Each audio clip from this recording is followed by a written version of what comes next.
Okay, now I heard it. All right, let's go, guys. All right, so we're live. We're going. Yeah, you can take over. Okay, guys, this is CK from Bitcoin Magazine. Super honored and excited to be hosting two back-to-back hardware wallet, software, and hardware security experts. First, we're starting off with Michael Flaxman this hour, and then next, I'm jumping in with Rodolfo Novak and BK of the Cold Card for next hour. So make sure to stay tuned for both of these hours. We're not just going to talk about Bitcoin. We're going to talk about freedom. We're going to talk about a lot of stuff. So I'm just really excited to have some time to talk to both of these gentlemen. Michael, what's up, man? Why don't you yourself? Yeah, and do you want to show your video, or are you going to keep it off? Oh, can you not see? I see myself, but maybe you can't see me. We cannot see you. Oh, let's try this again. FaceTime camera. Is it showing up now? Not for me still. I mean, hey, whatever. We don't have to spend too much time trying to figure that out. But yeah, why don't you introduce yourself? Oh. I even got a haircut for today. I'm looking at my own face on this, but maybe it's only showed up for me. And I got my shirt on that says, "Is your Bitcoin secure?" across the front, question mark. But anyway, so background on me, I'm a Bitcoin advocate and humble hodler. I started writing some open source Bitcoin code in 2013 as a very minor PyCoin contributor. And I've written a bunch of different wallet software. I built some things at BlockCypher many years ago, like their Block Explorer and their command line wallet. And I've written the wallet for some exchanges. And now I just write some open source software. And I most recently have been very focused on multisig for the last year and publish a free guide to securing your Bitcoin with multisig at btcguide.github.io. And recommend people check it out. Pull requests are welcome. And it walks you through all the steps of how to set up secure multisig using various hardware wallets by different manufacturers. Yeah, I mean, I love that guide. You walked through the guide on Bitcoin Magazine Technical Tuesday this past week, and you had an amazing episode with Stefan Rivera where you kind of broke down your thinking of why multisig and really, methodically went step by step and kind of countered every every argument or rebuttal against multisig. So really recommend for the listeners to check out both those pieces of content as well as the guide itself. What it's called, the 10x guide to improve your Bitcoin security. Is that correct? That's right. And it's btcguide.github.io. So that's GitHub pages, which is a neat way to build a static website that anyone can contribute to with a free anonymous GitHub account. And we just got your video. Oh, weird. I haven't hit anything. Yeah. So here I am. Okay. Well, you are on, at least on my Jitsi instance here, and I can see the t-shirt. Hair looks great. So, Michael, again, I think you have gone on a tour to really talk about your recent work with multisig, and you've put out some really amazing content. I do want to talk about multisig, but I kind of want to dive into, what drives you and why Bitcoin. I think that this conference is not just necessarily a Bitcoin conference, but more a freedom, a cypherpunk, a crypto anarchy conference. So I believe that, there's deeper roots to what drives all of us here. So kind of want to get your story. Yeah, so I'm embarrassed to say that it took me many years to truly understand Bitcoin in the way that I understand it now. Originally, I came to it as a software engineer, thinking like, this is just really neat. And I remember the first time I wrote code, hit enter, and watched money move across the world, I was like, whoa, that is really special. I mean, I remember the feeling the first time I used Stripe's API to charge a credit card, and I was like, wow, that's pretty cool. And I had a similar experience, the first time I used Twilio to make a phone call and send a text message. And as a software engineer, like, that's just really, really neat. I remember, actually, this is not really Bitcoin related, but it sort of speaks to that moment of like, oh, this is cool. When I first discovered Twilio, I would robocall my whole team for the stand-up meeting.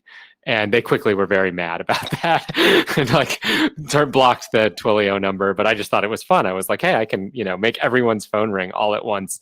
And in 2000, and I guess that was 9 or 10, that was like kind of neat and hard to do. And so Bitcoin had that same like aha moment for me where I hit a button and I watched money move across the world, or value, I should say, but it was money to me. And I thought that was really cool. And I found that the people that I was most impressed with in Bitcoin land in 2013 were the people that were into it for the technology. Because in 2013, the idea that Bitcoin was going to be as successful as it has become was kind of crazy. I mean, like, this was in the days where you would get your bank account closed just for doing Bitcoin transactions, where, the legitimate places where like early Bitcoiners would go to buy their Bitcoin were services like the one run by Charlie Shrem, who later went to jail for running that service. And he was considered, very reputable because he's like the VP of the Bitcoin Foundation. You talked to somebody about Bitcoin back then and it was like, oh, so you're trying to buy drugs, was basically like, if they'd heard of Bitcoin, that's what they thought it was. So at the time, I found the people that were really into building stuff were the people that I most identified with. And now fast forward, all those people have moved on to shitcoins and they want to build things that nobody wants to use. And now I really understand how incredibly scarce Bitcoin is the scarcest commodity in human history and how powerful that is. And so it's like, come for the neat thing that you can build, the little MVP, and stick around for the sound money. So that was my unusual path, I guess. So I actually love that story. And I think that this is a teachable moment for maybe some listeners who aren't like quote unquote Bitcoin maximalists. They're more into crypto and like, the people, coming into it for the technology and wanting to, do certain things outside of consensus and, how like those kind of things have friction. Can you kind of talk a little bit about like what, I guess Bitcoin is limiting, but there's something kind of beautiful about that and something that allows it to be socially scalable. Can you talk about like that in general? Yeah, I mean, people will say Bitcoin is limiting because all you can do is transfer value. And I'm like, what is the killer application of a shared ledger? It's value. Value is the most valuable thing. Sure, you could put your crypto kitties on the blockchain. And if that's what you want to do, that's your right. But Bitcoin's blockchain is this precious, scarce resource that we run our nodes, we validate everything. We're able to ensure the 21 million cap by doing that. So, I want the things that are willing to pay the highest transaction fees to be a part of Bitcoin because I run a node. And those things are not going to be coffee payments and they're not going to be crypto kitties. It's not mine to say that, but I would really doubt that they're going to be things like that. And so to me, as you understand Bitcoin better and better, it becomes obvious what its application or what its killer feature is. But the thing that I didn't get until maybe 2 or 3 years ago, that I got to thank Saifedean for, was the idea that it's the scarcest commodity ever. So if you understand how Bitcoin's block headers work and how light clients work, it is a phenomenally small amount of data. You're talking about 5 megabytes per year to validate all of Bitcoin's block headers. And that includes the proof of work. And the proof of work validation, what makes proof of work so magical is that it's very hard to perform and very easy to validate. And by very easy, I mean like the lousiest smartphone processor can validate proof of work in milliseconds. But what it's validating is that an enormous amount of work, an unfathomably large amount of work took place. And so to have that asymmetry that we can all verify this is very, very cool. But what is the killer feature? Because like Adam Back already invented Hashcash, this idea of validating work and having proof of work was not new before Bitcoin. The killer feature is combining that with the difficulty adjustment. So now we say there's only going to be this set amount of Bitcoin, 21 million. We have this set issuance schedule. Now it's set in the sense that it's constantly readjusting every 2 weeks. So we don't hit it exactly, but we target around it. And every 2 weeks, if we've issued too much Bitcoin, we bump up the difficulty. And by we, I mean the nodes do it automatically. And this validation is so trivial. This is like the fewest lines of code. It could run on any machine. If you want to validate the whole blockchain, well, you need more CPU and effectively probably a solid state hard drive that's getting largish. But you could have a prune node. There's different trade-offs there. But the amazing thing is that with the most basic of resources, we can validate this, and we can enforce this absolute scarcity. There's no commodity in the world that we don't produce more of over time, if it's valuable. And that's one of the amazing things that's different about Bitcoin. No matter how much competition there is for more Bitcoins, we cannot produce more of them. And that's because of this difficulty adjustment. So, I came for the technology, not in the sense that like Bitcoin's technology is revolutionary. It's all really old cryptography, and we're combining that with things like key value stores. I mean, nothing is bleeding edge here. If anything, the scandal is that nobody invented Bitcoin a decade prior, because you could have done Bitcoin with RSA. You didn't need ECDSA. You just get smaller key sizes. ECDSA is strictly superior, but it wasn't necessary. So Bitcoin's technology is not new per se, but its application of it, the way it packages these incentives together in a game theoretic way, that is very new and very clever. And so that, you come for the interest in that, and then you learn about the hard money, and you're like, well, this is really, really powerful stuff. And then to watch now, now I've just never been more bullish on Bitcoin, because I look at what's happening in the world, and every asset, you have every central bank is printing money. It's flowing into every asset. What's the one asset you can't create more of? This is what Bitcoin was made for. I did not think that we would be having a financial crisis like this, and that Bitcoin's example would be so clear to normies in this amount of time and would be doing so well. Of course, win Moon, and we all want to see $100,000 or $1 million Bitcoins. But the fact that Bitcoin is thriving in a total chaos, and that people like Paul Tudor Jones or Michael Saylor, who they're not cryptography people, they're not really software people. Michael Saylor, sure, but not Paul Tudor Jones. He's not a software guy.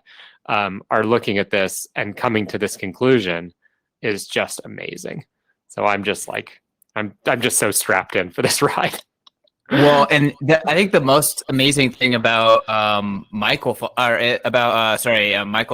is that he wasn't like a long-term student of Bitcoin. He wasn't like a closet maxi. He was like, had a problem. He spent about a month trying to figure it out, and his answer was go hard into Bitcoin. And his like emergence was like this deep Bitcoin understanding. And I do think that he's still a newbie. Like, we're going to see him make newbie mistakes, because there's nothing replaces time and pain and being through the, Bitcoin. But at the same time, like, it's a testament to the Bitcoin educational atmosphere that we're able to just perpetuate this information and these memes so well that he could just get onboarded so quickly and understand Bitcoin. Yeah. And one of the things that's most amazing to it is the way that he looks at the history that we might have lived through in 2017 and 18 on hard forks and scaling, and comes to so obviously the right conclusion. There's not someone showing up placing a $425 million bet on Bcash. No, not at all. That's a huge deal. Well, and he looks at it and he says things like, I don't even want to hear that you're considering making any changes. I love that argument. He's not saying I weighed the pros and cons of these changes and I thought, well, not changing is better than changing. He said, I don't even want to hear that there might be a change, because that's exactly how I feel about my Bitcoin. I lock it up. I don't want to see it for years. It's not on an exchange. I'm not day trading. Different people have different uses for Bitcoin. If that's how you want to use Bitcoin, that's your business. But for me, I want to know that nothing is going to change. And so that social resiliency is amazing. And then that's another one of the things that, over years of being in Bitcoin, do you see, like, how does governance really work? How does social scalability really work? Are these other coins decentralized? And so obviously not. But their proponents, of course, would argue otherwise. Well, I'm excited to see Michael be an example and to hopefully see others follow behind him. I want to kind of like stay on the same thread and like, why Bitcoin to you? Why is Bitcoin important? And like, why are you putting so much into making it easy for people to use Bitcoin? But like, I think ultimately, like, why is Bitcoin important to you? The multi-sig thing is just, I needed multi-sig for my own Bitcoin. That was very important to me from an inheritance perspective. I should say, I may or may not own any Bitcoin. I've never publicly said that I own Bitcoin. But if I owned Bitcoin, I would want it in multi-sig, and I would want to make sure that the tools are really good. So I've probably filed a dozen GitHub issues over the last year on various pieces of software and hardware. Almost every hardware manufacturer sends me their stuff. I have the CTO's contact info for almost every hardware wallet manufacturer, and I'm in touch regularly about issues or features. The same with the hosted services. So, I mean, this is just something that I really, really want to exist. And then now that it does, I think it's still very early. Spectre Desktop has only had a one-click downloadable binary for a month. So, if you came to this a month ago and you couldn't compile your own software, like, you were going to have a real hard time doing this. Possible, but difficult. But let me just say, doing it right just got way easier in just 1 month's time. Like, there was no way for me to do it without Unchained really before, and now I could just do it. I did it earlier. I put out a video last week. Yeah, and the speed of iteration is like CoboVault didn't support this 2 months ago. Even a couple weeks ago, they didn't support testnet. Unchained, your example of doing multi-sig. Trezor didn't support verifying a receive address on the device until the end of September, it was like a month ago. And that was something that Unchained submitted a pull request to Trezor to add that functionality. And the beauty is, now that we have a standard, like, everyone knows where the weak points are, and they're just adding functionality left and right. And that Trezor thing that Unchained did was very good. It's still not perfect because Trezor is a stateless wallet, so you only know about your own seed. You don't know about the other seeds. But again, each of these things is like an iteration that will only get better. And now, if you follow the guide, it's already like great for securing. I mean, if you really take it to the nth degree, I'd feel very comfortable having at least $100 million in that setup, which is so cool that like any normie could get for a couple $100. And the price will. It's so defensible, and so really commodity stuff. Like, we think of Bitcoin as being insecure because we think of all the hacks and we think of all the horror stories of people who lost their keys. And not a year has gone by since 2013 where someone hasn't come to me with at least 100 Bitcoin loss. Several of those years, it was over 1,000 Bitcoins lost. It's like horrific when I hear these stories. Wow. And so, I don't like want to hear these stories. A cancer doctor. Yeah. Like every year, it's just a tragedy. Okay, it so really is. let's get high level, right? We're talking about multi-sig still. Like, why is it so important for Bitcoin to exist in a way that is, an average person can secure it? Why is the fact that I can spend $300, $500 and secure $100 million in a very, very defensible way? Why is that important? Yeah, well, so the most extreme best case of this is people fleeing. If you look at the Romanov family in Russia, they died with their jewelry sewn into their underwear because that was the best you could do. But if you are fleeing Venezuela, they have metal detectors at the border. So, you're not going to carry your gold out, but you can take your Bitcoin. And strangely, the cheapest country in the world to buy Bitcoin is neighboring Colombia, which is extra surprising because technology things tend not to be cheap in Colombia. You would expect there to be a surcharge there. But if you're a Venezuelan and you're leaving with your life savings and you don't have an opinion on Bitcoin per se, you just know that you're getting yourself out of this horrible situation. You're going to put all your money into all the different ways you can think of to take it out of Venezuela. You're going to be very open to trying all manner of bizarre things because you're in a pinch. And Bitcoin is one of these ways where you can take Bitcoin across the border and then arrive in Colombia.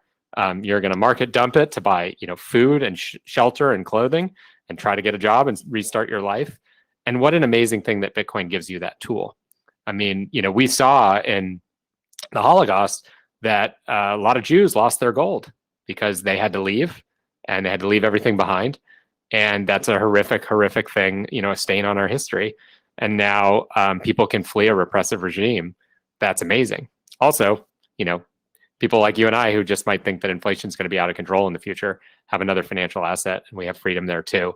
And I love the idea that if things ever got really, really bad in the US, I would have a way to leave as well. I don't think that's going to happen anytime soon, but long term, it's really nice to have that. And so I sometimes call Bitcoin the insurance policy that you otherwise could not buy. And that's a really, really powerful thing for humanity. And hopefully it keeps governments in check. The knowledge that you can opt out might cause you to behave differently. And so hopefully it's preventing catastrophe. But if history is any guide, governments will have catastrophes. But now people have a tool, and that's really good for humanity. So, I mean, on the last conversation, people were talking about Bitcoin adoption and what that looks like. And is it going to happen quickly? Is it going to happen slowly? Like, what's going to drive it? And the whole time I'm thinking in my head is like, if Bitcoin is needed, if censorship resistant, completely sovereign, independent digital cash is needed, then people are going to find it. And if it's not, then adoption will probably be slow because it's not needed. Like, I don't see adoption of Bitcoin as being something that's super complex. It's like, it's either needed or it's not. And if it's needed, it's going to blow up. Like, how do you kind of view like the need for Bitcoin, and is there like a market fit for this thing? Yeah. So, I mean, so many people are using Bitcoin in so many different ways. And gold gives a great parallel to this, because if I were, if we're rewinding a decade ago and nobody knows about Bitcoin, but we all know about gold, it would be so easy to misunderstand the world without gold. So you might say, like, no one's ever going to use gold because you can't pay your rent with it and you can't buy coffee with it. And that's 100% a true statement. No one is going to buy coffee with gold, regardless of what Peter Schiff might tell you about his centralized gold credit card experience that definitely would not hold up to any scrutiny. But that doesn't make gold bad. Gold is worth, like, I mean, now the price has gone way up. I'd have to look at the latest calculation, but over $10 trillion in value is stored in gold. So, it's not like people are looking at it and saying, okay, this thing's a failed experiment because I can't buy coffee with it. So gold, it can be a useful mental model, even though Bitcoin is way better than gold. I mean, Bitcoin is more scarce, it's more portable, and it has this censorship resistant securability properties that a physical asset can't have. So, Bitcoin is strictly superior to gold and should be worth a lot more than gold. But just in terms of looking at who values gold and how do they use it, well, most of gold is custodial gold. So if you look at the London gold markets, you have allocated and unallocated gold.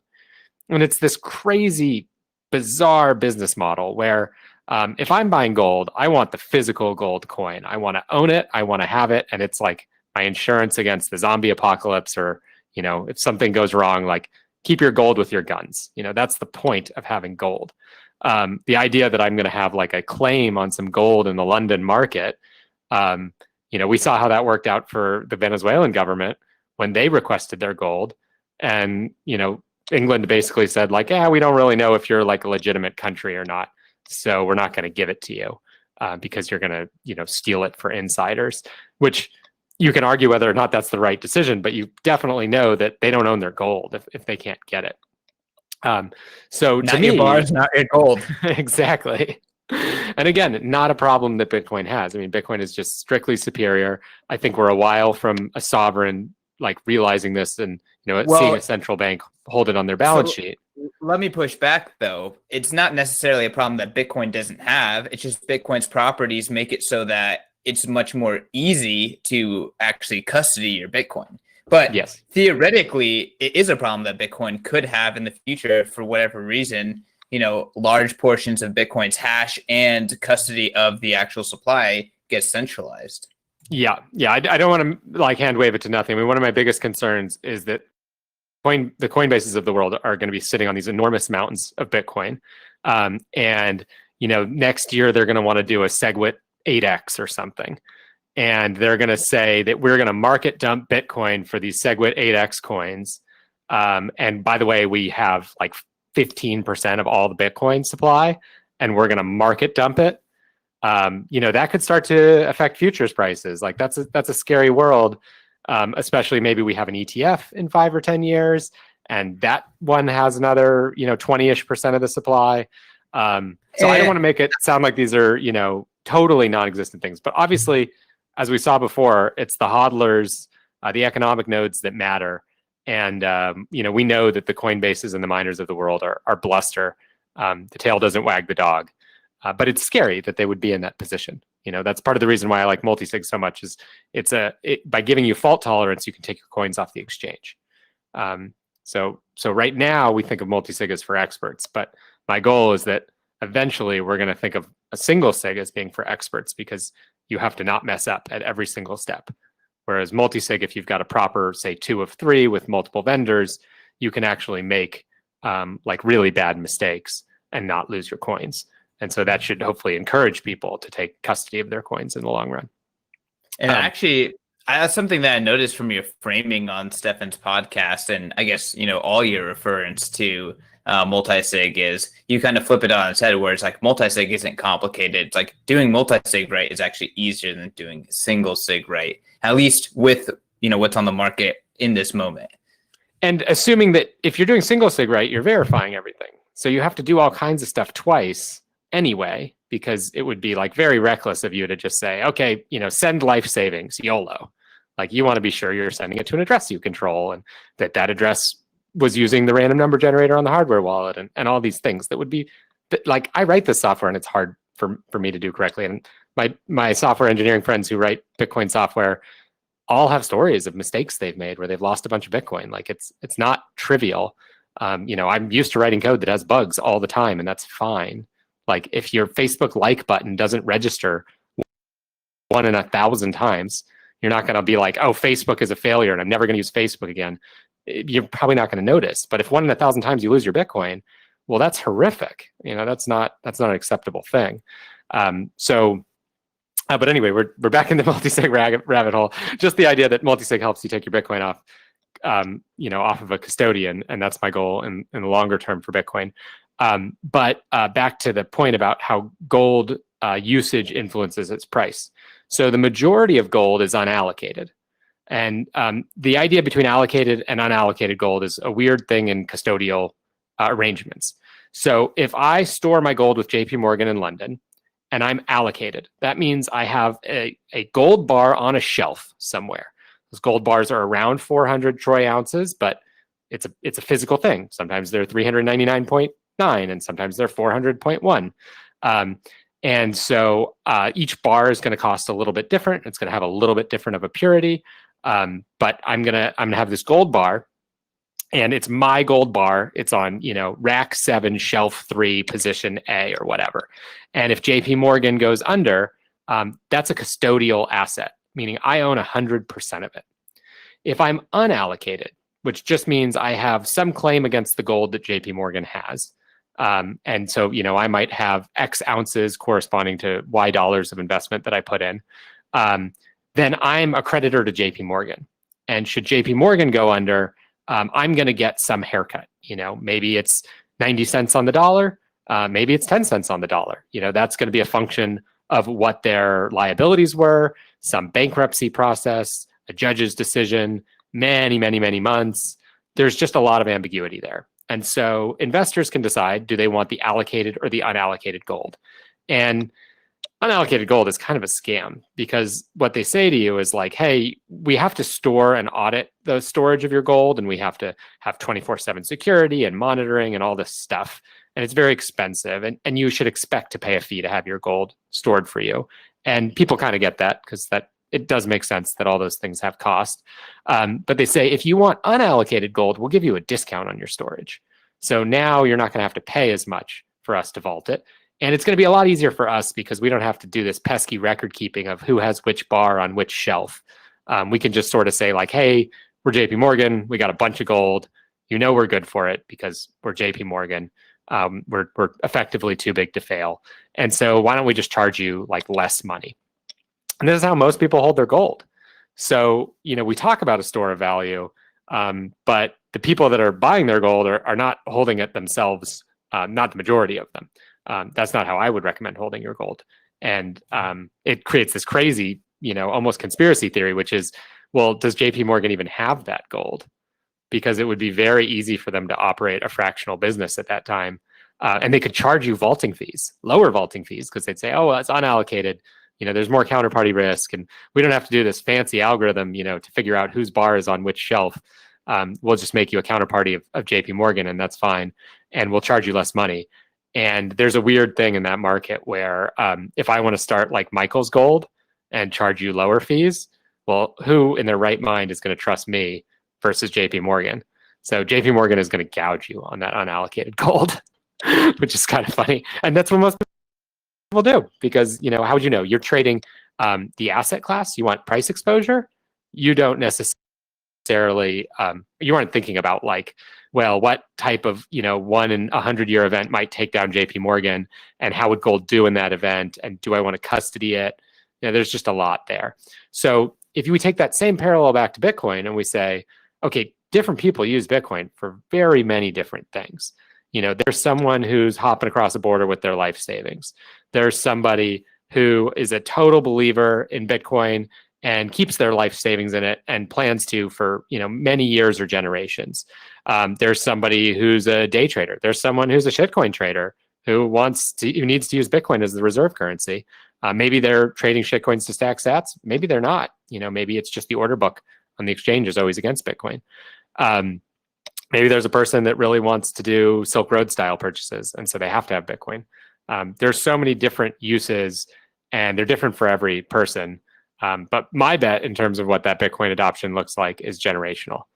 That grandpa is very rarely buying Bitcoin. That's a tough sell, and it's unlikely for many reasons. The technology is just inherently confusing if you're not sort of like a native internet citizen.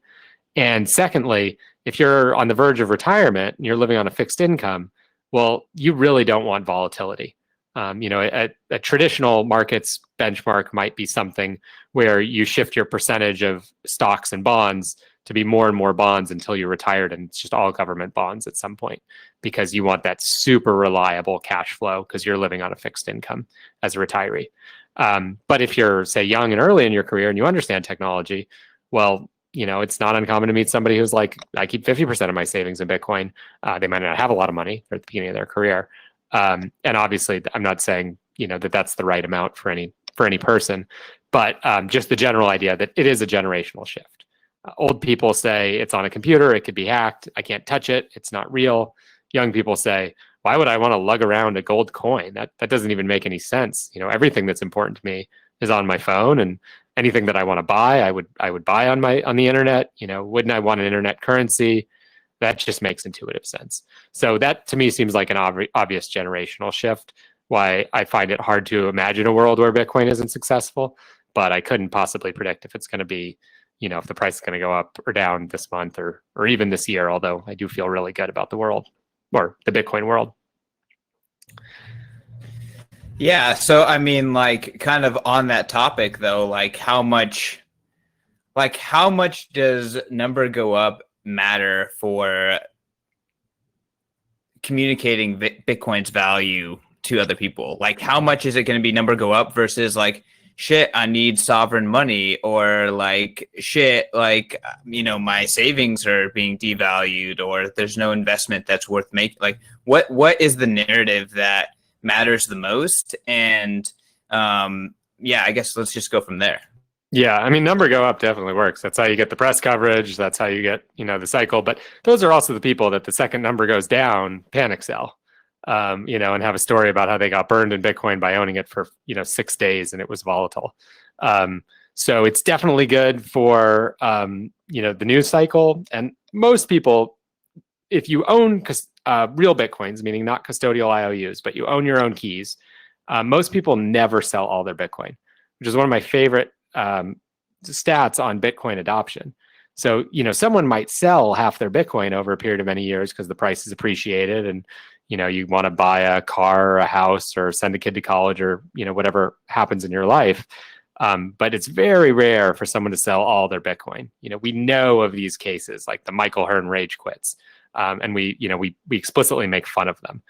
But it's because they're the exception to the rule. Once you're a Bitcoiner, sort of everyone goes through the same process of the most important Bitcoin buy is your first one. And then, you regret not owning more and you're like, I can never increase my stack. That's sort of like the Bitcoiner's dilemmas. How do I get more Bitcoins? And it's sure hard when the price goes up. So I do think we just have this long-term shift, but to me, it's about people moving a larger percentage of their net worth into Bitcoin, because Bitcoiners tend to be all into Bitcoin. Whether they have 20% or 40% of their portfolio in Bitcoin, we're like the extreme fringe. The thing that to me really moves the needle is like the Paul Tudor Jones of the world. As a billionaire, runs Tudor Capital. It's been a global macro fund for decades, and he put 1% to 2% of his net worth in Bitcoin. That's cool, because when all the people like him say, "Hey, I should have 1% to 2% in Bitcoin," they quickly learn that there aren't enough Bitcoins for them to be able to have one, and that's the mania. Get off zero will get you pretty far if everyone tries to get off zero. Yeah. So I And guess like people have a use case where it impacts them. You know, they see the money printing and the asset price dislocation. That's basically what Michael Saylor said. You know, that this was crazy, and he knew that inflation was coming. Doesn't know when, but he knew that it was not a good position to be in. Someone else might be struggling with sending money across the border. Maybe they're just doing business and they have to, you know, send money to China to get their widgets built at a factory, and they're like, this is really difficult and complicated. You know, historically we used to see adoption through remittance use cases. That's not so popular anymore. And sometimes it's like a person really likes gold, and maybe they've been frozen out of the traditional markets. Like if you're in a marijuana business or a sin business in general, I mean, like cam girls have their bank accounts shut down, and for no real legitimate reason if they're a tax-paying, you know, legal business. So, you know, everyone will come for their reason. They don't. Michael Saylor's case is very unique that he showed up and put $425 million in. Usually somebody buys, you know, puts in 0.1% of their net worth into Bitcoin and then, you know, starts multiplying it after that. he put his entire cash balance. It was stock buybacks in Bitcoin. That was it. It was just that was move. So extreme. I love that. But generally they're going to dip their toes in and then they're going to get to know it better. And it's through using it that you learn it. You know, people, you can read all day long about Bitcoin and read blog posts and think you understand it. But it's when the rubber hits the road that you have to ask yourself, like, okay, how do I know that, you know, like the one that I always get, it's the very first question. I get calls from people when they're on the page on Coinbase or Square where it's asking them for like bank account and routing information. And they'll say like, hey, is this site a scam? You know, like I feel really uncomfortable with this. And that's when we start the discussion of like, well, they're worried about a chargeback, you know, that you're not the real you, that you've stolen someone's bank account. And, you know, the real concern is actually that you charge them back, not that they charge you back. Once you withdraw the Bitcoins, like they're yours. So they're actually taking counterparty risk on you, not the other way around. And that's like the first moment where people start to think about settlement finality. And then they go to withdraw their Bitcoins and they're like, all right, how do I do this? And, you know, here's a hardware wallet. Well, what does this address mean? You know, what do I need to back up? What's this passphrase? And it's only through the doing that they start to say like, okay, I think I understand what this is. And then they start going down that rabbit hole. And once a Bitcoiner, pretty much always a Bitcoiner. If you own your own keys, you're never going to sell all your Bitcoin. Probably you're going to buy more. Yeah, and you are quoting like blockchain stats, correct? Like on chain. Is that correct? Well, on chain is really hard to know. I mean, there's no registry, and maybe you start with you know, one wallet and move to another. That you're quoting then? Just having talked to Bitcoiners all the time, the only people that totally leave are the rage quits or the custodial Bitcoin. That's really common. Someone just showed up, you know, they day traded and they didn't make money, and then they're like, this Bitcoin thing, it doesn't work. You know, the Michael Portnoy, Barstool Media, had that happen to him a couple months ago. But I think he'll be back at all-time highs to buy some more. Yeah, well, he will FOMO in more. Like he just wants to see number go up, and stocks have been too easy. They're still too easy. They're still too easy right now, which is it's just crazy too. So I want to talk a little bit more about Michael Saylor, right? So yeah, he came in, you know, kind of just with an insane purchase. But if you look into him and you look into his company, like this is not the first time he's completely pivoted the company or made like a massive like decision just based on one insight. And in terms of like the type of company and the type of leader he was, like he had a lot of power at the board, so he could like, you know, essentially make that happen. He had a ton of cash, which was turning into a massive liability and no debt to offset it. Like it was just really the perfect storm for someone to do that. And I'm just curious. I would love to do like, maybe I should just do this, but I would love to do an analysis, like a fundamental analysis, and see what other companies are in that position. Because like it's not Apple, because Apple has a lot of debt, even though they have a lot of cash. Like I want to see what other companies are in that position, because like Bitcoin really solves that problem for them better than almost anything else. Well, the amazing thing is that nobody wants to be first. That's what's so shocking about this happening. I thought we were many years away from this happening, but everybody wants to be second, because then they get to say that they were still really early, they were a pioneer, they were an early adopter, but they don't get the heat for it. You know, Yeah, the he's gonna reputational get risk sued. is off. So, so that is like, super Instantly a exciting. genius, in my opinion. The other thing that I think I haven't heard anyone talk about this aspect of it, but he made his company unshortable. And I want to see other CEOs say, hey, if I adopt a Bitcoin standard, people will be afraid to short my stock. Because even though he is not a Bitcoin ETF and it's a business with cash flows that should be priced accordingly, there is a perception that investors will say, well, this is a Bitcoin ETF. And so if the price of Bitcoin goes up, the price of MicroStrategy is going to go up. Now, it is a little scary because if the price of Bitcoin goes down, maybe the price of MicroStrategy goes down. You know, he's somewhat hitched his carriage to that horse, or hitched his horse to that carriage. But it makes it very, very dangerous to short MicroStrategy. And so, I think of the Elon Musks of the world, who are used to getting shorted all the time, could see this as one of many strategies to stop shorts. So, I mean, why do you think that someone would make a decision with that assumption, right? Like, I think Bitcoiners think like, yeah, you shouldn't short Bitcoin, like that's stupid. But like, I don't think that that's common sentiment amongst CEOs that that's a reason to adopt Bitcoin. Yeah, so I don't think that's why he did it. It's just like icing on the cake. Yeah, no, but like you're saying, like other CEOs might have that reason to do it. Yeah, right? Like when do you think like they would actually have that logical, make that connection? Yeah, and I don't think they're going to do it like explicitly for that reason only. They might be like, oh, I'm on the fence and, we've got regulatory concerns and I might get some pushback, but also, look in my pros category, my cash is burning a hole in my pocket. There's like a real opportunity for upside and, maybe I won't get shorted. And so the idea with the shorts is, you can lose an infinite amount of money shorting a company. You can only make 100%. And so you want to increase that risk that like this asset's going to pop. And when it does, you're going to get squeezed as a short. And so puts that fear in people's minds. So, totally independent of companies, a lot of people who don't like Bitcoin will not short it. They're not morons. They might be saying catastrophe predictions, but they're not shorting Bitcoin because they know they could lose their shirt manyfold. And so that's an already understood phenomenon. And now, Michael Saylor has somewhat applied that to MicroStrategy, which is pretty neat. That's a nice hats off. Yeah, I'm excited to see it play out. So I guess you, someone who has really thought about securing Bitcoin, holding Bitcoin, if you could give Michael Saylor one piece of advice for his fat stash of Satoshis, like what would that be?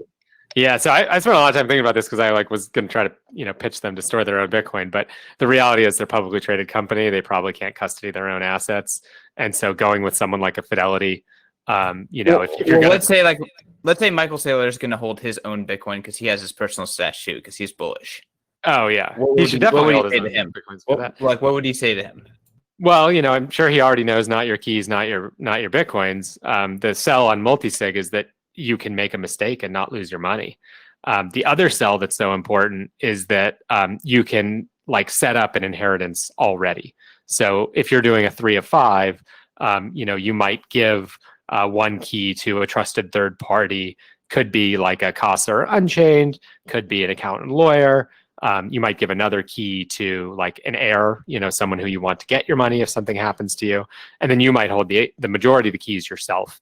And so that could set you up in a situation where if you get hit by a bus, this Bitcoin doesn't die with you. And that's something that, people who have real wealth and have family offices, there's no situation where like they die and their money just like disappears. Everything is designed very much to transfer orderly and seamlessly. And multisig gives you that. So for his personal stash, I would hope he's using multisig. For his company stash, I would hope Fidelity or whoever they're using is using multisig. But I can see why you wouldn't want, like, they're already taking enough heat for holding Bitcoin. They probably don't need to be personally holding it as much as that would be awesome. Have they been actually getting heat? I haven't like seen it, but I can only imagine. I mean, I feel like he blew up in the Bitcoin space. He went completely viral. And then in the non-endemic space, the traditional finance space, it was like, second class or third class news. Like, I feel like people don't take Bitcoin that seriously. They don't take MicroStrategy is that seriously. And I know the stock price pumped, but I do think that it did kind of come back down. I don't know exactly where it is right now. Maybe it's not as big a deal anymore. I mean, if you have people like Fidelity custodying it, that's a real stamp of approval. And now the government's saying banks can hold it, and like it's not. I still have this like sketchy mindset because I just had a lot of friends who lost their bank accounts in 2013 because Bank of America would say like, "Ooh, this is no good. We're closing your account," and they'd be like, "I've been a customer for 15 years." Bank of America said, "We don't care." Like if there's a chance that we lose our FDIC insurance for all of our customers, that we effectively can't be a bank anymore. So if there's even a 0.1% chance that that's going to happen to us, and it's very hard for us to know, especially back then, the provenance of these coins. Did you buy the coins from somebody who bought the coins from somebody who did a Silk Road transaction? If there's a 0.1% chance that's going to cost us our FDIC insurance coverage, we're just not going to consider it. But that might have very well changed. Fidelity, that's a big move, and it helps that their CEO is, a Bitcoin bull. And we are seeing that adoption just more and more and more in government and private industry amongst wealthy people. Unfortunately, it's a generational shift, and old people have the most money. So as much as 20-year-olds might love Bitcoin, they don't really have wealth. And the Warren Buffetts of the world, they got a lot of money and they could care less for Bitcoin. Although at least he's buying gold now, so he gets that at least. Yeah, I mean, I think that it's going to be something that they may wake up to as they need it, right? And it is sucky though, as you're right, it is a generational thing, and this particular generation of older people, the baby boomers, are hoarding their wealth, more than the average generation. They're really not passing it on to the younger generations. And everything is just getting more expensive, just kind of due to the nature of, where we are with the monetary standard of the world. Yeah, do you have something to say there? Oh, no, just that it's incredibly weird times. Like, this is something that we're going to look back on and say, wow, like negative interest rates and people just went about their lives. Like, that made any sense at all. So bizarre. But also, what can you do? Like, you hold cash, you get penalized. You hold equities, and you're gambling. And like the safe asset is Bitcoin. That doesn't make any sense. Down is up and up is down. Yeah, well, it's about to make a lot of sense. So, I mean, in this crazy world, I guess this is my final question. We have 10 minutes left, but what would you say is the biggest news right now in the world, or in Bitcoin in particular? What are you paying the most attention to? I mean, I think the Michael Saylor thing is still like a bombshell that cannot be priced in. It's so huge because everybody wants to be second and nobody wants to be first. So that was something that I thought we were years away from. But generally, like, everything's just working so well. Like, multi-sig is great. The number of custodians has increased massively. Coinbase doesn't go down as often, and there's like better ways to buy Bitcoin now than Coinbase. So you don't even have to use them. Government's given a lot more clarity on specifically allowing Bitcoin. Like, the 2013 ruling was a huge deal where they said Bitcoin's going to be taxed as property, even though I think that was a terrible decision. Because we don't do that with other monies. But at least it said that this is legal. And then when the government auctioned off Ross Ulbricht's Bitcoin, well, that was a huge indication that this is a legitimate asset, because when they take, cocaine from drug dealers, they don't auction it off, they destroy it. So here's them saying that this is legitimate. So I'll look around everywhere and I see like total legitimacy. There's no longer this like that's only for drug dealers or the government's going to ban it, although the government could certainly harm Bitcoin if they wanted to, and they were competent, but I don't think that that's going to happen either. So we got legitimacy from government. We have buy-in from like legitimate people. Who was a prominent, reputable Bitcoiner 5 years ago that you could point a normie to? It was kind of hard. And now, we have like CEOs of publicly traded companies and hedge fund billionaires. That is amazing. So that's pretty great. The tech is like fantastic. It always has been. Bitcoin's super bulletproof, but multi-sig has like really come along, so you can actually secure it. I just think the future is so freaking bright. It's amazing. That's awesome. Is there anything kind of outside of Bitcoin that you are paying attention to or focusing on, like kind of like throughout all the madness? It's hard. I joke that like Bitcoin has just stolen the last 7 years of my life. Like I couldn't do something else if I wanted to. I mean, I had, I started multiple venture funded companies before getting into Bitcoin. I had a like very successful track. But it's just like, how can you not watch this? This is a once in a generational opportunity, maybe more, to watch like the best asset class ever be monetized in our lifetimes. So it's hard, like specifically I like Golang or whatever, but that's, not exactly. If anything, now I'm writing some Bitcoin wallet software in Golang because I think it's neat. Yeah. So Bitcoin's really what's the most exciting thing? Now that Spectre's out, you put out your guide, kind of like the wheels are in motion for, self-sovereign multi-sig to kind of take that next step. What are you going to be focusing your time on? Yeah, so I still want to keep working on that. I mean, it's every little thing. Here's a QR code scanner from China, and I'm building a Spectre DIY, and I want to play around more with that. I've got a Bitbox O2 that just arrived today that I want to start demoing the guide. I want to have better recovery instructions. I want to put together videos. Like I really want people to use this to take custody of their Bitcoin. And I'm starting to like help some friends set up multi-sig. So that's a big one. I kind of think we're in for like a mania fairly soon. Another, 2017 euphoria. So I think I'll just be like so busy following that. It's going to be an insane rush if you haven't been through one of these cycles before. And then out the other side, we'll see. But for now, it's like I'm already having trouble keeping up, so I can't really do anything else. I would like to contribute more to Spectre Desktop. I just think it's a great product. I added Merkle proofs to it, which is a very neat thing that allows you to use a hosted node from like a friend or family member and minimize your trust in them and validate some things, though not everything. And so that makes it easier to run Spectre Desktop. And I'd like to make some other small tweaks that make it easier for normies. Oh, your sound, you're on mute. Sorry, what would you say would be the next feature in either Bitcoin or the Bitcoin stack that you get really excited about? Well, so this one's controversial, but I think hosted nodes for friends and family is a really big one because when we tell people to run their own node, they just leave their coins on Coinbase. And it would be really nice if like a friend or family member could say, hey, I run a node and you can connect to it. And you do have to trust me for consensus rules. And if I want to peek, I can see your privacy. So it's not perfect. But you can just get started right away. You don't need that to be like a holdup to taking custody of your own coins. And then once you figure it out, you'll say like, oh, I should probably run my own node. It's not that hard. So I've got a little demo or a little proof of concept up I'm playing with of a wrapper software that deploys your node for you, but minimizes like all the DOS vectors so that anyone you give access to it, they don't share credentials and they can't trigger commands like rescan and whatnot. And so that's something that I'm playing around with now. I think like that should be very popular amongst Bitcoiners, amongst Bitcoin influencers to run one. And if you support the Patreon of a Bitcoiner, like they should give you access to a node, at least for testnet at a minimum. So I kind of want to see like that get pushed along, although it's controversial because, not your node, not your rules.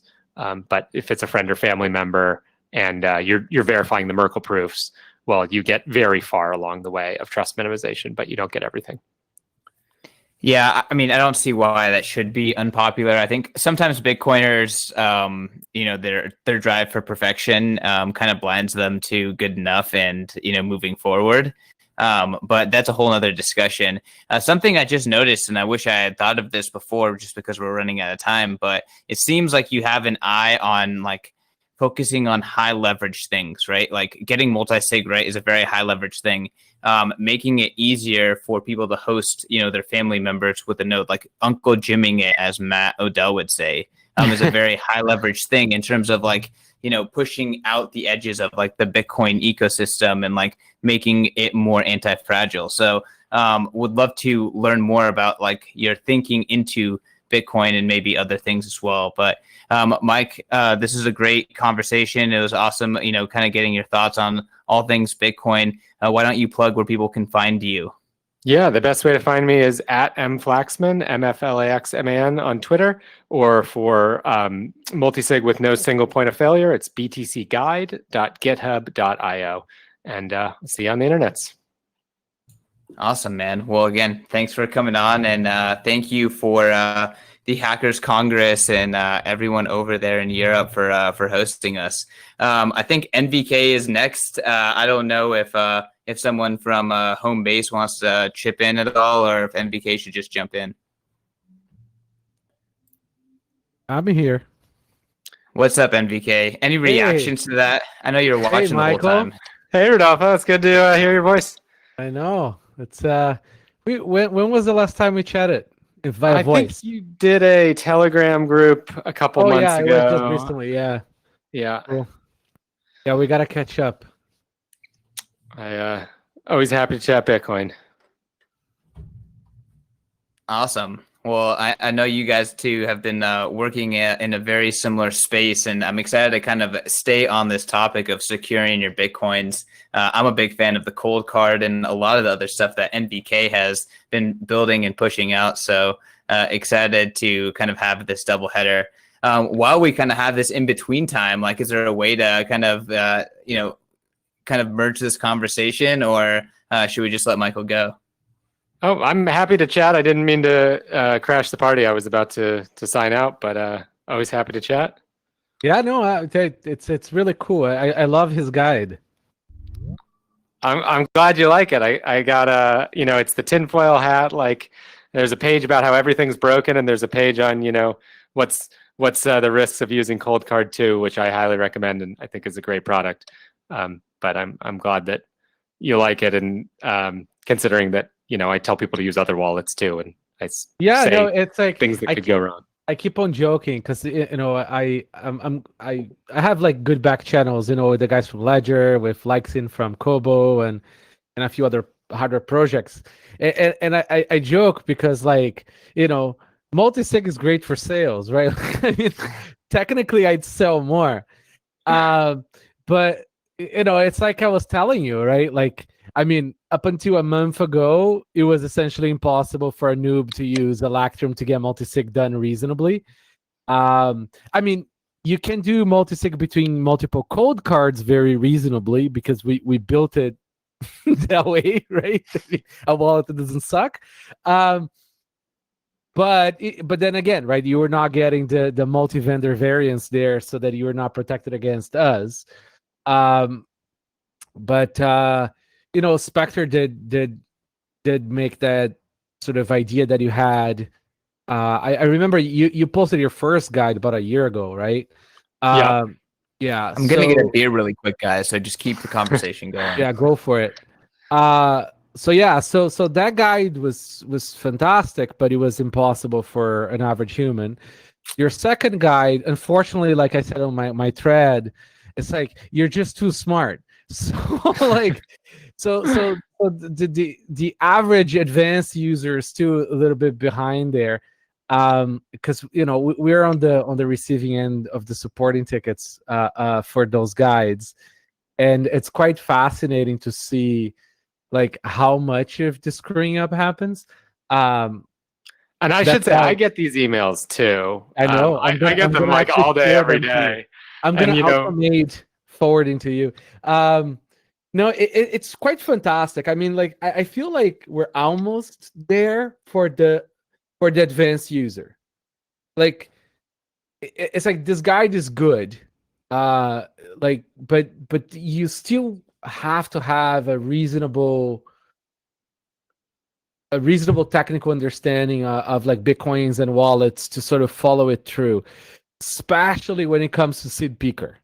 Like the paper wallet stuff and the seed picker stuff, it's just so easy for them to screw it up and do that on an unsanitized machine. And that's what they all do, right? So like you build this beautiful guide and you explain that you have to do this in that way and that way. It's kind of like that JWW like idea of people using like air-gapped computers, right? But the problem is like I'm all on board with that. It's like just a Tails DVD. This is all you need. Exactly, right? It's like doesn't cost anything.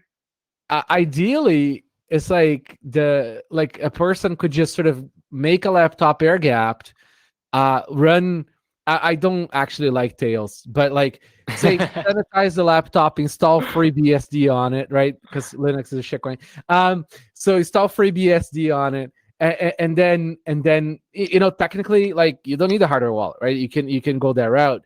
But the problem is, like, even for me, who like makes hardware wallets and things like that, it's like just maintaining that sanitization, like, clean, right? Keeping it clean, keeping it consistent, and remembering that every time, even when you don't touch a piece of like a key for like a long time, right? Like, because memory fades, is very hard. That one is just for the one-time generation of your recovery emergency only key. So etch it in metal, throw it in a safe deposit box. Yeah, and, no, sure, never sure. boot up that computer again unless you lose a key and you like need to, and then you can buy another cold card. Yeah. So anyway, so the idea of using air gap like computers is pretty, like, it's hard. I mean, like, that's kind of like how Code Card came about.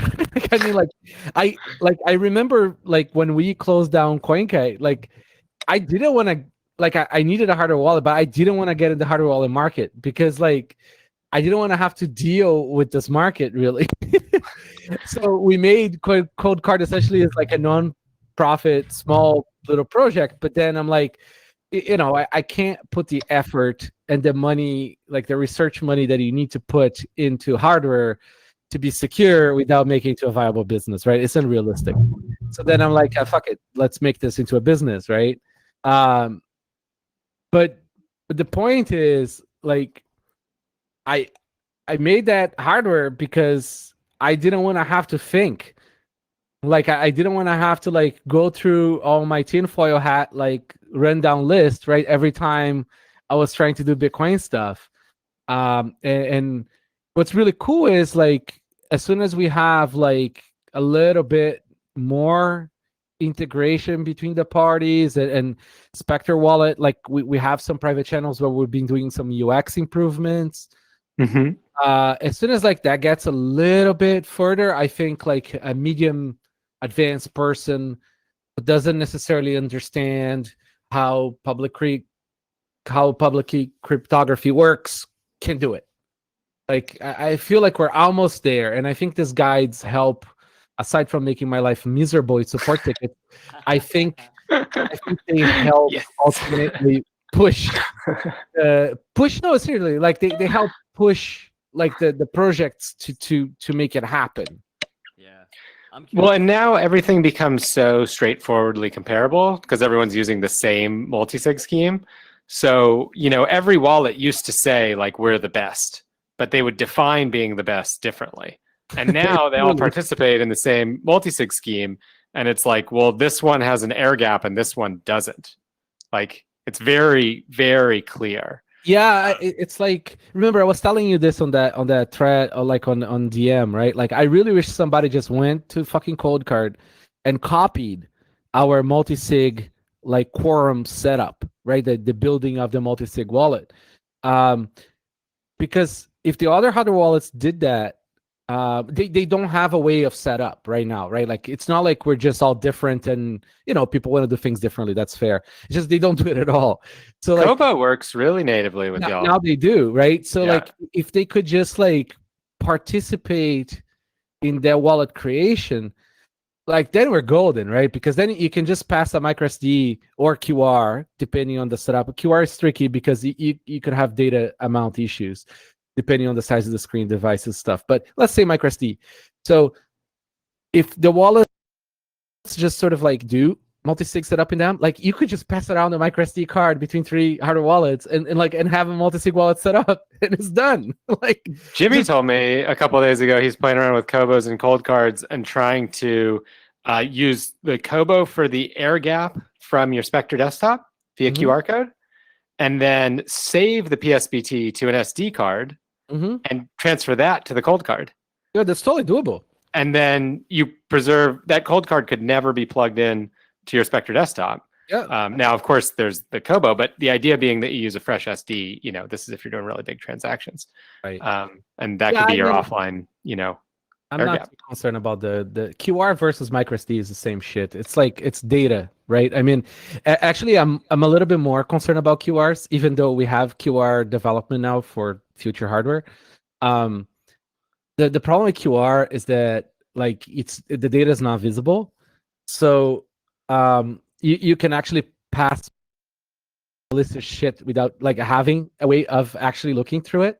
While at least on the microSD, the microSD attack that I see is realistic would have to be some MCU attack on the microSD for the way that code card reads microSD, like not in general. Because microSDs do have an MCU, right? Mhm. But And then, we saw this with Stuxnet. I mean, not that yeah, I think but most that was people are worried USB. about Stuxnet. That was USB. Yes, that's Oh, much worse. it's like, oh my god, it's like USB stack. Just watch my presentation about USB stuff on that on the VR thing, on the VR presentations. Man, USB is a clusterfuck. It should never have existed. MicroSD is a lot more like manageable, reasonable, especially on the limitations on the embedded system on how we read the MicroSDs. But anyways, Also, everyone in USB is thinking about the air gap, and they're not thinking about the other direction. oh So yeah, imagine I buy a fake, yeah. Trezor on eBay, totally. and I plug it into my computer, and it's a keyboard. It's ridiculous. So listen, if there is a wire, it's not air gapped. Yeah.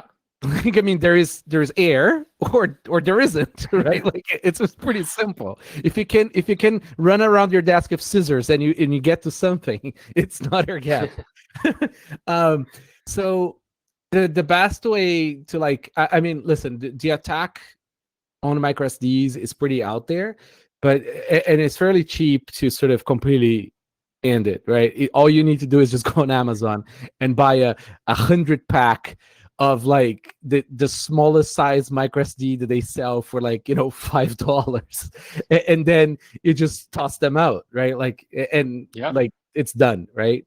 The QR on the other side concerns me, and that's why we're still like we're gonna do it.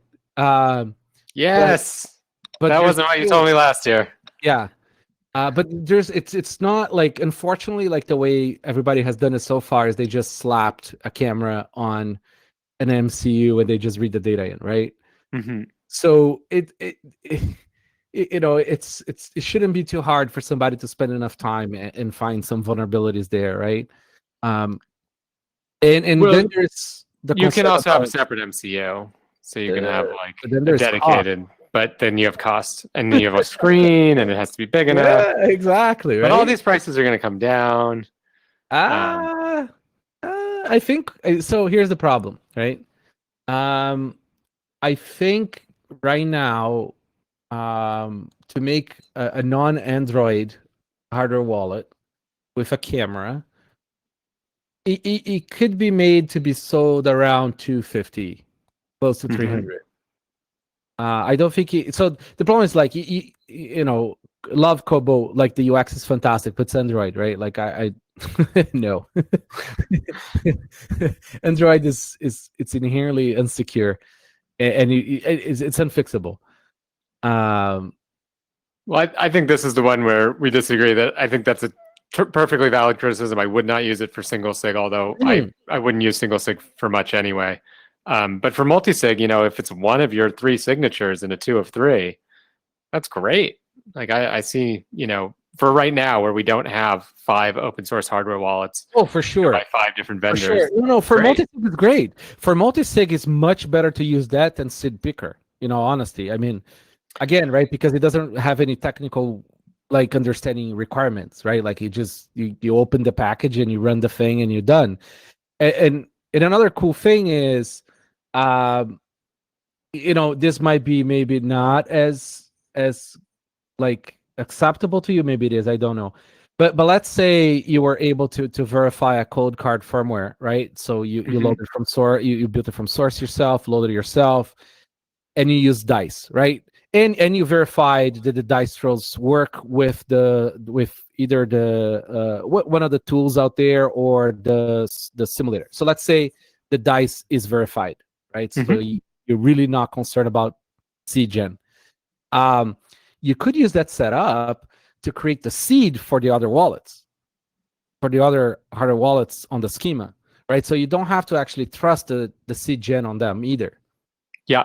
I think So- anyone who's doing single key sig should be generating their own seed. Like 100% of the time, it's Right, I horrifically mean- irresponsible not to. There's a reason why we put it People in don't there. do it. And with multisig, I don't think you need to. I think that's one of the amazing things. Like multisig, if you're not holding a ton of Bitcoin, just like Oh yeah, boot up I your mean, 2 devices and you're probably good.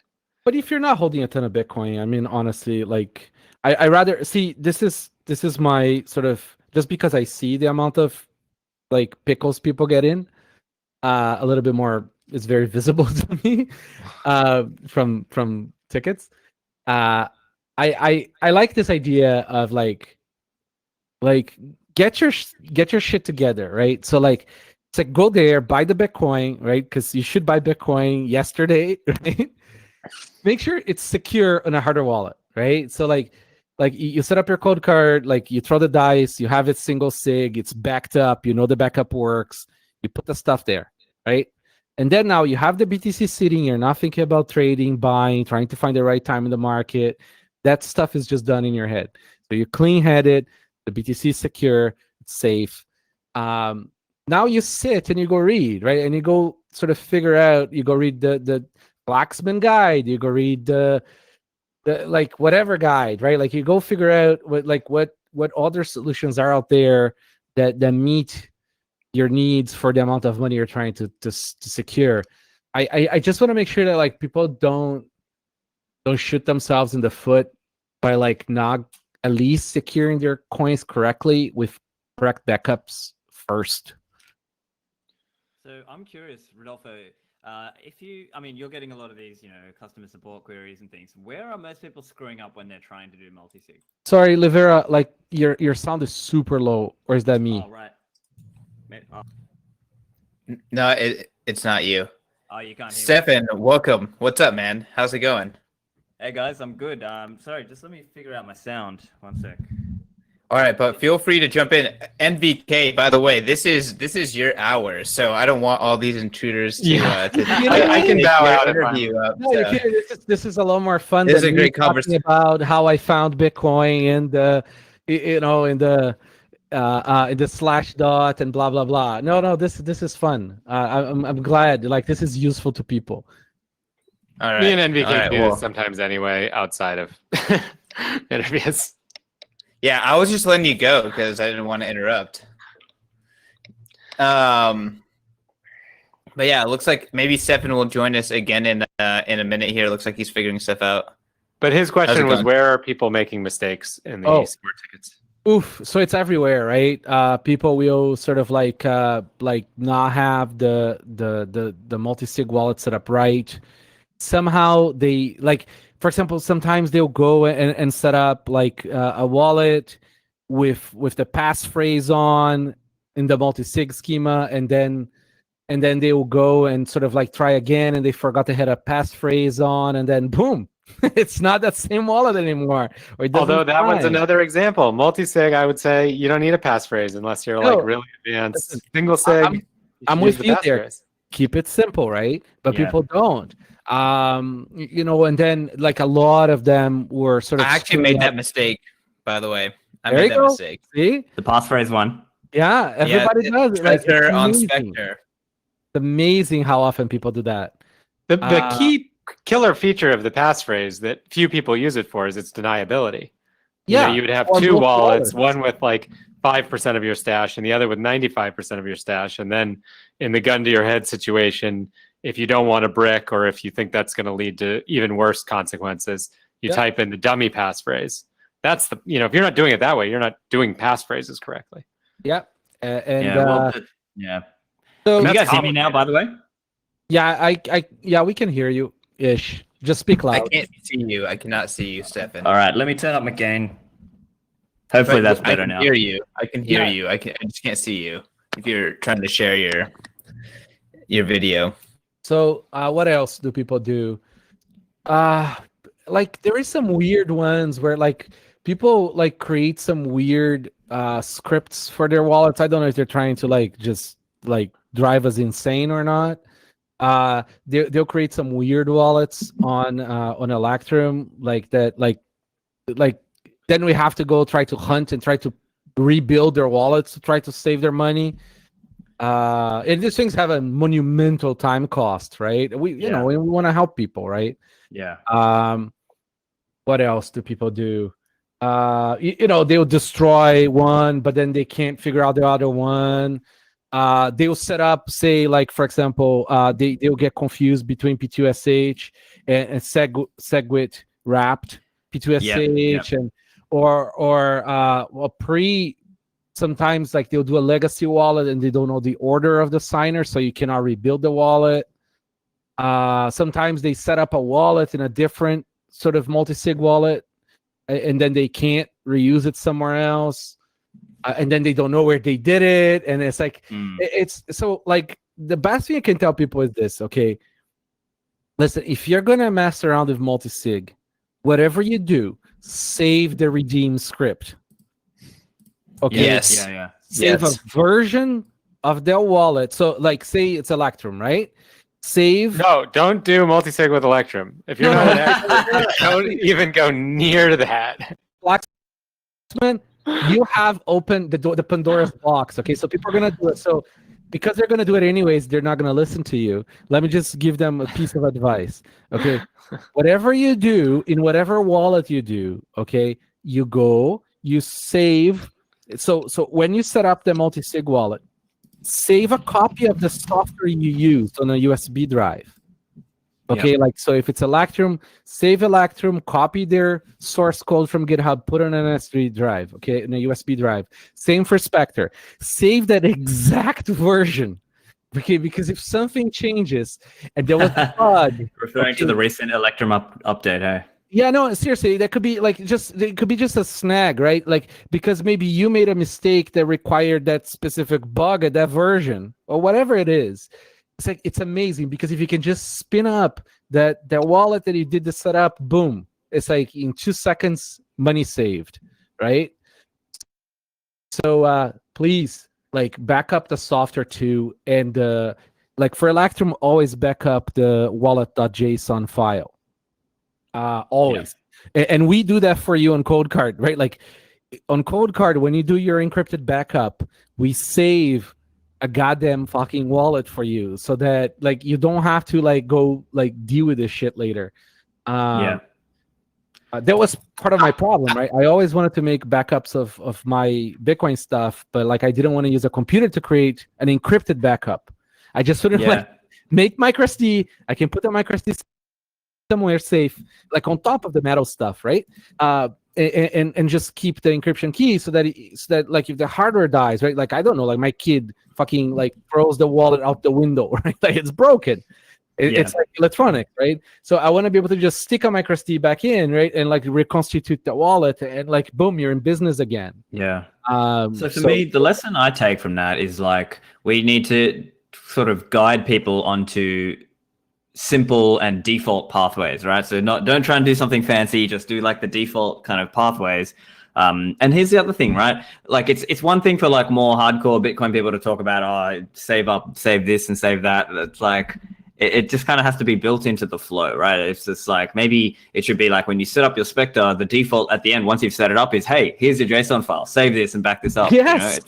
It's like it's not that hard, right? I mean, like that's like actually, you know what? I'm gonna tell that to I'm gonna ask the guys of Spectre right now, like offer to make an encrypted backup into a external drive as a feature.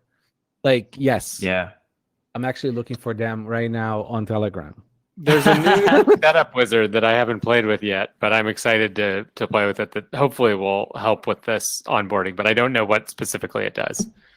Yeah, but I think it sounds to me like a lot of people are doing non-standard things, and then that's where they're screwing up. That's where they're falling down. But a lot of times the non-standard stuff comes from making a mistake in the process of making the standard stuff.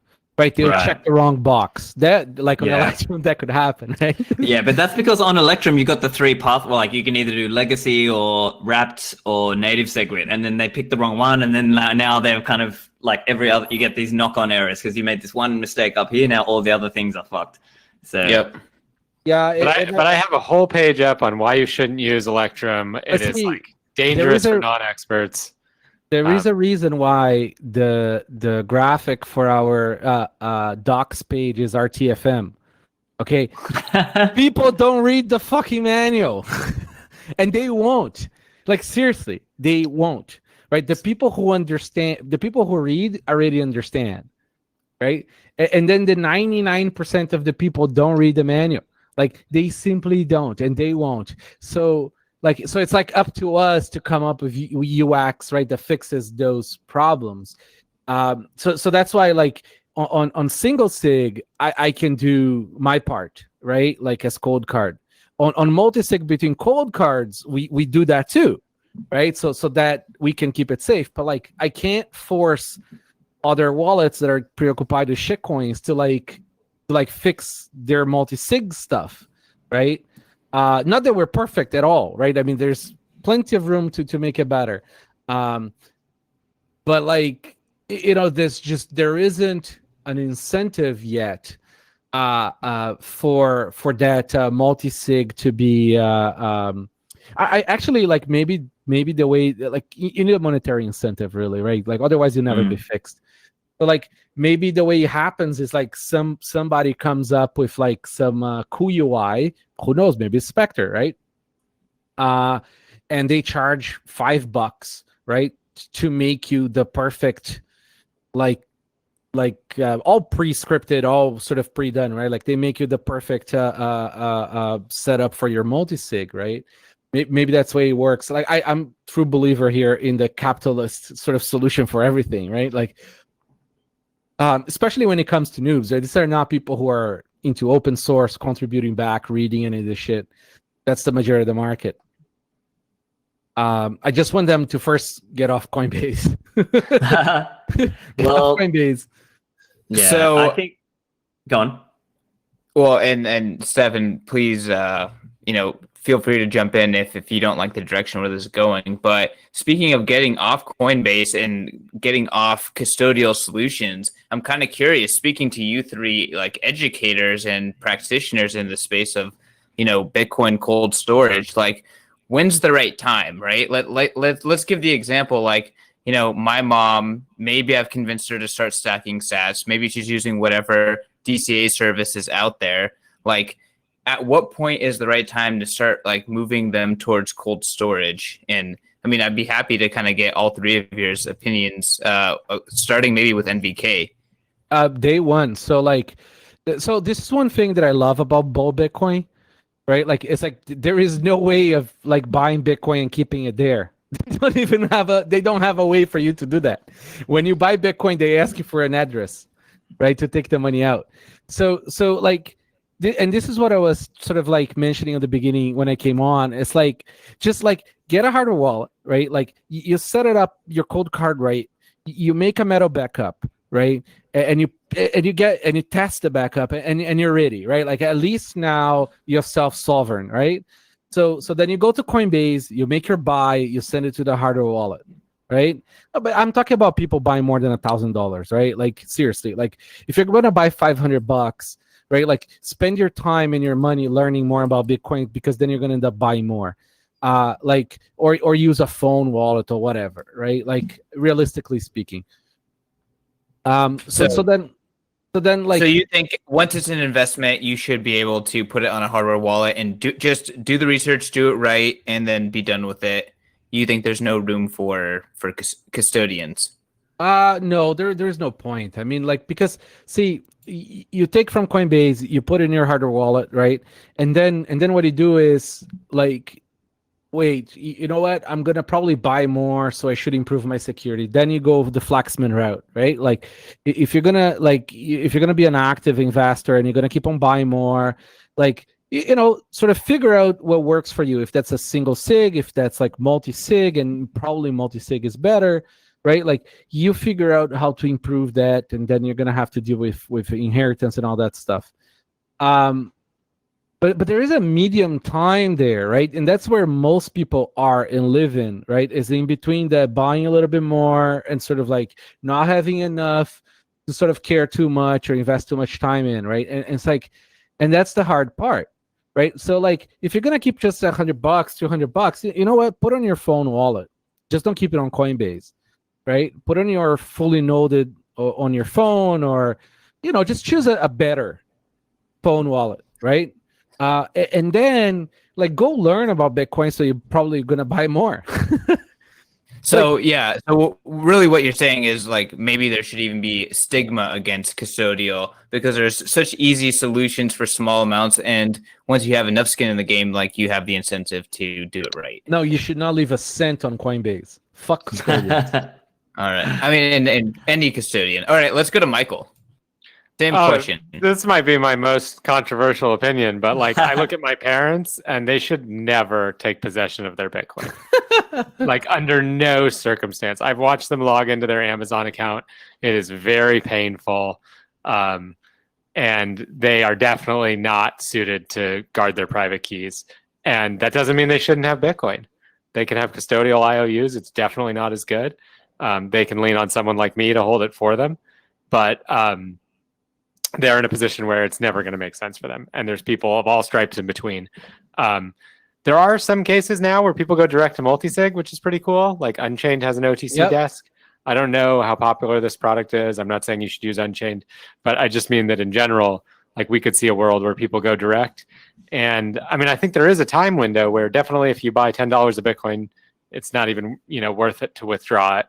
And there is some threshold where it's not worth it. And so maybe you want to be stacking your sats and building up an amount. And then maybe in that time you can learn multi-sig, especially testnet is a free resource. And I also look at the profile of the person, what their risk is. If you work in a sin industry, if you're a CBD seller or a cam girl, or, you're someone that the government doesn't like, or you're in an authoritarian regime, like if you're in North Korea or Iran, you probably shouldn't keep your Bitcoin on Coinbase. Like that doesn't make any sense. But if you're just a regular, normal salary job and you're not, offending anyone, and you've got $2,000, like you might be fine served to be on Coinbase. That's not what I would do, but I would hope you'd want to do all the other stuff. But I hate that we would stigmatize it, because that's still a Bitcoiner that's somewhere along their journey. So here's just one note on that. Like I feel like, I still remember like the very early days, and when the was it Shieldback's like Bitcoin wallet was around, or blockchain.info way back then. There is nothing wrong with people just using an old school standard single sig phone wallet and just back up those 24 words, right? Like it's pretty cool to do that with low stakes money, because you learn so much by just transferring that over and making that backup. That's when you become a Bitcoiner. Yeah, that's when you get it. That's when you're like, wait, exactly. What is this seed? Exactly. How does this work? Yeah, it's like I love that like little moment that people have, right? Like the first time they make a seed backup, it becomes so obvious to them going forward after. So that's why I say like fuck custodians, right? Because it's very easy to move over to one of these sort of like phone wallets for $200, right? I also So here's my perspective. I think the thing is, of course, we want people to be fully as secure and, with all the self-sovereign aspects as possible. But for me, there are some people for me, the approach I take is more like, I look at who they are. Are they a technical sort of person? Like, do I think they can figure this out? And based on that, I'll sort of target how I do it, right? And my general approach is to try to sort of baby step them down the pathway of like being more sovereign. And so there'll be some people where I say, yeah, just buy it and just get started, right? Just get started in some way. And then, okay, now take the next step. Okay, now get a phone wallet, or now get a hardware wallet. Because I think if we go too much like, oh yeah, only ever use non-custodial, there'll be a lot of people who you just like, they would have been able to do it if we just baby step them through. And so I'm bullish on things like the Unchained and Casa. Maybe right now, like the way those products are and the prices and all that stuff is not sort of like the right market fit, at least in my mind. But I feel like in a very near future, something else is going to come about that's going to charge you like, it's kind of like what we tried to do on CoinKite, like in 2013. It's like somebody charges you like, I don't know, $5 a month or like, $100 a year, right? and you have this sort of like online banking experience to a certain extent. You know, you open this thing, and you have like your checkings and savings, right? It walks you through making the backup of that. Hopefully you throw them into multi-sig as well, right? And then that's where they start putting their stuff in, right? Like, and it's very familiar to anyone, say over 30, to know to open a web page that has a thing says checking and a thing says savings, right? And an amount in it. And then it just says to you, like, save this file, right? Like, to start. I think this is going to happen. One of the exciting things that I could see being a part of that, or even driving it, is we might see like a peer-to-peer version of Unchained in the future, right? Where a Bitcoin influencer can say, hey, I'll co-sign in your multi-sig quorum if you'd like me to, but I'm going to charge you a huge fee because I'm like your emergency recovery key. Right. And so I'll be one of your 5, and I'm somebody who has a little bit of brand and reputation. So I wouldn't want to lose it if I was trying to trick you. And again, I'm one of 5. So, one key and a 3 of 5. So I can't steal from you if I want to, but I'm going to be included as part of your quorum. And if something happens to you, I'm going to co-sign with your family and help you get these funds back. But I might take a 5% commission on anything I sign if you need my key.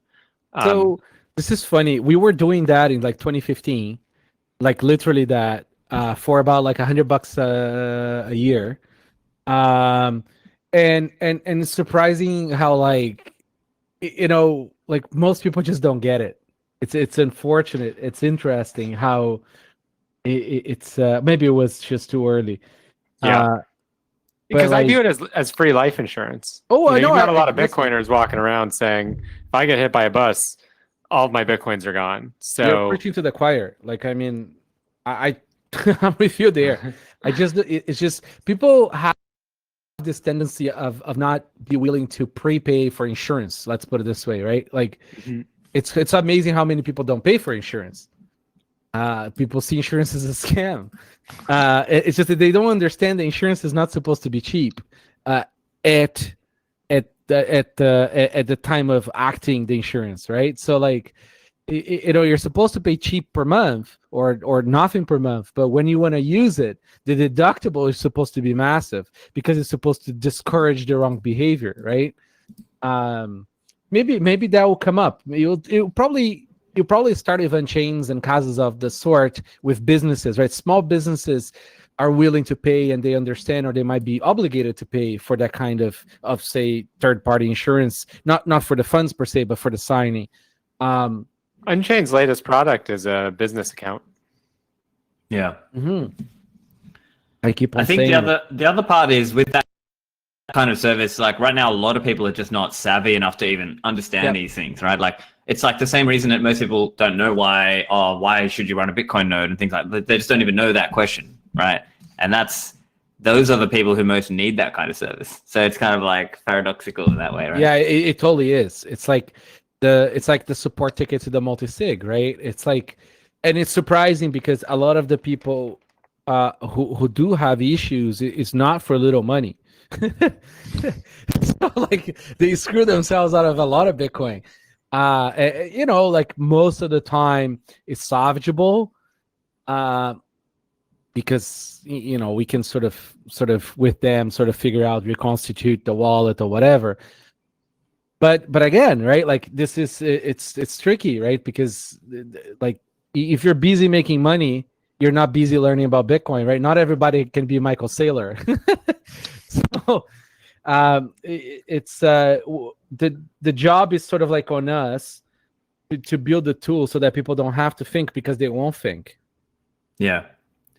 And that's what comes down to the difference between a hardcore Bitcoiner who's going to spend the time listening to these kinds of shows and reading the guide versus the casual who's just going to double click Bitcoin Core, double click Spectre, like. But then the paradox there is like, you also cannot be self-sovereign without doing your own research, right? Because like for every layer of abstraction that make it easy to you, you're trusting somebody, right? Like, if the software is too pretty and makes it all nice and easy, you're trusting the software a lot, right? So you know, we like to joke internally at our company. That's like we want to see hacks on the screen, every screen. If there is no hacks on the screen, the software is lying to you. So I guess here I would love to transition it a little bit to kind of talking bigger picture about Bitcoin. Like, I think part of it is like we need to make Bitcoin approachable and easy, and that's obviously happening. Like, clearly, Spectre made multi-sig exponentially more, you know, approachable than it was before, and other solutions have made it, you know, it's kind of building on the shoulder of giants. But like, at what level do people need to learn about Bitcoin? Like, so, Bitcoin is also kind of like forces you in the other direction as well too, where it's like you can't just live in this like baby fiat world. There's like real skin in the game, and real, like, you need to like be invested. So I'm kind of curious, like where is the medium ground? I don't know. Like, for you to be true self-sovereign, you have to be true self-sovereign, right? Like, it's like there is a reason why gold is so expensive in terms of logistics, right? Like it's super expensive because you have to have the man with the gun, you have to have the forklifts, you have to have the safe room, you have to have the super expensive machines that measure gold in quantity, right? Like they can verify that gold. You know, there's a lot of fake gold out there that's really hard for your average person, the average stuff to like figure out. So there is a massive cost, and they never managed to make that cost like too much cheaper, right? It's always just been expensive to maintain your own fortunes, right? Like, so I don't think, I mean, like with Bitcoin, we made the asymmetric cost, like it's very asymmetric, the cost of at least maintaining the validity of the money you have, right? If you're just running your own node, even if it's just verification, right, of your coins, that we have achieved. Right, so like for very cheap, you can run your node and you know your money is real, right? Verifiable. Now, the security of it, you can look at two ways. You can look at, like, from one side is it's ridiculous that like you can keep $100 million on a $100 device, okay, with like a level of security that's like quite absurd, right? It's like your little code card, like if you do the stuff right, and in your air gapped, even like with a point of failure of being single sig, right? Like it is absurd the amount of security you get for $100, right? You'd have to be like a massive holder to be able to afford that kind of security if it was any other kind of money, right? But with Bitcoin, you end up using the same tools. Now, from the other side, right, it's an extremely soluble, fungible money. So it's very easy for somebody to take it from you remotely as well, right, if you do it wrong. So because it's so robbable, it's going to be very hard, for at least for a while longer, for us to come up with solutions that there is a lot less trust, even though it's easier. So like, how do we, to me, the question is not how pretty you make the UI, how you explain to everybody what a UTXO is. It's more like, how can you make abstractions that are still trustworthy, right? Like, how do you make that pretty UI that's easy to use, but is still very trust minimized? And I honestly don't think there is any good answers yet. Somewhat, it's like, yeah. Go on. Sorry, no, Stefan, go for it.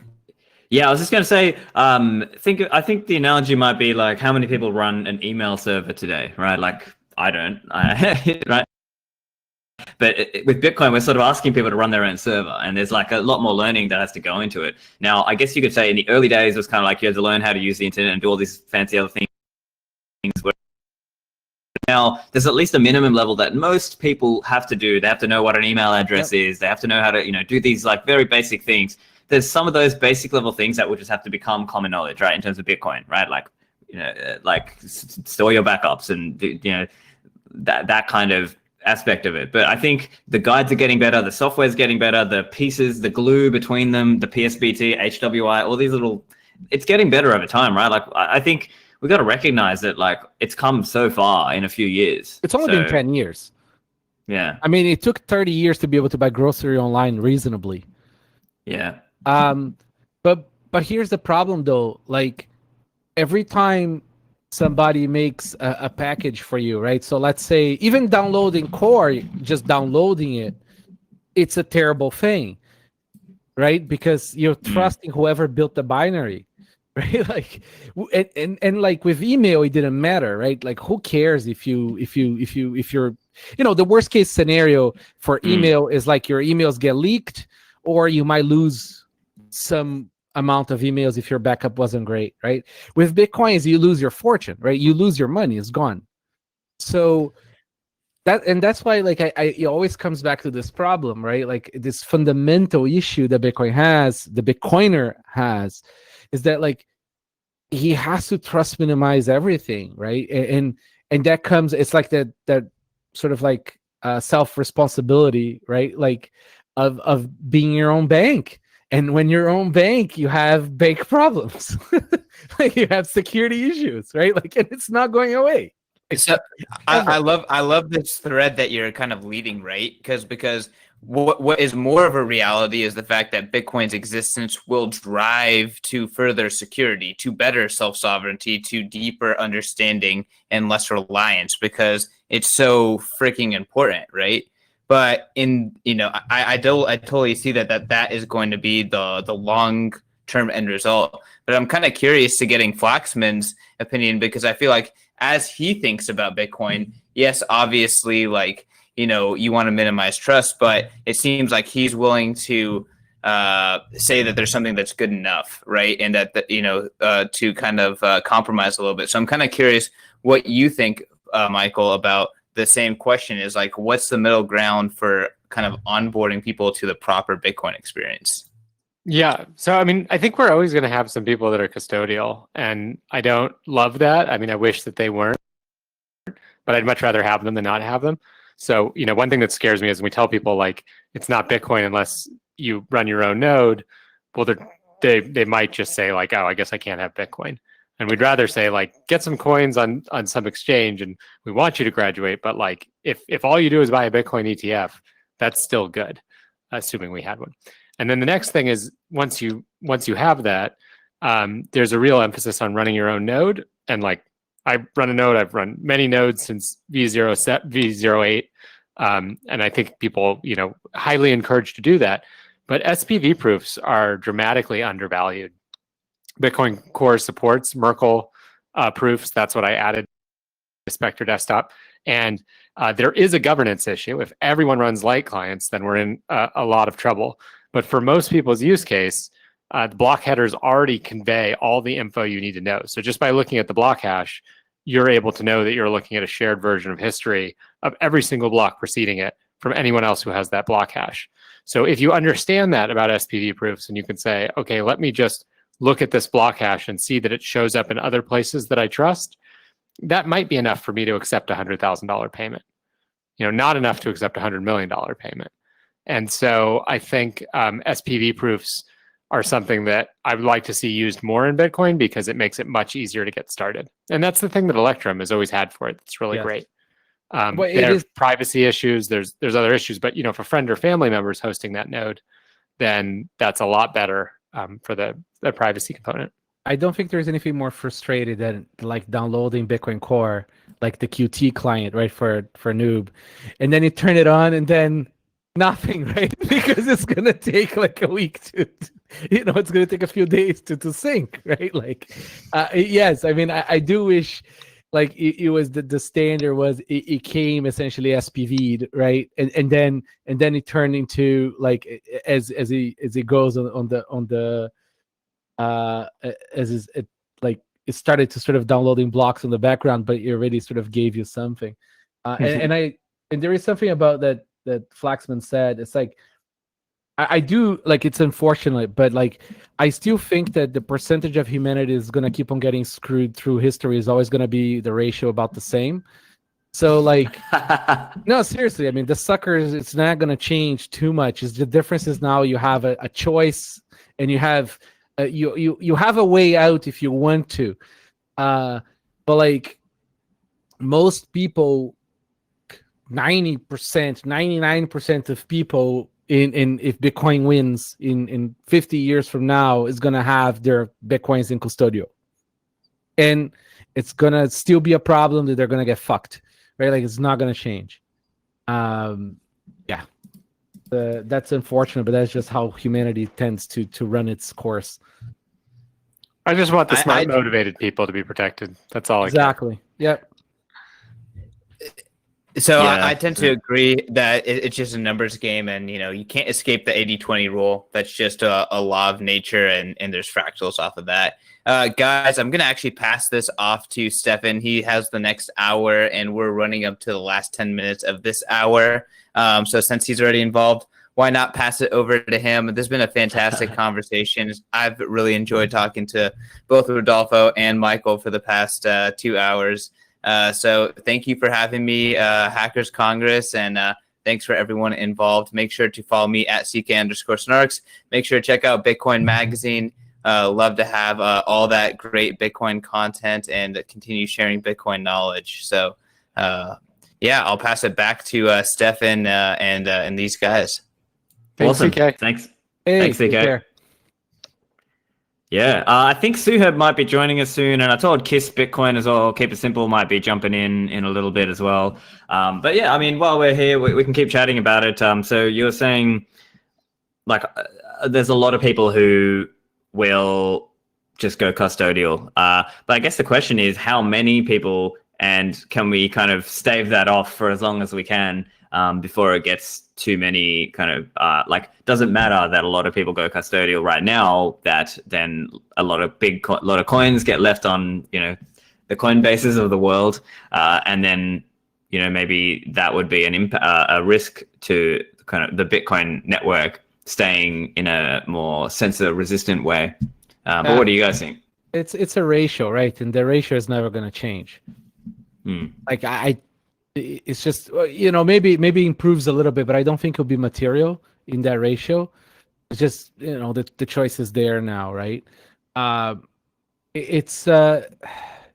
don't think it's a big deal for the network, because like even if Coinbase says we're gonna go with a big block, so fuck you guys, and if you don't go with us, we're gonna take 20% of all the Bitcoin with us, kind of thing, right? I think it's mostly a straw man on that. I think the network is a lot sort of like stronger than it seems. I think other actors would not want to follow large entities, because see, this is the game theory here, right? So let's say all the big holding actors, like centralized actors, want to go in a certain direction, right?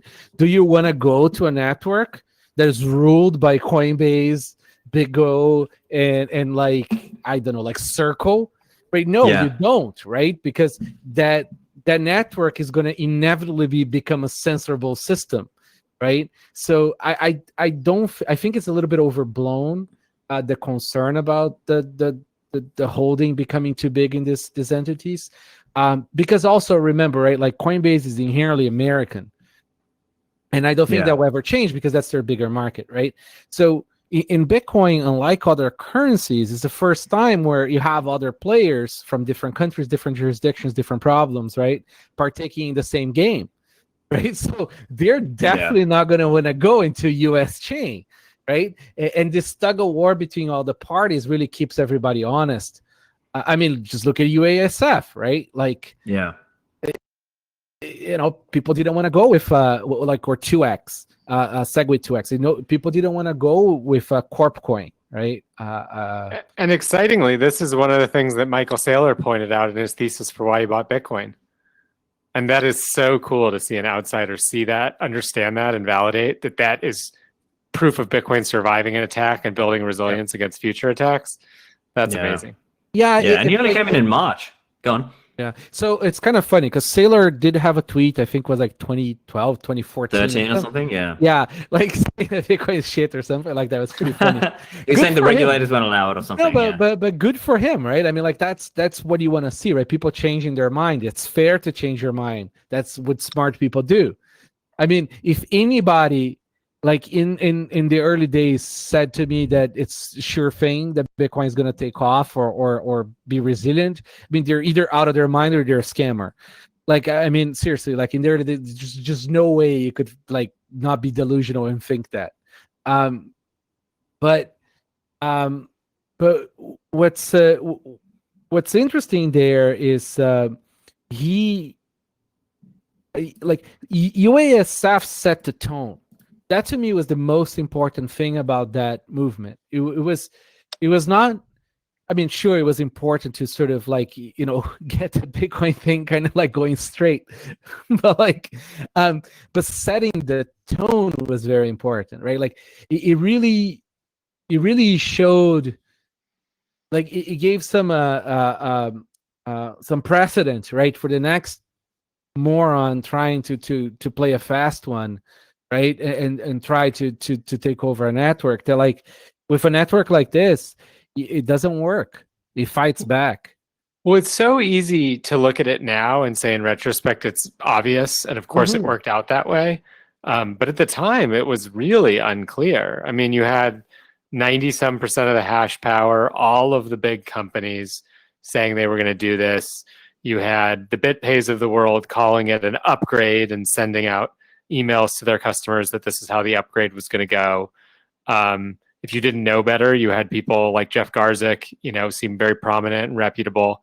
So it just looked like that's what Bitcoin was. That's how Bitcoin worked, and that's what was going to happen. And, now history tells a very clear story, and someone coming in now trying to figure out how does this all work, that's not even really a question to them.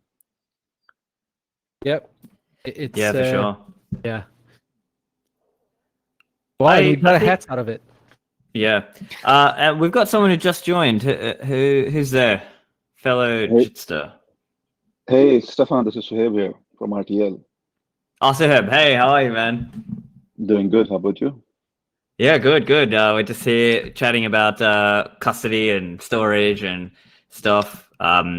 So yeah, because I think our session. So initially, this session was meant to be from it's 11:55 here. So I think this session was meant to be 11 to 12, and then Kiss Bitcoin is jumping on at 12. But you know what? We're all here, and you guys can just hang out while we're here.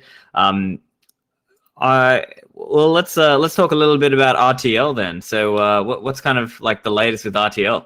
Sorry, guys. Before you start, I'm heading out. I was here cool. for No an worries. hour. Hey, take care. Look at me on Twitter, NVK. Bye. Take care. Thanks, everyone. I'm at mflaxman on Twitter, and it's been a pleasure. Awesome. Thanks for joining us, guys. Thank you. See you. Bye. So, Suhaib, tell us a little bit about the latest with you and with RTL. Sure, we'll be happy to. And first of all, thanks for inviting me here. It's a great opportunity, definitely. So RTL is, just to give an introduction to the folks who don't know about it, it's basically a Lightning node management web-based UI, and allows you to it's basically geared towards slightly a more technical bent, or people who are looking for more advanced user interfaces for managing a Lightning node. So basically users who are like running a Lightning routing node, and they want to have fine-grained control over a variety of routing functions. So it's an UI which provides a more power user type interface to Lightning node management, and gives you features like advanced channel management, giving you a view of your routing feed that you are maintaining, all your routing history that your node is executing. And then we have even advanced integrations with solutions like Loop, which enables you to basically manage your channel balances better, circular balancing, like those kind of advanced features. So it's basically a power user type interface for advanced users of Lightning Lightning node operators, basically. That's what RTL is. So, and in terms of what we are doing right now, in terms of the progression of the software so far, we've been able RTL to work with. It started out the LND, then we enabled it for C Lightning, and then now finally we have it working for Eclair as well. So, all the three major Lightning implementations, you can run RTL on top of those Lightning implementations. Giving you similar type of interface, similar type of experience, regardless of which Lightning implementation is running underneath. Of course, the feature set depends on how advanced the Lightning implementation itself is. So LND tends to be much more advanced. The richness of features available on LND is actually much more than what is available on C Lightning and Eclair. And in terms of the last release, what we actually came out with was actually quite unique in the sense that none of the Lightning solutions so far have had coin selection implementation. So we basically implemented coin control, coin selection for C Lightning implementation. And that was the latest feature that we rolled out with. And coin selection has been missing out so far in any of the Lightning user interfaces.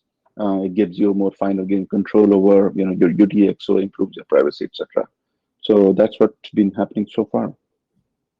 Great. Yeah. So I guess for users who maybe, if someone's listening and they're not as clear on how to use RTL, I suppose they can think of it like it's already packaged in with a bunch of different things. So for example, with BTC Pay Server or with MyNode or some of the different, I think Nodl has it as well. And potentially, is it Raspberry Blitz? I think Raspberry Blitz has it as well. So I guess those are the easy way to run RTL if they want to. So can you tell us a little bit about how you might use RTL to sort of manage, like what will they see and how will they manage their Lightning channels? Yeah. So basically, if you are running RTL, when you start the application, you'll see a dashboard. The dashboard also have two flavors. So if you are the two flavors are, one is for a routing node operator, another is for a merchant node operators. So if you're a routing node operator, the dashboard that you will see will give you a detailed view of what are your channels on one side. There will be a balance score of the channels and your aggregate channel balance score. You'll get some information about your node, what are you running on mainnet or testnet, what version of Lightning implementation is running. You'll get a channel overview. So you'll get to see how many channels are active, inactive, pending, etc. You'll see routing fee history. So you'll see how much your node has been making recently. And you'll also see your Lightning balances. What is the on-chain balance and what is the off-chain balance. So you'll get a good bird's eye view. The moment you log in, you see all the information on the dashboard. It gives you a good bird's eye view of what are the different parameters, of your node, and gives you a good idea of what's happening on your node. Then you can go to the menu on the side to access specific functions. You can go to the channels menu to access, if you want to connect to new peers, you go to peers, connect with peers, do channel management. In channel management, we have advanced features on the menu like circular rebalancing. So you can, adjust balances between two channels, right? And that's a pretty widely used feature of RTL. If you are running loop, you can do, loop out, loop in. And so there's advanced setup. You can actually see what is the routing fee that your peer is charging. So you can actually get a perspective of, if certain channels are not routing through your node, you can actually examine what is the fee rate that they are charging. And, if they are charging quite high a fee rate, that might be the reason why, the transactions might not be coming through you for that channel. So, there are multiple, there are a lot of detailed, low-level information that you can get to through the channels page and the channel management controls. Then you have a transactions control where you can generate invoice, send payments. You can also query to see what kind of route your payments can take to certain peers. that you want to like investigate and figure out. So basically, it allows you to query your graph of your nodes graph and chart out what kind of paths the payments can possibly take. Yeah, those are some of the salient features, and there are settings so you can modify the interface. You can modify, UI for light mode, dark mode. Control the dashboard layout, etc. So those kind of features are there. So these are some high level features that you get on RTL. Yep, great. And so I guess this is one of those things where it's still early days in Lightning. So if you are a more newbie user, you might not really want to worry about like doing all this kind of manual channel management, right? But this tool, RTL, is a tool that you would use if you're, let's say you're more of an intermediate or advanced level Lightning user, and you are either planning to run your own routing node or you are a merchant. So maybe, Suhaib, you want to just spell out a little bit on the thinking there. What are the typical things that those two types of person would do, like the routing node and then let's say the merchant? What are the sort of things they would do? Right. So let's look at the motivations, right? So if you're a routing node operator, your main motivation would be that you are able to route traffic from either side, from incoming to outgoing, from outgoing to incoming. So basically, your objective is that I need to maximize the output that I get from the capital that I've employed, right? So which means that you need to make sure that I am routing maximum possible traffic, right? So that should be the main motivation for a routing node operator. So you will look at your channel balances very actively. You will also have to ensure that your node is available all the time, right? And then you will also ensure that whatever fees you are earning, can you maximize it? Can you optimize it? What is the optimum level, right? What is the optimal level of rate that you need to charge on your channels so that you maximize fee output, right? So those kind of things is what you would worry about. So there are all sorts of controls that you can do, and of course, like you said, it is manual at this point. So there's a lot of tinkering that the user will have to do to play around with all these parameters.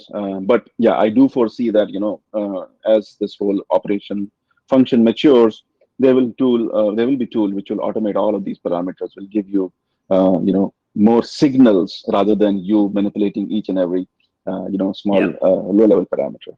So that's for the routing node operator. For the merchant, the view is that there should be two motivations there. That if I'm selling something, do I have enough capacity to receive payment so that I can sell my wares, right? That's one motivation. Second motivation can be if I have vendors who are accepting Lightning, or if they are accepting payments, how do I make sure that I make the payments to them through this node? So those are the things that a merchant should worry about. Another thing that merchant should worry about is what kind of maybe some reports of how much income I'm making, like how many transactions I'm making month on month, those kind of reports, right? So for a merchant's perspective, like I said, capacity is important. Capacity planning is important. So there are tools like Loop, which actually helps them. So when if you're a new merchant starting out and you open up a online store, and you are now ready to accept payments. So what you do is you need incoming capacity, right? So you can use Loop to loop out your channels so that you have capacity to receive payments. So that's one tool which definitely helps merchants in that respect. There's another aspect is where also Loop helps. Let's say you've been making sales, right? You've been receiving Lightning payments. Now, a lot of balance gets accumulated on your local side. And let's say you don't have vendors which are accepting Lightning payments, right? Lightning is very early at this stage. Let's say you have vendors who are accepting Bitcoin on-chain payments. So you can actually use a tool like Loopout, which gives you two benefits. It allows you to swap funds from Lightning to Bitcoin on-chain. And while doing that, it also lets you build further incoming capacity. So Loopout can do both the things, and so definitely that's an important tool for a merchant type node operator, and these things is what they should be worrying about. Yeah, I guess I'm interested to chat a little bit about for the merchant perspective, right? So I think Nowadays, those of us who are in the what I might call the hardcore Bitcoin or Bitcoin Twitter sort of hardcore community, I think most of us now have either played around with it or we could probably figure it out because we're motivated. I wonder, have you had any feedback from, let's say, a more casual level Bitcoin person who's trying to become a merchant? And what are the typical things that they don't understand, or what are the typical kind of catching points for them when they're trying to set up and do Lightning? Do you see any, do you get any, like, do you talk with merchants and things like that? My interaction with merchants, I'll be honest, has not been that frequent, but I did get a few inquiries. Actually, what happens is, since RTL is integrated with BTC Pay server, merchant inquiries actually pay server a lot, right? rather than coming to me. So I only. I think I lost you there, or maybe I'm out of connection. I've had, I've seen problems like, onboarding of liquidity is a big problem, right? When they start out a node and they're running a BTC Pay server, now, they want to get on Lightning, but how do they receive payments?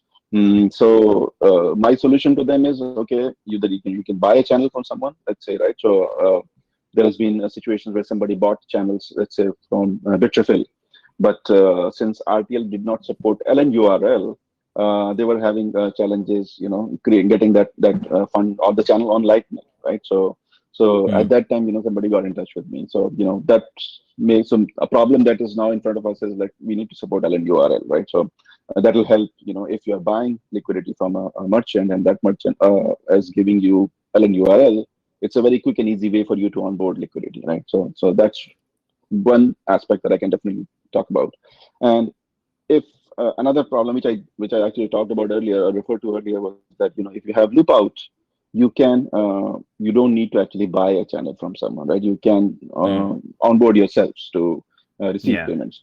But the problem so on that, let's talk through that flow as an example. So let's say someone's listening, they're a bit more of a casual Bitcoiner, or they're just learning. How would they do this flow? So let's say they set up BTC Pay. It's got RTL in there. And then what do? They need to fund that wallet with some Bitcoin. And then they open a channel to somebody. And then they do a loop out to kind of now have inbound capacity, right?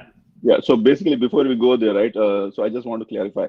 BTC Pay server right now is not supporting, so far does not have support for loop out. Loop out support will come.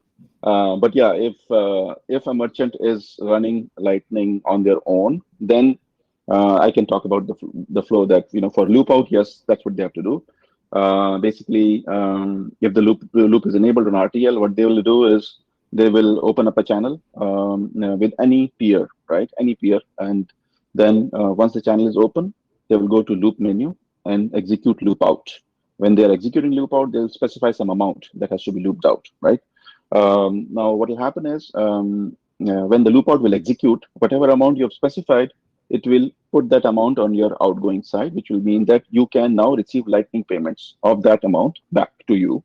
And that when you are doing that, it will loop that amount back to your on-chain wallet, whatever address you are going to specify. So that is the basically quote-unquote loop, right? Where you are sending the money to a loop server on Lightning and getting those funds back on your on-chain wallet. So basically, you get those funds back minus a little bit of fee and whatever routing fee you incur, but you'll get the balance back on-chain. So that will be the kind of a workflow, right? And yeah, but technically, yes, if you're a BTC Pay server user, so far the support is not there, but that problem is being solved. So sooner there should be support for loop out on BTC Pay server, which actually is a good tool for merchants. So that should solve a lot of problems. I think loop out and BTC Pay server is a match made in heaven. for yeah, exactly. So currently what are users doing right now? Is it that they just have to try and manually find someone to open the channel to them, or do it through Bitrefill, but not with LN URL, and just do it manually just to say, hey, here's my Lightning node URI, Uniform Resource Indicator, or basically it's like a URL for your Lightning node. So you go to Bitrefill, say, I want a Thor channel, paste in your URI, say, pay them however much, and then they open the channel inbound. Yeah, that's right. That's the workflow right now for a node operator. Yeah. So basically, they have to, any merchant or vendor who's selling channels. I think at this point, Bitrefill is the main one. So you can go there and open channels to you. And the important thing is that since that node of Bitrefill will also have a lot of connectivity, so you'll not have a problem of other people who want to pay you not being able to find your node also. So that's also actually a good source to connect with and buy liquidity from, basically. So yeah, once you bought liquidity, you can receive payments, etc. But I feel that there are other things there are other players also which are offering similar type of solutions, like Bolts. I don't know whether you've heard about Bolts. Bolts is also offering submarine swaps, similar to what Loop is offering.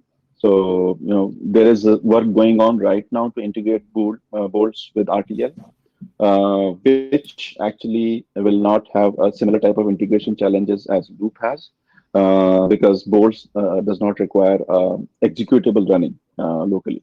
So you can directly connect with their web server to execute submarine swaps. So once Bolts is in, then even on BTC Pay server, it will be very easy to do submarine swaps and onboard liquidity. Yeah. So these are all options, and I guess it's early days with Lightning, so it can seem a bit overwhelming, right? Because there's all these like technical words, and I don't know exactly because again, you and I are deeply into this world, right? So you and I think we have to kind of have that empathy for the casual Bitcoiner or the new Bitcoiner who's like, whoa, what is this? They don't even know what to look or what to read, right? So I think that's but over time these will get better, right? And I think also part of it comes down to how many people want to spend today, right? Because this is just like a general thing with Bitcoin, like people want to hold, but at the same time, for me, when I'm teaching, somebody who's new to Bitcoin, I try and figure out what do they want, right? Are they interested in hodling? Okay, well, hardware wallets, multi-signature, how to run your full node, all that, right? And then if they're interested in day-to-day stuff, right? That's where I might teach them, oh, hey, get a Lightning wallet. Okay, hey, get Phoenix or get Breeze, right? The easy Lightning wallets for a newbie. And then also, I guess I haven't had that many examples where someone wants to be a merchant, but I've had people where they might be interested in like small day-to-day spend. And that's where I might show them, oh, hey, here's how you use Phoenix to pay a Lightning invoice and things like that. And I know Breeze has a good one because Breeze's wallet app has a POS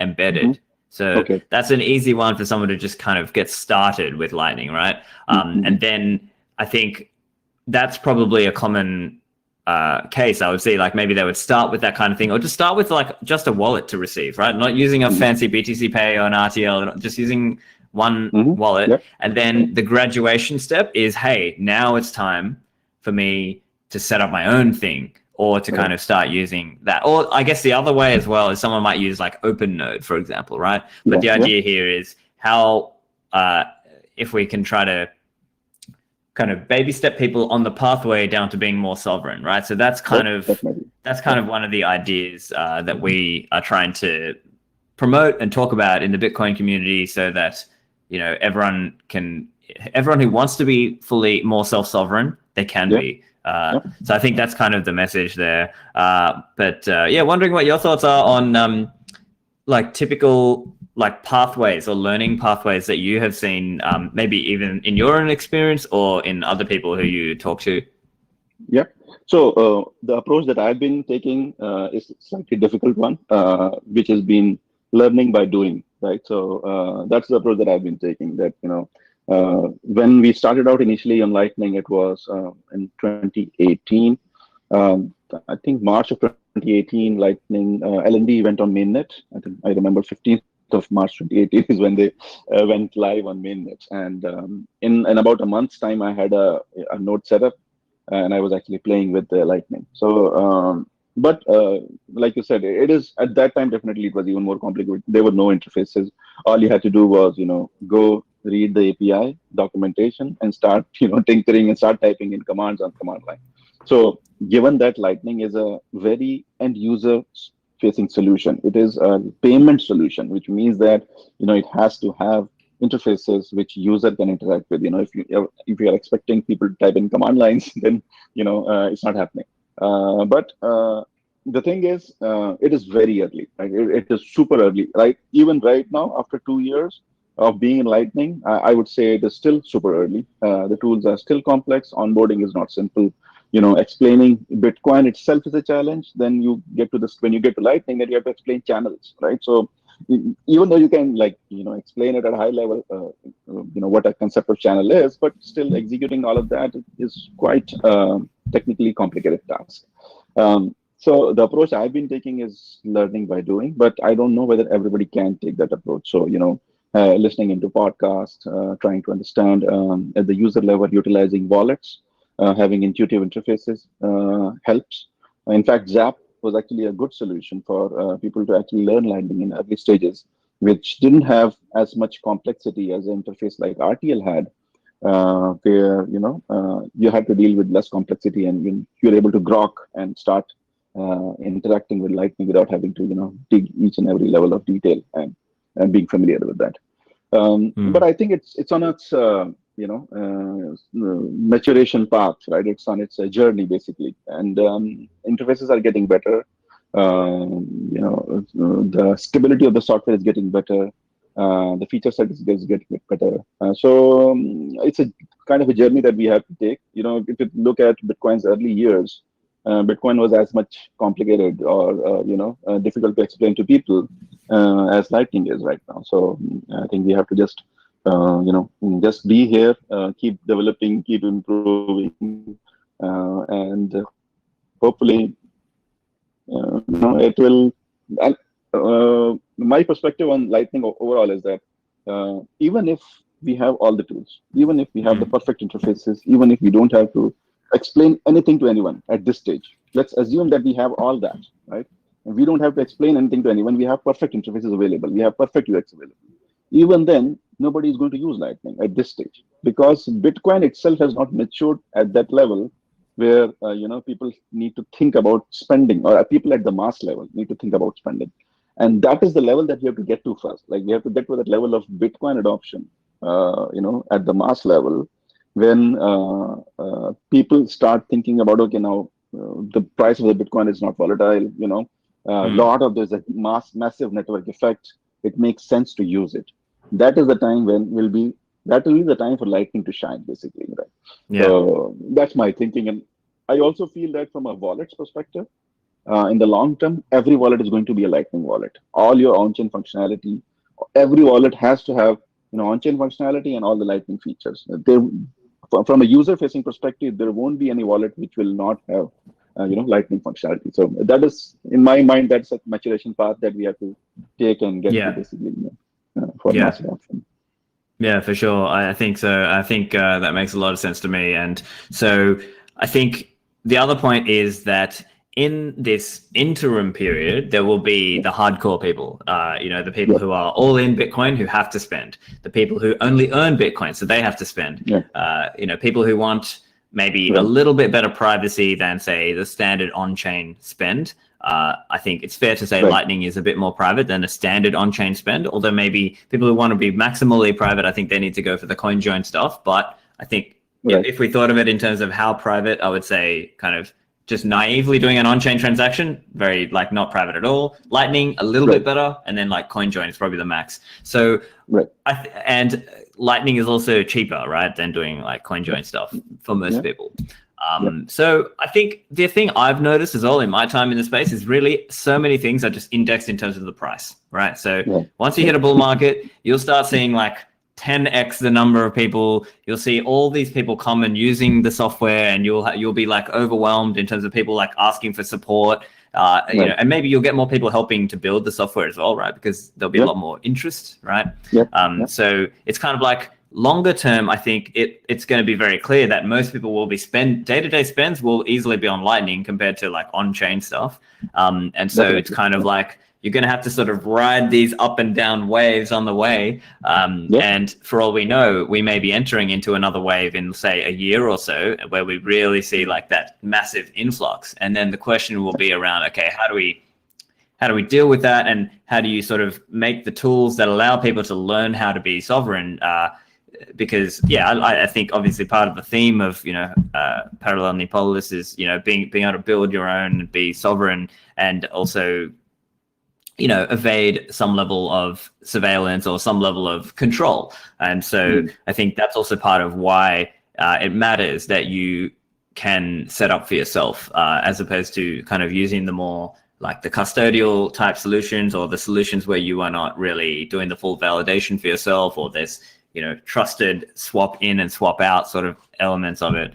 But I guess it's a spectrum, right? It's like, as an example, I might look at, say, people in developing world countries, and you hear some of them are just using things like Zelle, right? They're not even using Bitcoin, or something. Like, obviously there are people using Bitcoin, but there are people who are using Zelle, and it's kind of like, well, I guess for them, it might just be that they're familiar with it, or maybe that's only as much censorship resistance as they need. So they don't want to go all the way, right? So it's kind of a funny conversation there. But I think at the end of the day, it comes down to having a real alternative, right? So if you have been blocked by PayPal, if you've been blocked by whatever, or if your money is getting inflated, well, now you're going to look for an alternative. Once you start looking at Bitcoin, then you're thinking, okay, well, I'm in this Bitcoin world. Now you're starting to think, well, okay, but if I need to spend, well, how do I spend? Okay, Lightning. Okay, now Lightning. Okay, right.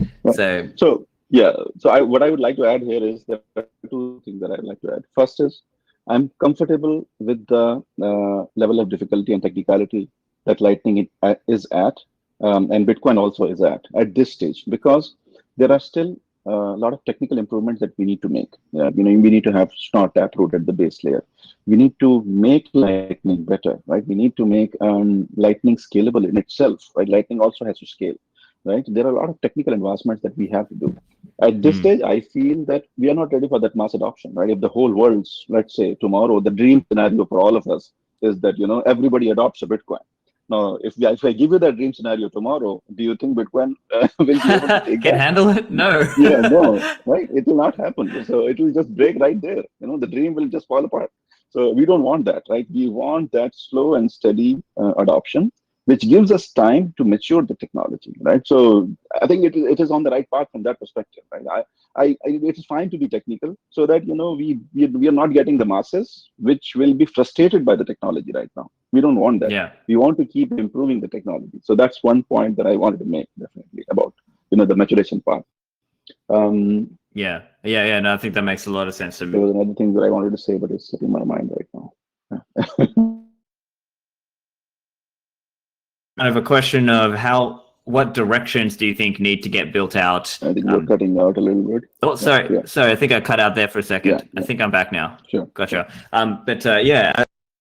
As I was just mentioning, it's like there's a few different pathways we can sort of go down, and ultimately it's around how do you convey the message to people of, hey, like, put in the time and the effort to learn how to be sovereign, because a lot of people would just say, no, I'll let someone else handle that. I'll let someone else deal with that for me. So in terms of you, when you're trying to teach people about, Bitcoin or Lightning, what are some of the things that you'll try to explain to get them to kind of see?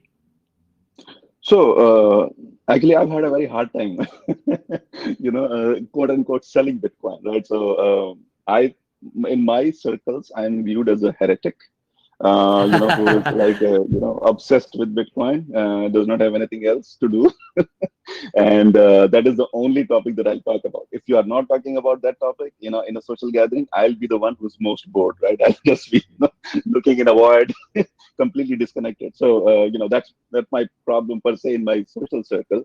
But yeah, what I try to, when somebody is interested and when I start going about it, I actually start with, basics like, the money that you're using right now. Do you question the origin of it? Do you know who's controlling the printing of it, right? And would you want to be able to not have those controls, right? Would you want your money to be independent? Like, my basic question is to whoever I'm talking about, that question the money, right? Unless you question the money, there won't be any reason for you to get into Bitcoin. So, and question the money, try to understand its weaknesses, accepting that government is always doing the right thing, and government's having the control of this money printing machine. This assumption is not is something that should be questioned, and try to figure out, and then be on their journey, because nobody sold Bitcoin to me, right? I discovered it, and then I went down the rabbit hole to keep on like peeling the layers of the onion to figure out what it is, and that's why I liked what I found, and that's why I'm in it, right?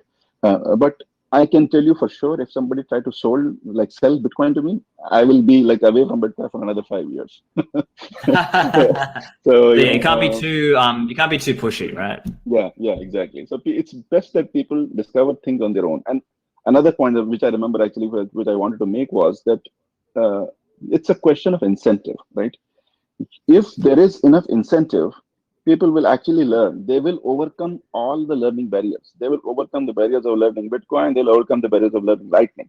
But only if there is enough incentive. And there are countries where people have incentive, and you can actually see Bitcoin adoption in those countries, right? I think we should give time to people, for us to improve the technology, and second, give people time, let them figure out.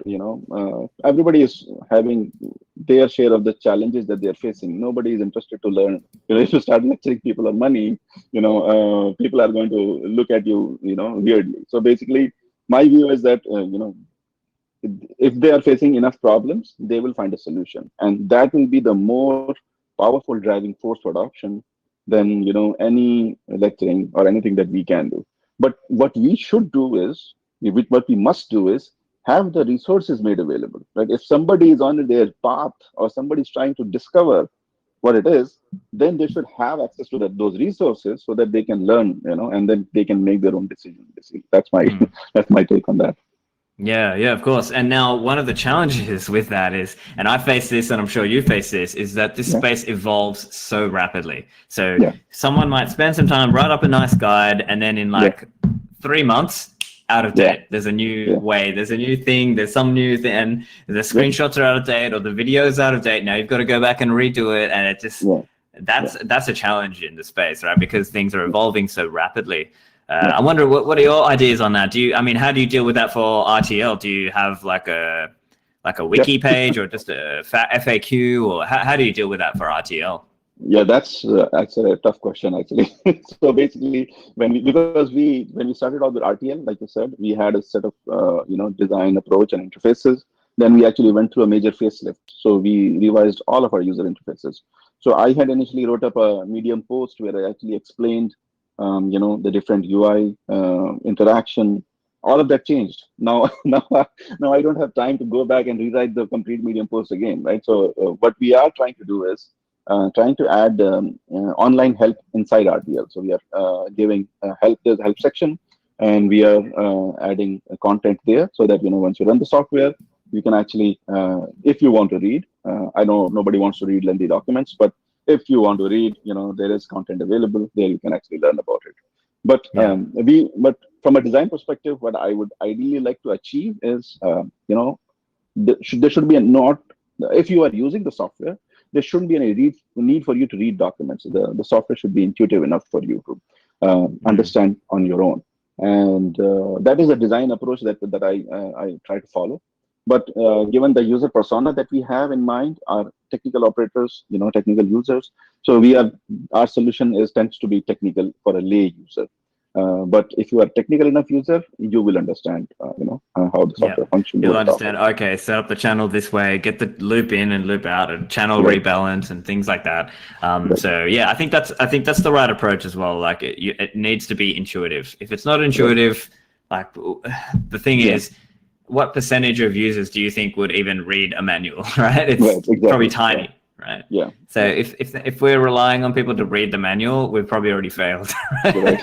And that's unfortunate. But like I face this as well, right? Like I try to make material, and then sometimes I feel like it goes out of date so quickly. So it's it's a challenge there. So in terms of having documentation and things, like what's your approach with RTL for that? Like, do you have an FAQ, or like what do you sort of normally use? So this is a bit of a gap. So far we've been maintaining our GitHub as an updated document repository for people to follow instructions, etc. We are trying to set up a website where we can offer FAQs and more information. So we are trying to design that. Right now it's a work in progress. But hopefully once we have that up, then we'll have FAQs there, screenshots, give an introduction to the application, etc. on the site itself. Right now it's just the GitHub document. And so what we're relying on at this point also, from an integration perspective, if you look at RTL, it is integrated with Nodal, Raspberry Blitz, BTCP server, MyNode. If you're using any of these popular node solutions, you don't even have to go through the process of setting up RTL. It's already packaged, integrated and packaged. So that actually helps us, right? I don't get a lot of questions on setup itself. Initially, when we rolled out, I was like fielding queries on setup all the time, right? So that has gone away, thankfully. So basically, that node packaging has helped, in reducing that type of queries.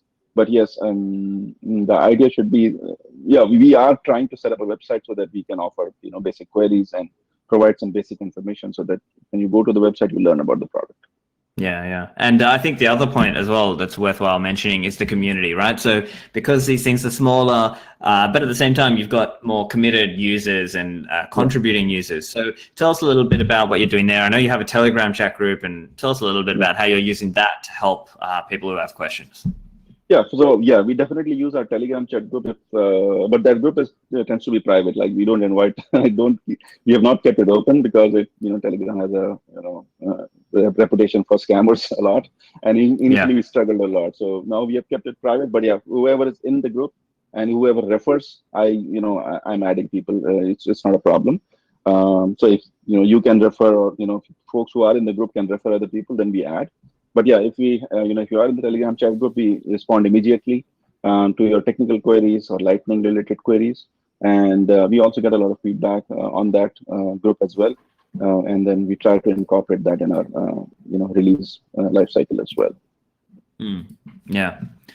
Yeah, and as we just kind of think more about Lightning Network more broadly, and by the way, I think Kiss Bitcoin, Keep It Simple, should be jumping in at some point. I'm not sure when, but anyway, just while we're waiting for him to join us, sure. When we're thinking about Lightning more generally, I wonder. I mean, there's so many pieces in the air, but my broader kind of question that I'm wondering what you think is, what do you think the overall kind of fees will end up being for payments once you factor in, say, channel open, channel close, looping fee? Do you think all of that combined still works out to be cheaper than, say, credit card payment processing? Do you think that will be true? I to be honest, I don't know whether that will be true. But comparing it with credit card fees is basically the main parameter there is that person, the merchant is actually paying the credit card fees, right? And maybe trying to pass that to the customer as well in terms of the overall cost of the product, right? That model will be challenged with Bitcoin, right? Where the person who's actually making the payment is paying the fee, right? So the merchant can keep the cost of the product and whatever, right? They can pass on that benefit to the customer. That's one benefit, right? Overall, but from a fee perspective, there is a whole lot of liquidity market which has to develop on Lightning, right? As the adoption of Lightning Network increases, which has to compete with the on-chain fee market, right? And those are the interesting, dynamics which have to play out to basically arrive at an optimal level of fee that will be charged when you are making payments on Lightning. And of course, from a merchant perspective, the benefit is that there's no chargebacks. There's the merchant does not end up paying the fee and has more control over the pricing of the product. So I think those are the benefits. But fee market is definitely, even Lightning, as Lightning right now is tiny, right? There is, at this point, it does not make sense to talk about Lightning Network fees. But as the adoption increases, the interplay between on-chain fee market and off-chain fee market is going to be interesting, and it should give us an equilibrium of fee on Lightning Network. Yeah, that's a really interesting thing, because it's kind of like, I've mentioned this before, but there's like this funny sort of seesaw effect, right? Because what we'll see is, I can imagine, right? I'm sort of speculating a little bit, but I think this is my intuition of how it's going to play out, right? So let's say over the next year or two or whatever, we start to see that huge influx of people. And then we start seeing very high, on-chain fee.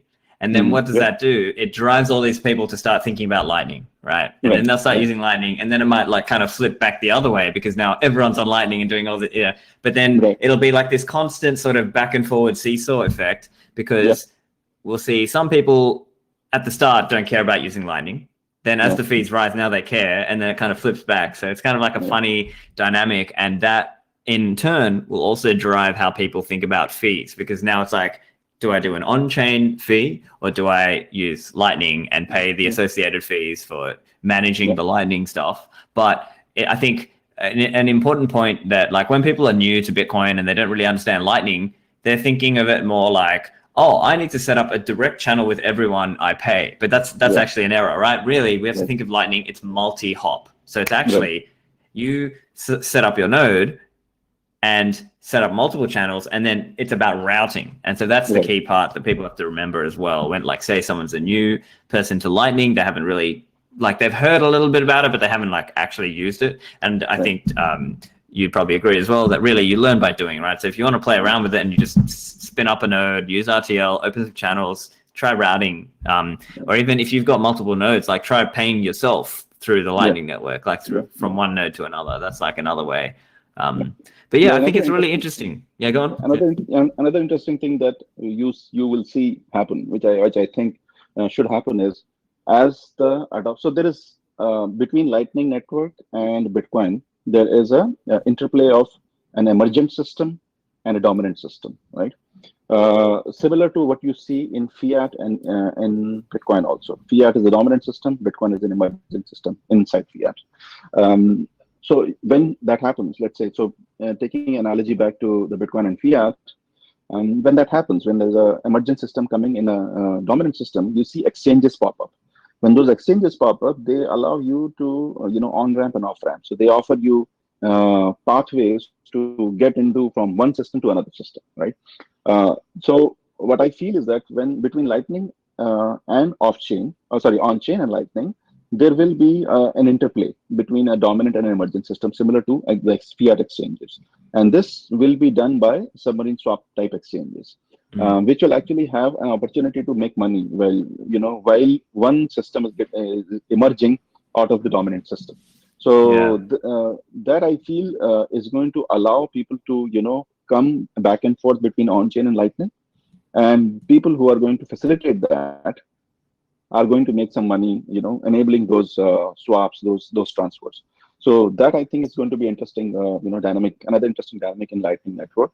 So you can already see that, for instance, Lightning Labs is offering Loop as a product, which is essentially an exchange product between off-chain and on-chain.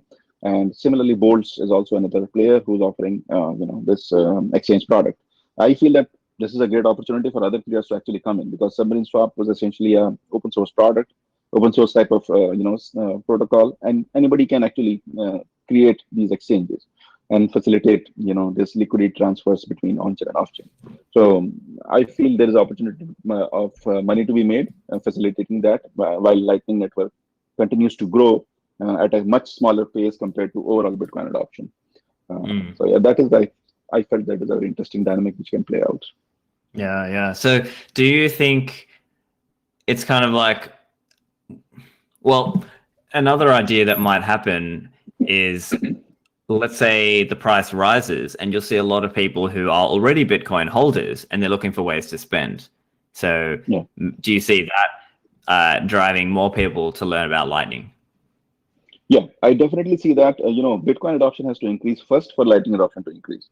People have to get frustrated by the on-chain fee to see the value of what Lightning can offer to them. Right now, also look at I didn't check the mempool size, but it is like almost like 10,000 plus 20,000 plus transactions already there, right? So that if mass adoption is increasing, definitely we will see a bottleneck, right? And if you look at any event, look at a sudden price drop or a sudden price rise. The moment you see that, the second, if you go and check the mempool, you'll see a run on the mempool, right? So basically, it's like a run on the bank. Like people are waiting in the queue to get their transactions, executed.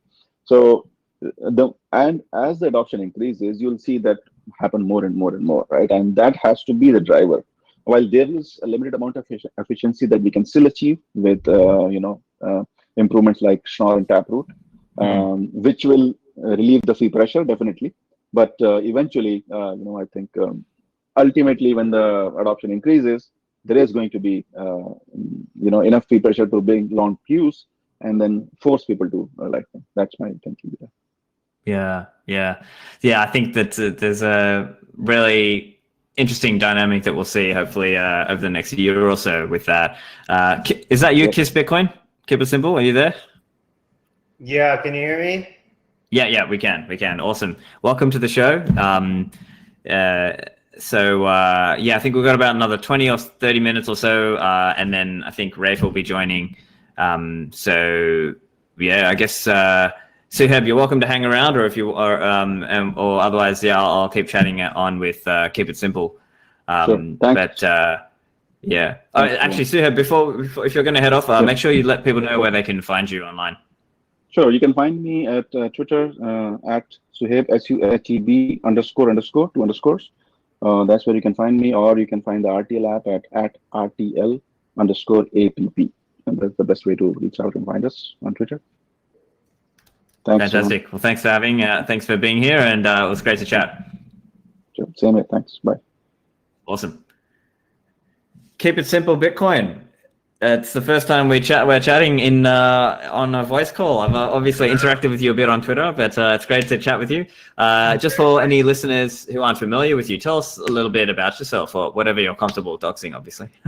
Sure. Can you see me and hear me okay? I can hear you, but I can't see you. Oh, so I've never used this before. Now I can see you. Is your cover on or something, or? No, I can see myself in the whatever this rear view mirror type thing is, but I don't. Is there a button I have to press? I mean, the video is. It seems like the video is on, but I just can't see. It's like you've got a black screen on. I can see myself now on the main screen. Do you see me? No, I don't. I don't know why.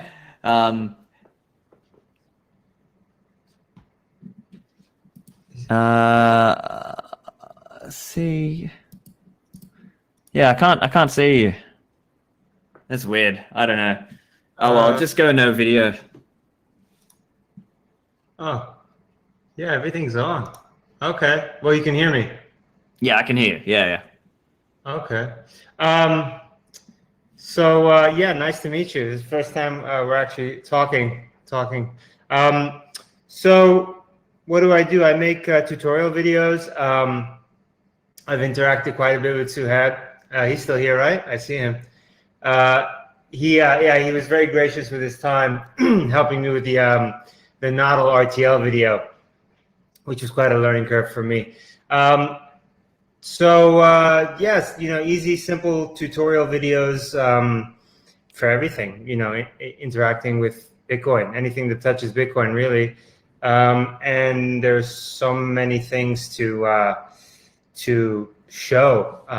So it's just an ongoing process. Yeah. And your channel is great because I think it's one of those things where you've got like nice short videos that you can give people. So it's sort of, it probably makes it a bit easier for the listener or the viewer who feels like, oh, I don't want to watch some 2-hour walkthrough video. I just want to see kind of, just high level, what are the main steps involved and stuff. Yeah, I hope so. So. That's part of the point. Yeah. So how'd you come up with the style? There's no story really behind it. I was racking my brain for what felt like years, trying to figure out what I can do to contribute.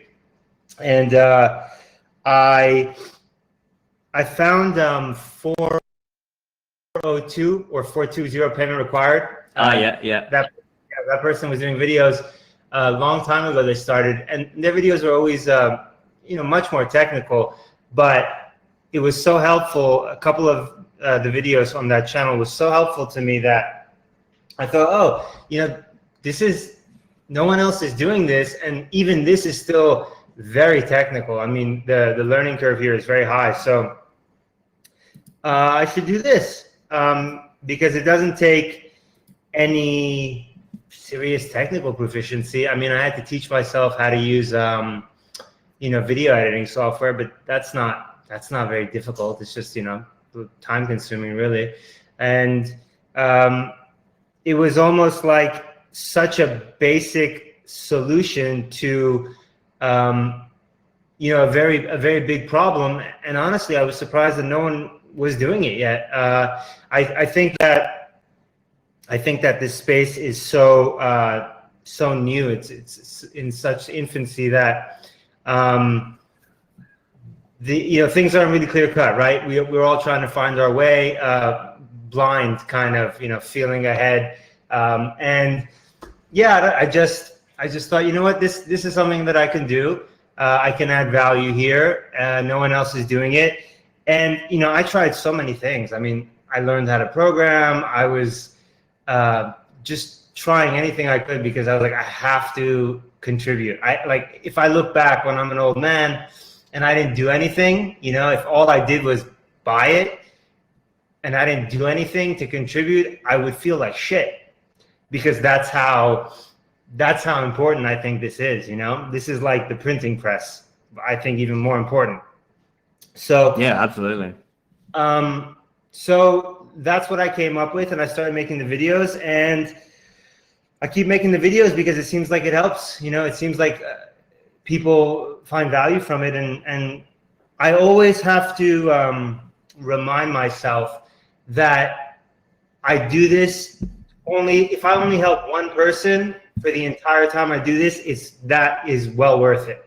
And so whenever I kind of get discouraged, frustrated, I just remind myself about that, and I just kind of keep moving forward and just keep making tutorials, and people give me very positive feedback. So, as long as I'm helping people, then that's it. I keep going. Yeah, that's awesome. And I know you've done a lot of great tutorials on things like Cold Card and Electrum. So can you tell us a little bit about how, your process of making the video, in terms of, I guess my question is, do you have to do a lot of trial and error with the product before you then feel comfortable making a video about it? Can you see me now? No, I still can't. It's still black. I don't know why.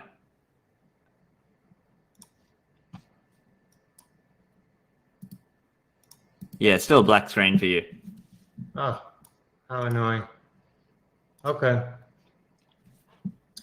So my process, that was the question? Yeah. The process for creating the videos, and do you spend a lot of time just sort of doing trial and error to figure out the product, or do you kind of just spend a lot of time reading the documentation, or how do you do that? The process. So that's interesting. I've never had to explain the process. So most of the stuff, I guess the low-hanging fruit for me were things that I already knew how to do. And so I just use it. I record, I do a screen recording of myself using it. And then I go in and I just start adding, I iterate over it many times. So I'll explain, one flow, one workflow, and then I'll go back and look over it, and then I'll see, okay, where do I want to explain more, or what do I want to touch on? Do I want to maybe touch on, highlight, privacy, or highlight security, highlight something that maybe is a bit more on the fringe, because I want to make it simple for people to just follow along and achieve something just by following along and not have to think too much. But I want to challenge them as well if they're not conscious of certain things, like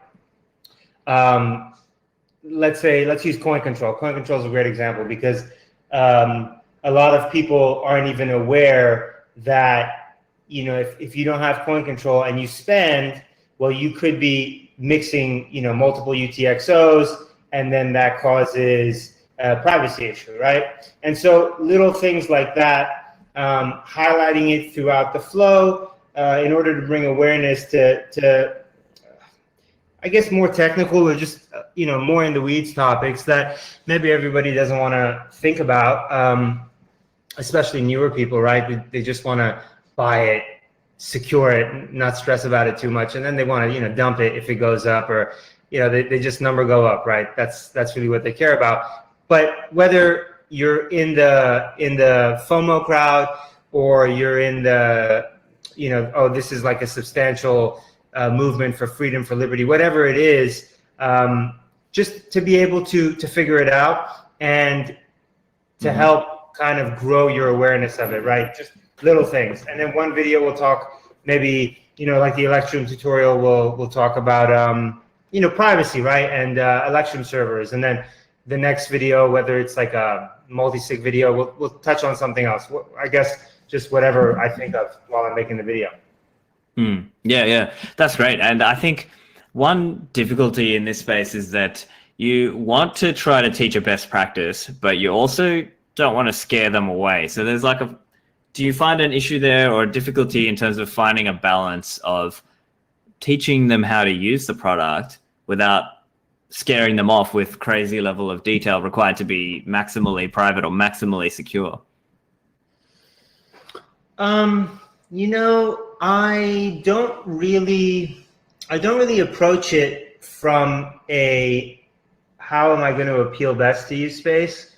My approach is more when an individual realizes that they need a certain thing, then finding one of the videos where I go over that exact thing will help them. So, yeah, it's kind of like I'm creating the videos for the moment where that person needs the video, and not so much to appeal to, like a wider funnel, if that makes sense.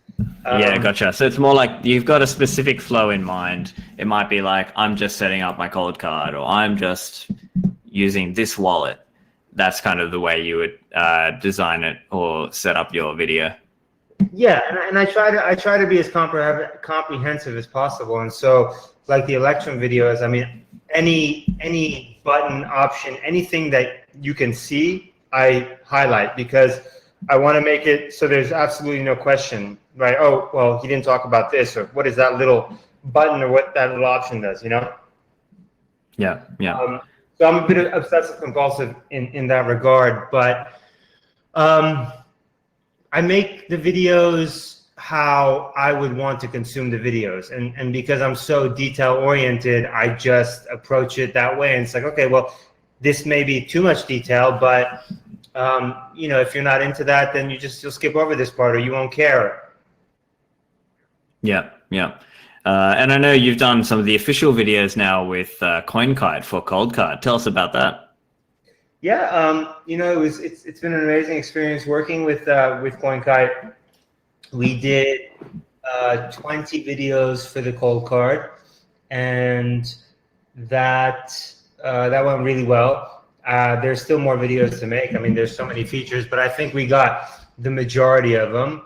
And now we are collaborating, and we're doing kind of like Rodolfo calls it like a Bitcoin school or something like that. I mean, basically, his intention here is to teach people how to use Bitcoin the way that he feels like is best to use Bitcoin, which is 99.9% the way that I use Bitcoin and feel. We share the same sentiments, so it's a great collaboration in that way. And he has so many videos that he wants to kind of get done, so many different topics to cover. What do we have right now? I am setting up Bitcoin Core on a main your main PC, setting it up pruned, and setting it up just to kind of to run your infrastructure, your wallet, so we can do a Spectre tutorial on top of it, a fully noded tutorial, anything that you would do locally. It's not a full node to serve the network. I'm creating it with no inbound connections, but just to build on that and to make so many other videos, kind of that being the core. So eventually, probably in 5 or 6 videos, there will be a nice blueprint. You start with installing Tor, you install Core, then you find the wallet you like, you have your own back end, completely self-sovereign, all the privacy is taken care of. And so like Legos, you're building that foundation, and down the line when a large amount of these videos, or a decent amount of them, are done, it'll provide a great runway for someone new to just start from the beginning, kind of get their hand held, and to do it the way that maybe some of us more paranoid or, you know, more tinfoil hatty feel like, you know, the way to do Bitcoin, right? And it won't appeal to everybody, but again, it's about creating something for the person who needs it. And you'll know you need it when you know you need it, and you look for it. Yeah, for sure. Yeah, I definitely appreciate that. And also, I think it can be really good if you might have heard about a product, but you don't really know what it's like. And so watching the videos that you've done are a good way to just get a feel for what it looks like in practice. So, maybe you have the product, but you haven't used every single little feature. And sometimes in the video, you can sort of watch that and get a sense of, oh, okay, that's exactly how that little feature there works.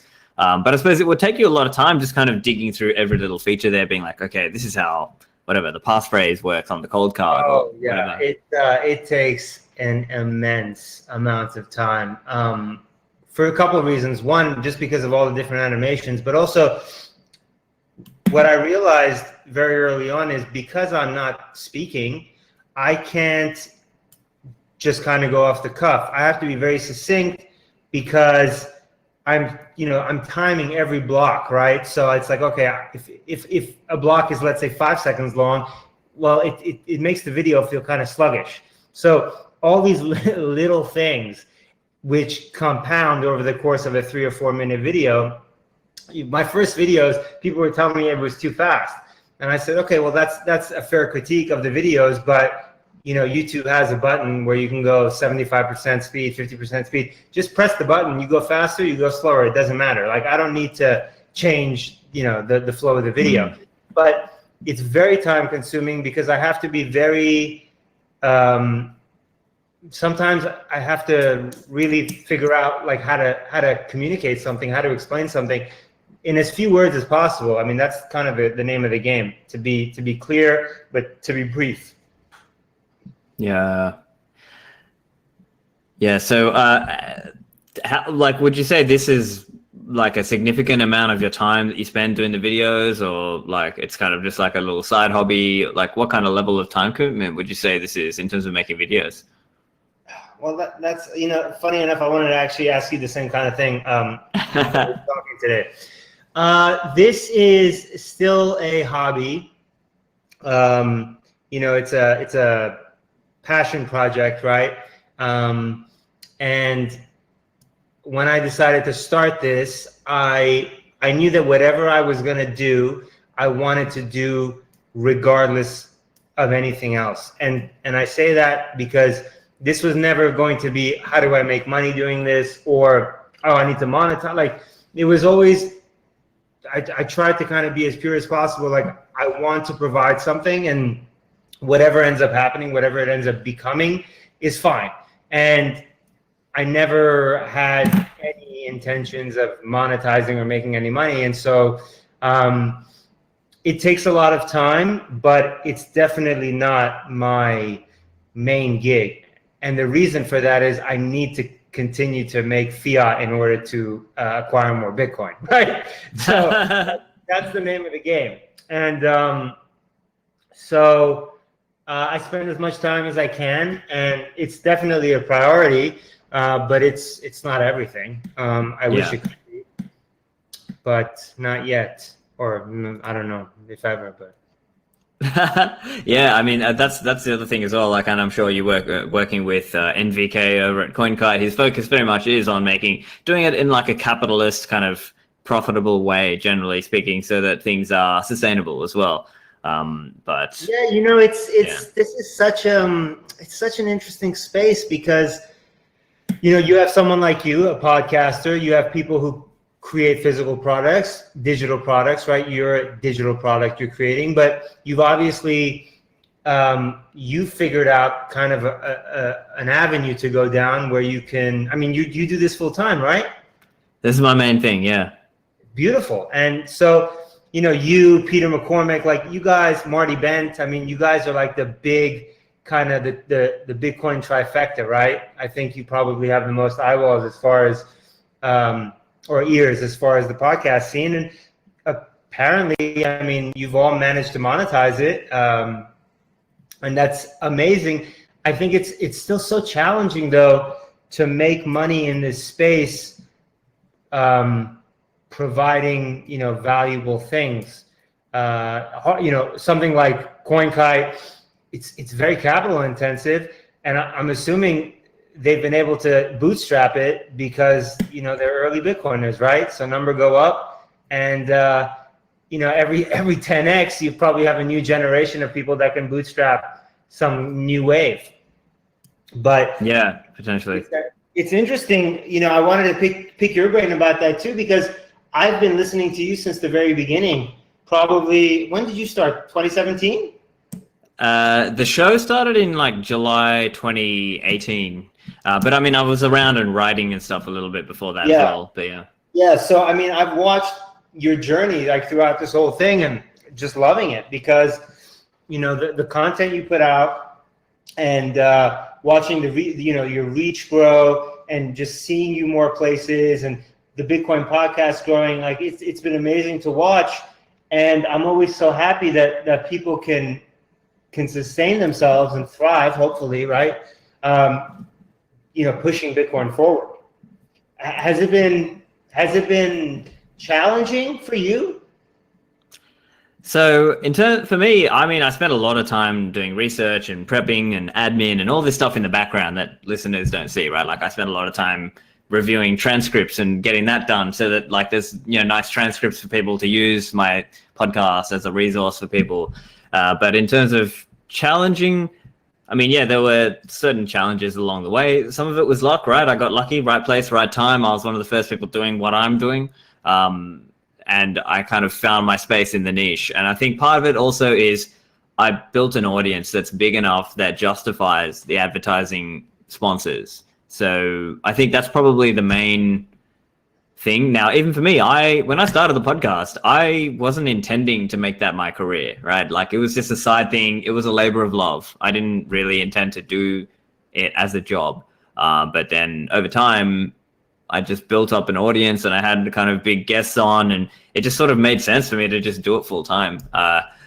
So that is kind of my journey on this, but I certainly appreciate that, like, it's difficult for people out there because not everyone can do what I did, right? And there's not, I guess, given the size of the Bitcoin market right now, it's not like there's a huge amount of, I guess, colloquially like space or whatever you want to call it in terms of how big is the market, how many eyeballs or listeners or whatever are there that, you know, all of these things are like profitable and sustainable. But I think over this next year or two, assuming we see kind of that next run up happen sometime over the next few years, then I think that, like you were saying, that will open up the door to a lot more people being able to like properly dedicate their work and time in the space, because I think we will get to a point where, you know, exchanges will be like struggling to get new people. They'll be like trying to get new people, and companies in the Bitcoin world will be struggling to get new people in. Well, not struggling, but you know what I mean? Like they'll be like really having to like quickly expand because they'll be having all these new customers coming in and all these like customer support tickets and things like that. And the challenge in this space though is that it's quite lumpy, right? It's not like smooth growth. It's kind of like there'll be these times in the cycle when like companies make so much of their money just from like a few months or like a year's worth of the time, and then they're kind of trying to survive through the next bear market. So I guess that's interesting. You know, I wonder as you're speaking, I'm thinking if the price going up benefits you or, you know, any kind of Bitcoin content creator, or if it hinders you strictly in the sense of I guess earning a living, because well, I guess if you're earning money in fiat, it's not such a big deal. But if you are earning it in Bitcoin, it's like the more the number goes up, the more you find people are reluctant to part with their Bitcoin. And so throughout this whole process of me making my videos, and I always think about this when I listen to your podcast or Marty's podcast, or people like, like Bottom Shelf Bitcoin, great Bitcoin podcast. I love his, his stuff too.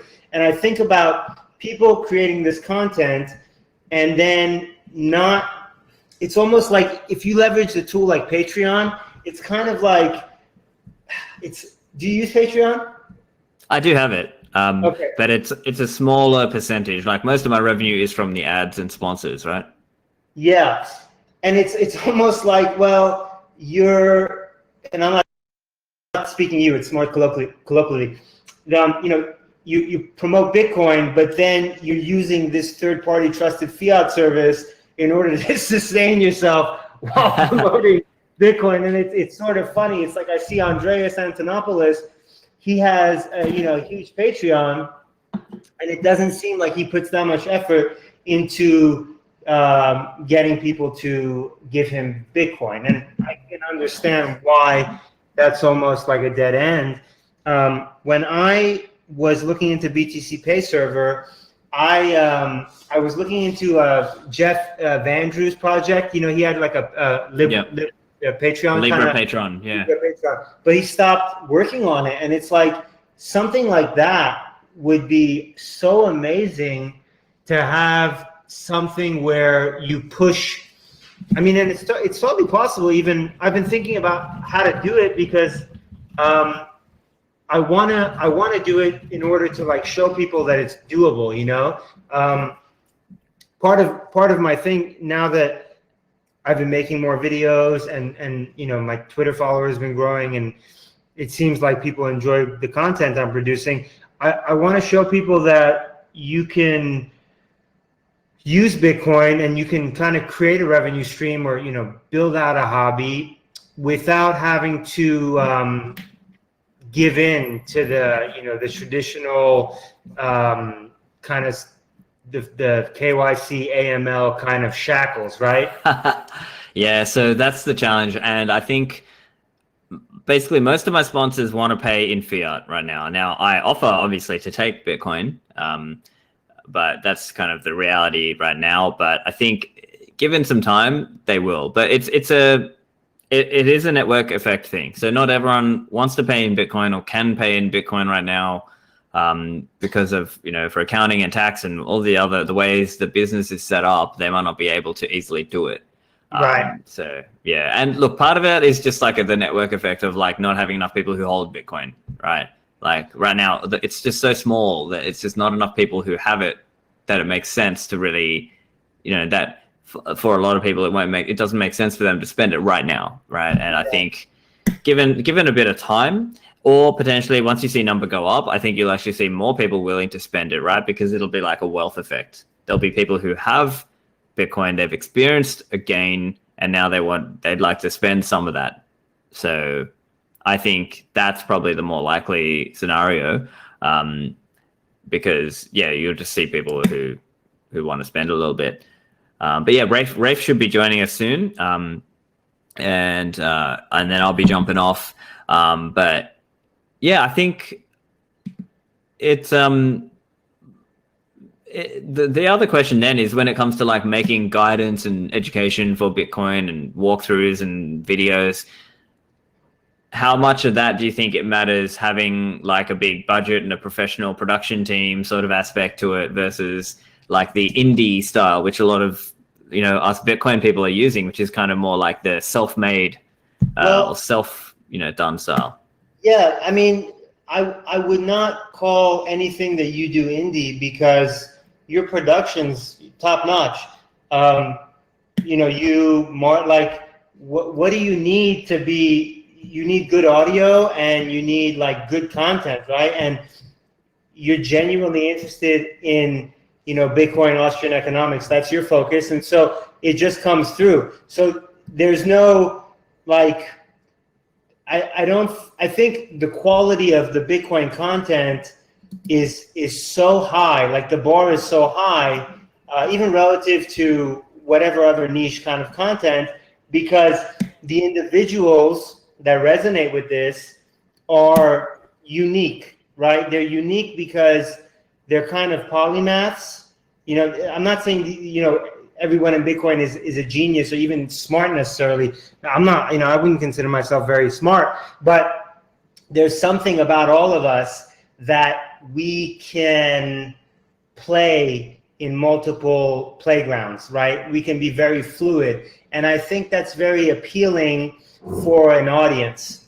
And going back to the question about, you know, big budgets, no budgets, what I've learned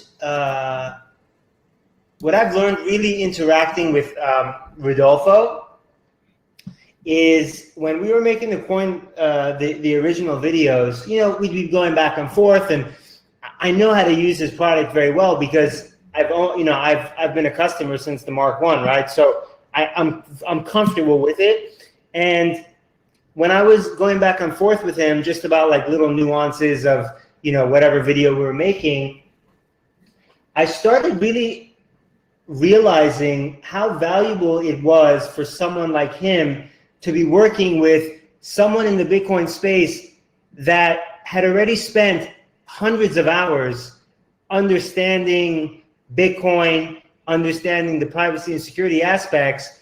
And so when he tells me to showcase X or Y, he doesn't have to, A, teach me about it, which would take so many hours, and kind of tell me like what to showcase, what to not. Then he gets a draft. Then he has to be like, no, not this way. Then I don't understand because I have no idea what the hell I'm doing because I'm some video production team.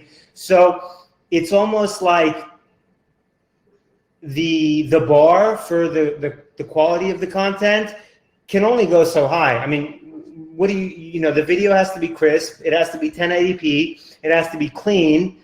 But all that I'm doing is showing you how to use a piece of software. And so that's 95% of everything.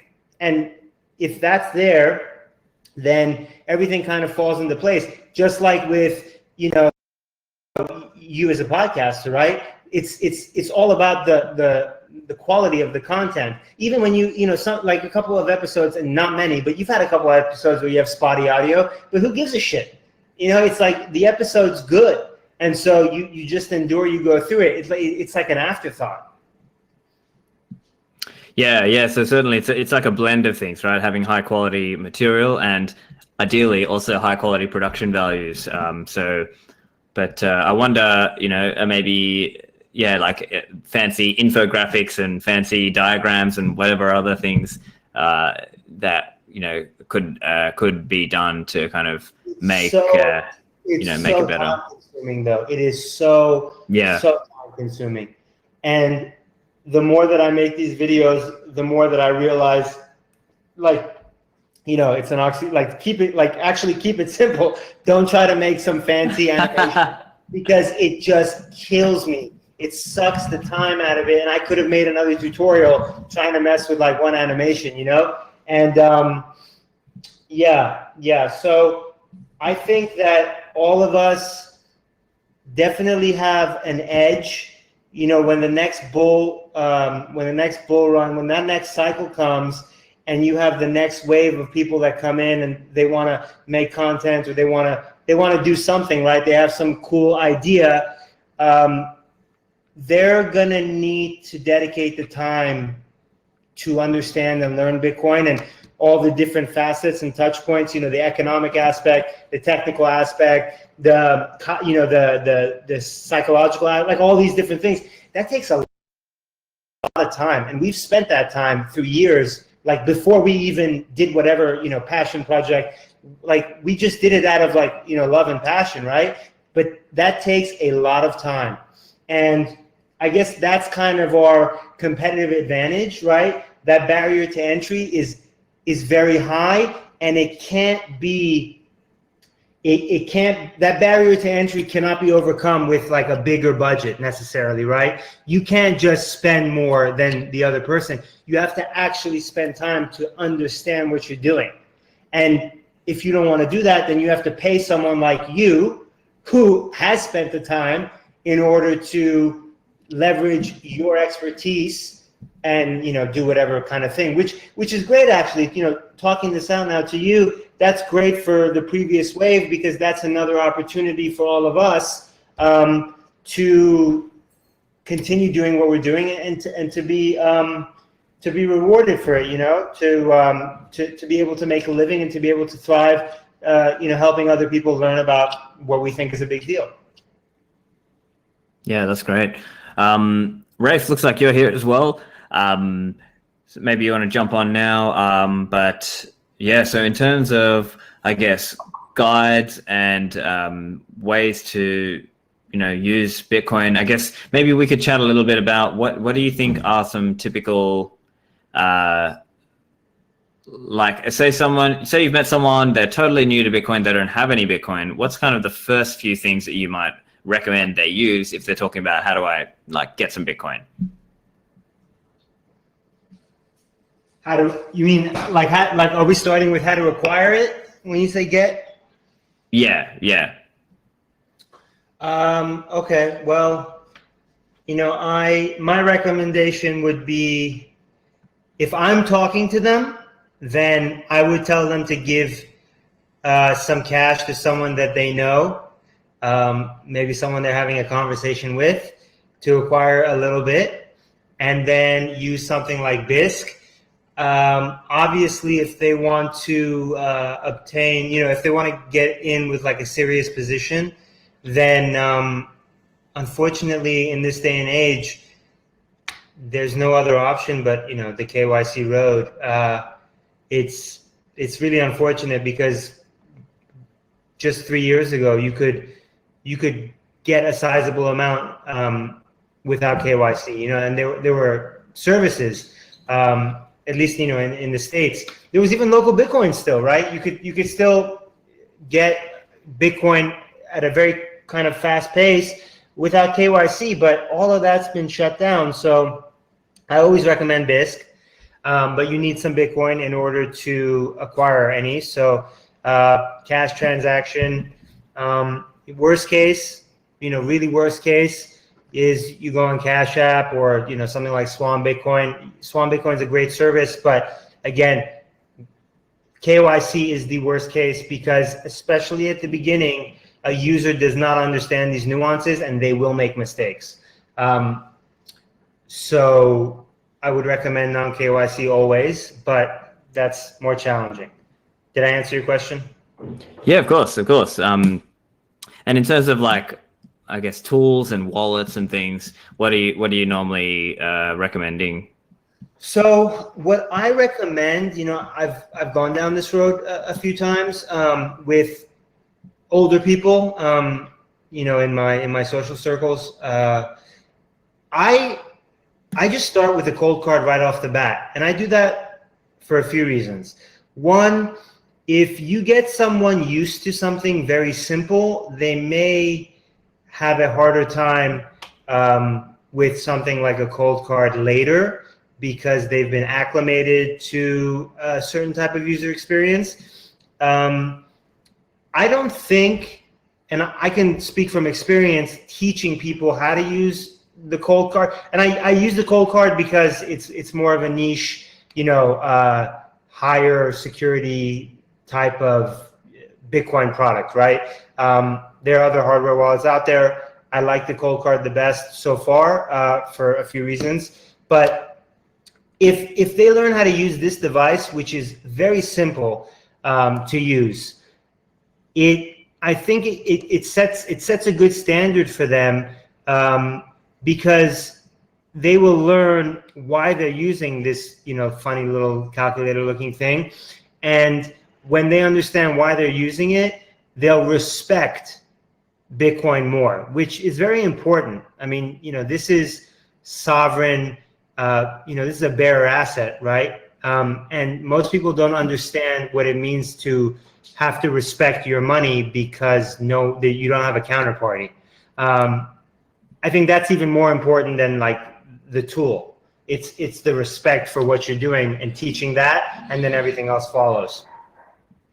Yeah, I think it's a difficult question, because I think in recent months it's kind of changing now. I'm kind of getting to the point now where I could recommend cold card to start. Whereas before that, I don't think I could have. But now with things like Spectre and Bitcoin Core, just double click, I think we're starting to get to that point now. So that's something.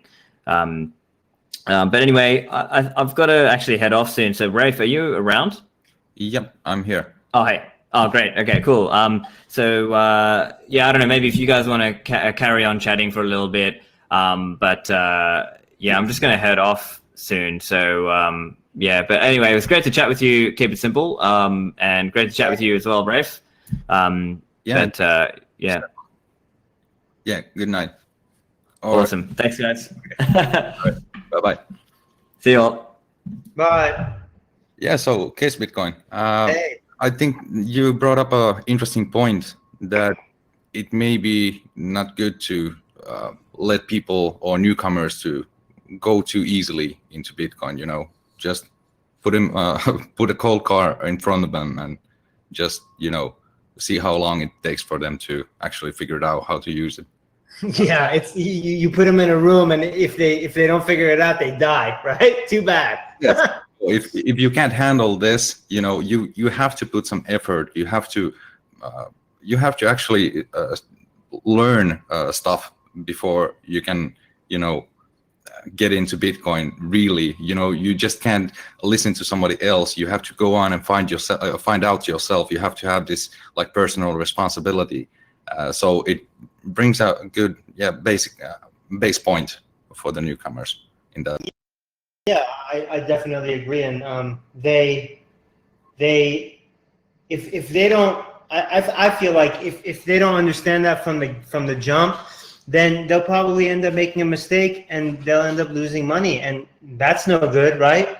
Would you rather maybe have a little more difficulty in the beginning, and keep all your funds, or would you rather lose some money? I mean, I know when I first got into this space in 2016, I had a friend who was using Bread Wallet. I don't know if you remember that wallet.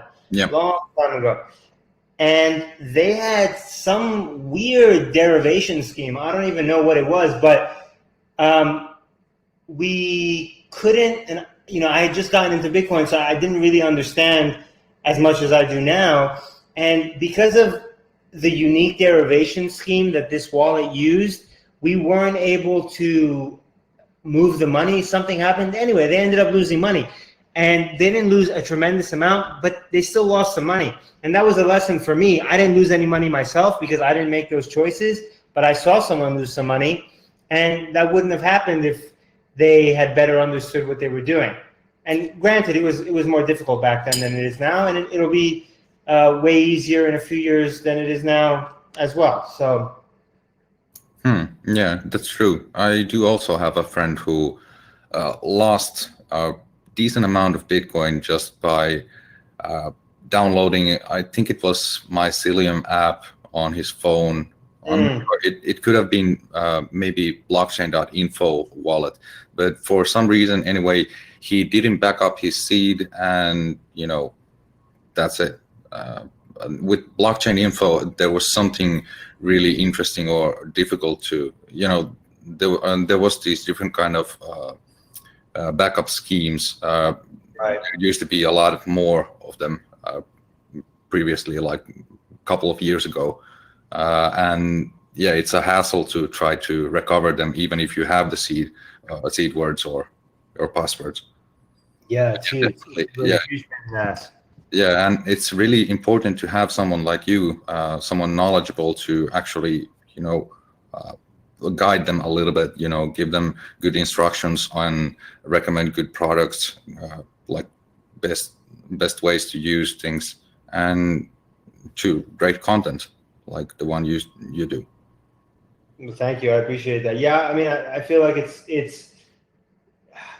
a waste of time to baby people. It's like sometimes people just want another person to accept Bitcoin, and they want to make it as easy as possible for them to accept it. But like, it's not about, ease.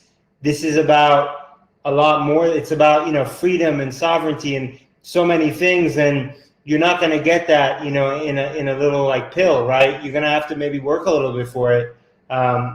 Maybe in 10 years, it'll be that way. But it's like people want other people to accept Bitcoin, to validate it so badly for them that they just want to kind of stuff it in their face. And I think that's counterproductive.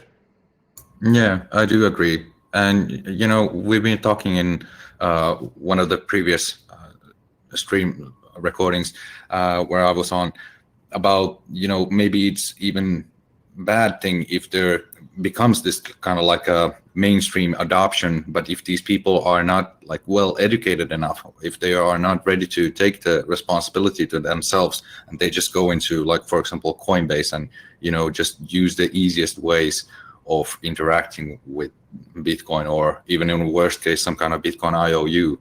But yeah, there's a lot of difficult hoops that the newcomers have to go through, and it is really like important for the current Bitcoiners also to make sure that the new people coming in are actually in here for the right reasons and are doing their best to actually educate themselves. Yeah, I agree with you. I mean, there's the Coinbases, and I have nothing good to say about Coinbase. So, but these companies, the companies that kind of boost and promote these shit coins, the new people that come are like, they're like cows in the line waiting to be slaughtered. And if you're fortunate enough to either to be aware enough that you're about to go and get slaughtered, or you have someone that kind of helps you, and it's like, hey, don't go down, don't go through that door, buddy, you're gonna get killed. Like, come over here. That is what kind of helps like build the foundation of the community, right? Because the people that just get in for FOMO, well, they're gonna get out as fast as they got in when there's a correction. And I guess the waves of those, every time there's one of those waves, you have some people left over that actually understand what this is, and they stay, and that's how the community grows, really grows over time, strongly. Yeah, I agree. And by the way, I was just thinking, whenever you have these newbies coming to you and asking for help or something, how quickly do you tell them about Lightning? Or I don't have, people don't ask me for help online generally. It's more specific to like a video or a tutorial that I've made. So the conversation's always, in that context.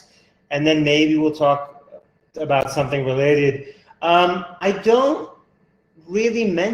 talk much about Lightning. I don't use Lightning either myself much, because I don't have an inherent interest in it yet, and I haven't had a need to use it. So it's definitely very promising. I don't even know very much about Lightning. I mean, I understand generally how it works, but I've used it because I've made a tutorial on Ride the Lightning, and Suheb helped me. Matt Odell helped me. A couple of people who are very much into Lightning helped me to make that tutorial, because I had I'd never really interacted with the Lightning Network before then. That was probably 6 months ago or 8 months ago I made that video. And since then, I really haven't used Lightning much. So I can't really even speak to it. Okay. Interesting. I've been thinking about this a little while ago. I do get some new people coming in and asking me how to do basic things, or for example, which wallet to choose.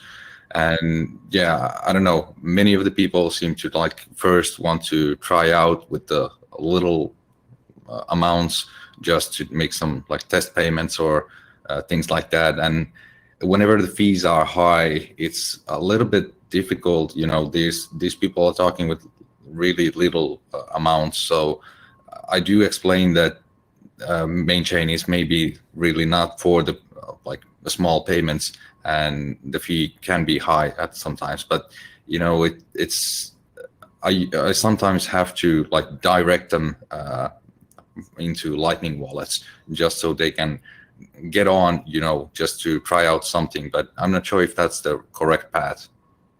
Yeah, I've used what's the one I've used? I've used two Lightning. I've used Wallet of Satoshi, and I've used there was another one I used as well.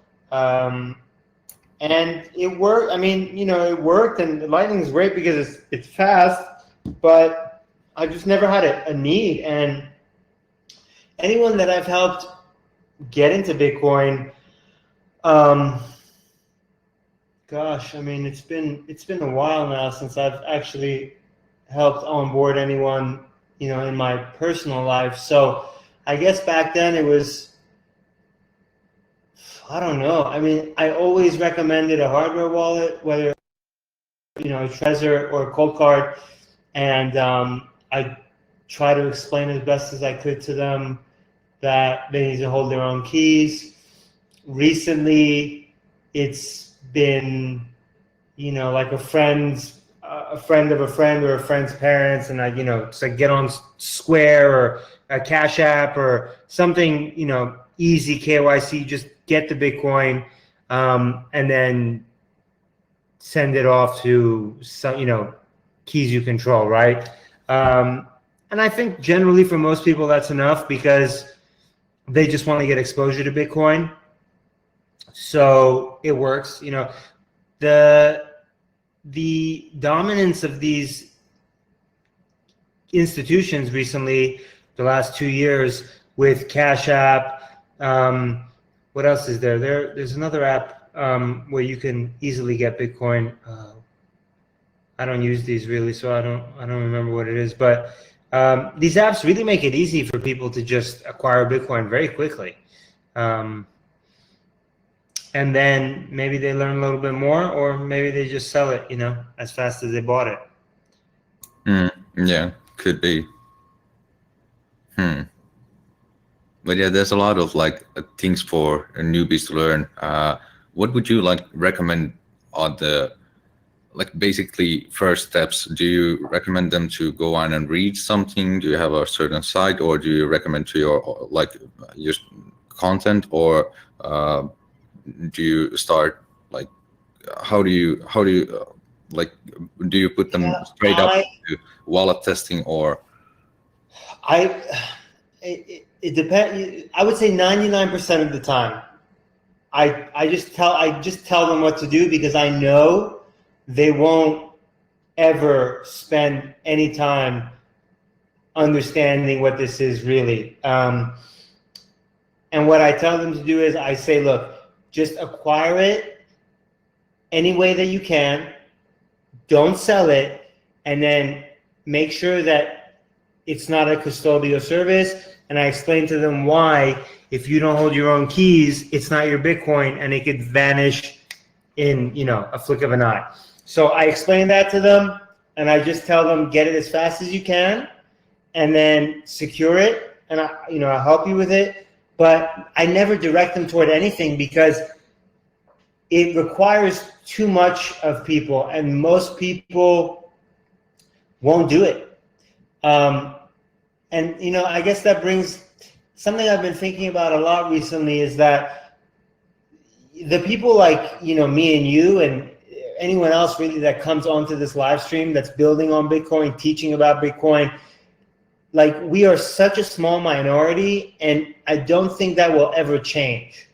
I think that there's definitely a potential for this to be, you know, the settlement layer of the world.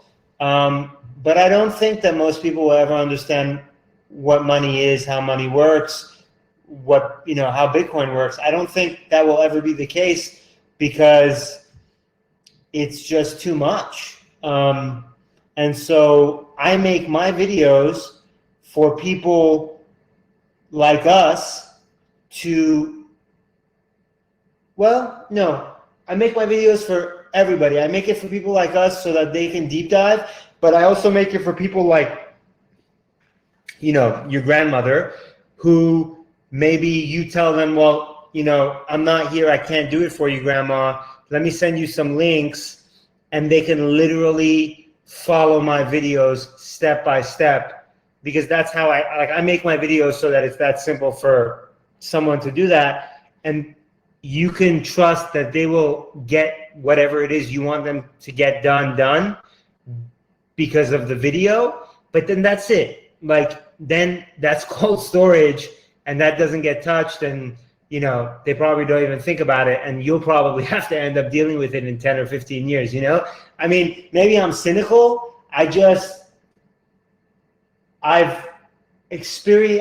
My experience has been such that most people don't care. They don't care enough to really, well, they just don't care enough about anything. You know, they're caught up in their lives, and they just want to kind of keep it moving with their life, and Bitcoin's price is going up, and that's attractive, and they want some exposure, but that's all it is. It's, you know, it's get rich quick or make a little, that's really all it is. There's a minority of people that get into it, and then they're like, oh my God, this is so interesting, and then they fall down the rabbit hole, and their mind's blown, and they change as a person fundamentally, and it, you know, it's a big deal for their lives, and it's a growing experience, and that's a beautiful thing. I mean, that's what it was for me, but it certainly won't be that way for the majority of the population. Yeah, that's an interesting. You know, that's my opinion. I could be wrong, but this requires, you know, just like I was telling Stefan, Bitcoin requires so much of you as a person, right? It requires so many, you need to read about so many different topics in order to really understand what this is and why it's important. And then you need to be willing to potentially, I don't know, you know, it depends on the person, but you need to be willing to look at yourself and like really understand, like, how have I been living my life, and what is this Bitcoin thing, and why, you know, why is it important? What is it doing for me? Like, how is it going to change me? Because Bitcoin changes people, right? Like Bitcoin, like the red pill is, it like opens your eyes to like certain realities, and it literally changes fundamentally a person and how they look at the world. And that's a lot. You know, a lot of people aren't ready for that, or even more than that, they don't want that. You know, I think we love Bitcoin, and it's like, it's so amazing, and you want to like tell everyone about it because it's like, oh, it's so amazing, it can do this, it can do that, like it's so important, whatever it is. And those people don't care because it doesn't matter for them. Like, their priorities in life are different. Does that make sense? Yeah, absolutely. And I kind of do agree. I don't think that most of the people, at least the current ones that we have honored, that they are really ready for that kind of responsibility. And, you know, most of them would probably prefer like this, some kind of like third party ensuring security than verifying themselves. And yeah, I do think that that's really a realistic scenario in some sense, that Bitcoin is, I do think that this like thing is going to grow, and there is going to be much more Bitcoiners and people who actually appreciate hard money and are willing to like get off the fiat system. But I'm not sure if that's going to be the majority. I'm not sure. Maybe, at least I do doubt that. Well, I think it depends pretty much on what happens with fiat system. Like, yeah, how much of a I mean, what do you think? Like, how long have you been in Bitcoin? I don't think we've ever interacted, so I don't know anything about you, but how long have you been in the space? I've been in since 2013. Oh, Jesus. So yeah, so you've had plenty of time to look around and to see, and it's so many different phases of this. Yeah, absolutely. I mean, I do think that this whole thing have like evolved a lot. Whenever I came to Bitcoin, it used to be like, you know, this Ponzi or something like that in the media.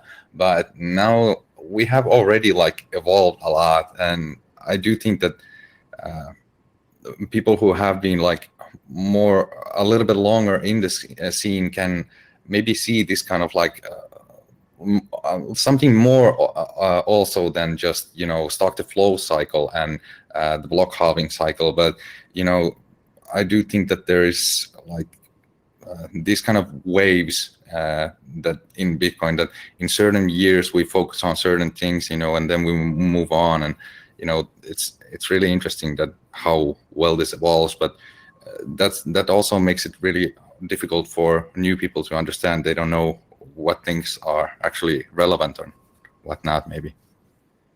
Yeah, I agree with you. I agree with you completely. And, you know, I've spent so many nights just obsessing over how this may evolve and play out. And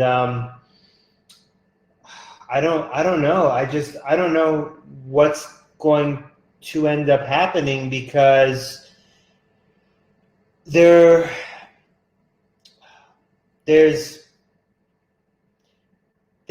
so much momentum in the financialization of Bitcoin that I get concerned that it's going to be co-opted by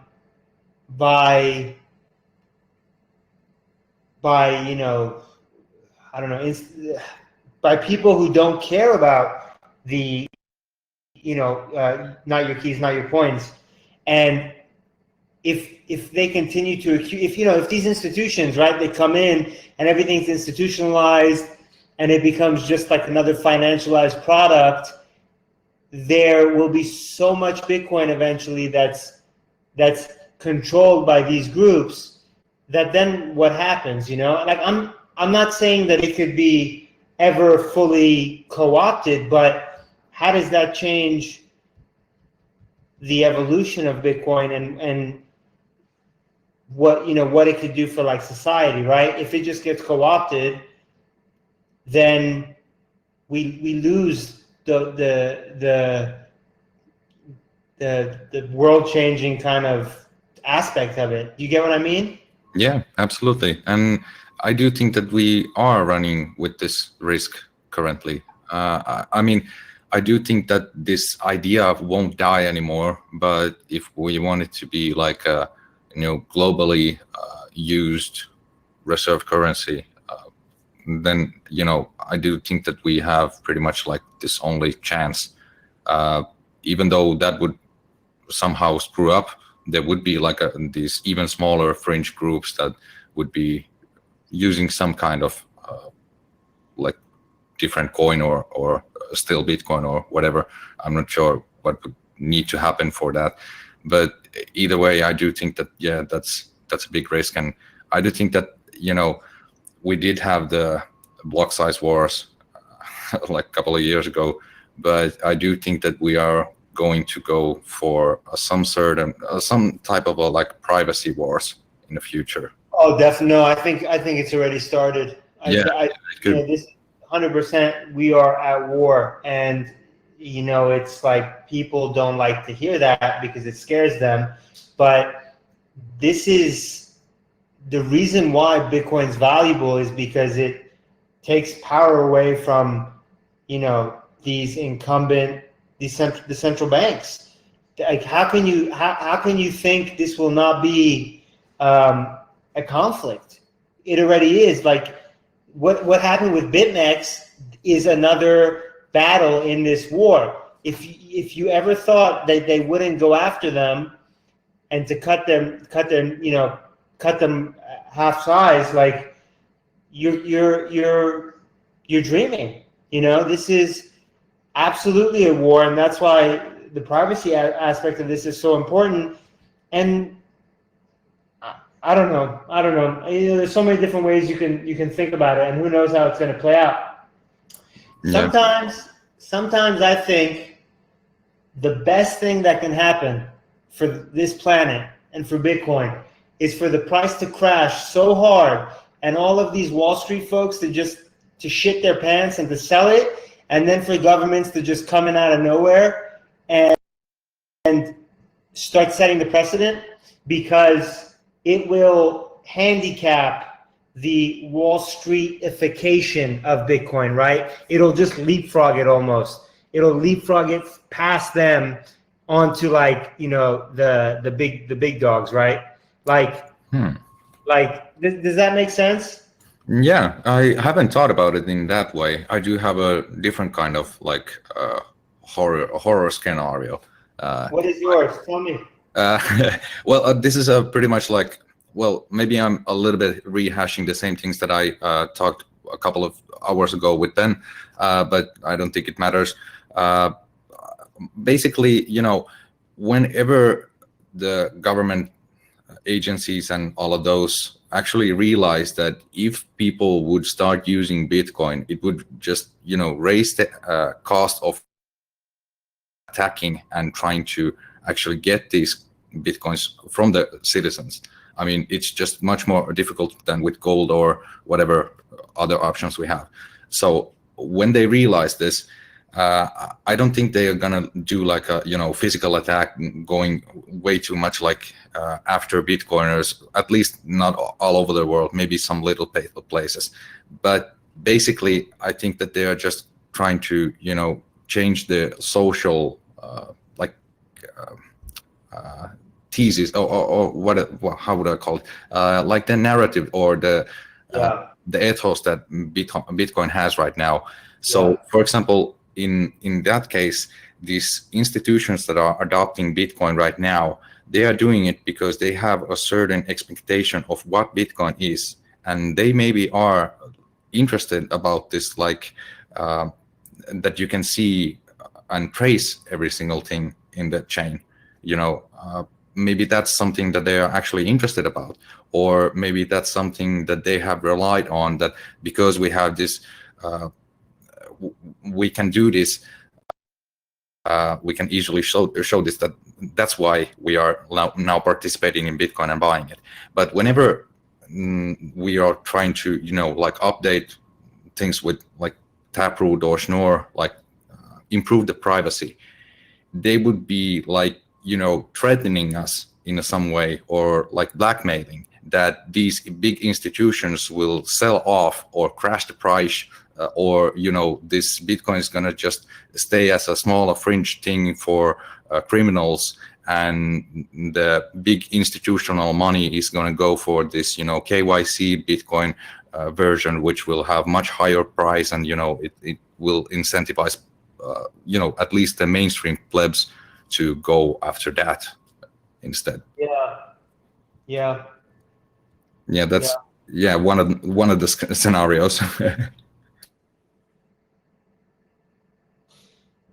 But that's completely reasonable. I think that they've probably already been looking at Bitcoin for many years. I mean, these people aren't stupid. You know, the three-letter Cs or you know, these central banks. I mean, they're not dumb. They're many things, but I don't think they're stupid. Yeah, I mean, it depends about how much of a tinfoil hat you want to put on with this these conspiracy theory things, possible attacks against Bitcoin like this.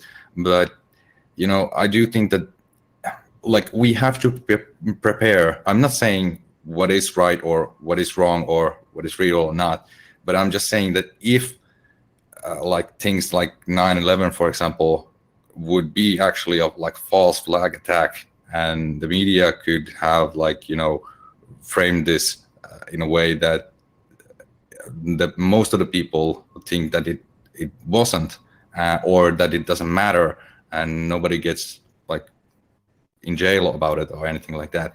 We have like a massive enemy. We cannot even imagine the power that these people have. So I just think that there is like many more attack vectors that we haven't even thought about yet. Like, for example, social attacks, like the previous one I told, like the privacy narrative. Yeah, absolutely. And, you know, there are people, you know, these same people are making even like zombie apocalypse plans. So they are really thinking about every single small things. They do seem pretty dumb whenever we see them on TV, but I think the smart people are hidden behind the scenes. They are not just gonna let this go and just watch Bitcoin take over. You know, if people actually use Bitcoin. That's also, I mean, one of the, I guess you can call it a narrative, is that Bitcoin's incentive system is such that we will co-opt these quote unquote nefarious, you know, bureaucrats, right? Because their greed will take over them, and if they hold Bitcoin, then they will promote that because it's in their interest to promote Bitcoin, right? But, well, I mean, I think the powers that be, whatever you want to call them, if they see an opportunity to jump ship from their old system and still maintain some amount of wealth, then, you know, maybe Bitcoin will incentivize them to do that, because they certainly have a shitload of fiat, right, that they can, you know, buy into and accumulate a large amount of, you know, amount of the total supply, right, or a decent amount, whatever it is, because there's so much invisible money out there. I mean, that we have no idea where it is, and offshore money, and, you know, some families that have ungodly amounts of money passed on through generations. There's a lot of wealth out there, and so one of the narratives is that, well, Bitcoin fixes, you know, Bitcoin fixes everything, right? Bitcoin will fix these greedy incumbents, because they'll see the number go up and they'll buy Bitcoin, and then they will pump Bitcoin because they hold Bitcoin, and it's a vicious cycle. And maybe that's true, but I think it's a lot easier to control the population with the central bank, you know, Fed coin, than it is to adopt Bitcoin, certainly. So I think those are certainly some very strong headwinds. That's all everyone seems to be talking about now, these Fed coins. Yeah, that's true. I do think, I wonder, are these, you know, gonna be, whenever they get launched, how long are they gonna be actually, you know, even used? I just doubt that, you know, well, it depends about how it's done technically, I guess, but I just don't see sufficient, you know, any kind of like blockchain system. It's not blockchain. I don't even know why would people call it like a central bank digital currency. It's the basic, you know, the money in our bank accounts is just a like, not central bank's digital currency, but I don't know, it doesn't make any big of a difference. We just, you know, a step closer to the big guy, and he just sees much more things about us now that there's not these like small banks maybe like in charge of everything, but just the actual. Yeah, I think, I mean, I'm no expert on this, but I think the appeal is that what this will do is it'll circumvent the banks, and it will allow central banks to directly issue the money and to impose restrictions on the money. And so, you know, they can, like, for example, they can say, well, you know, if you own an internet business, well, your you know, your FedCoin deposits will earn, you know, -10%. But if you own a brick and mortar business, well, your cash reserves will earn like a positive interest rate, right? Like they can control everything.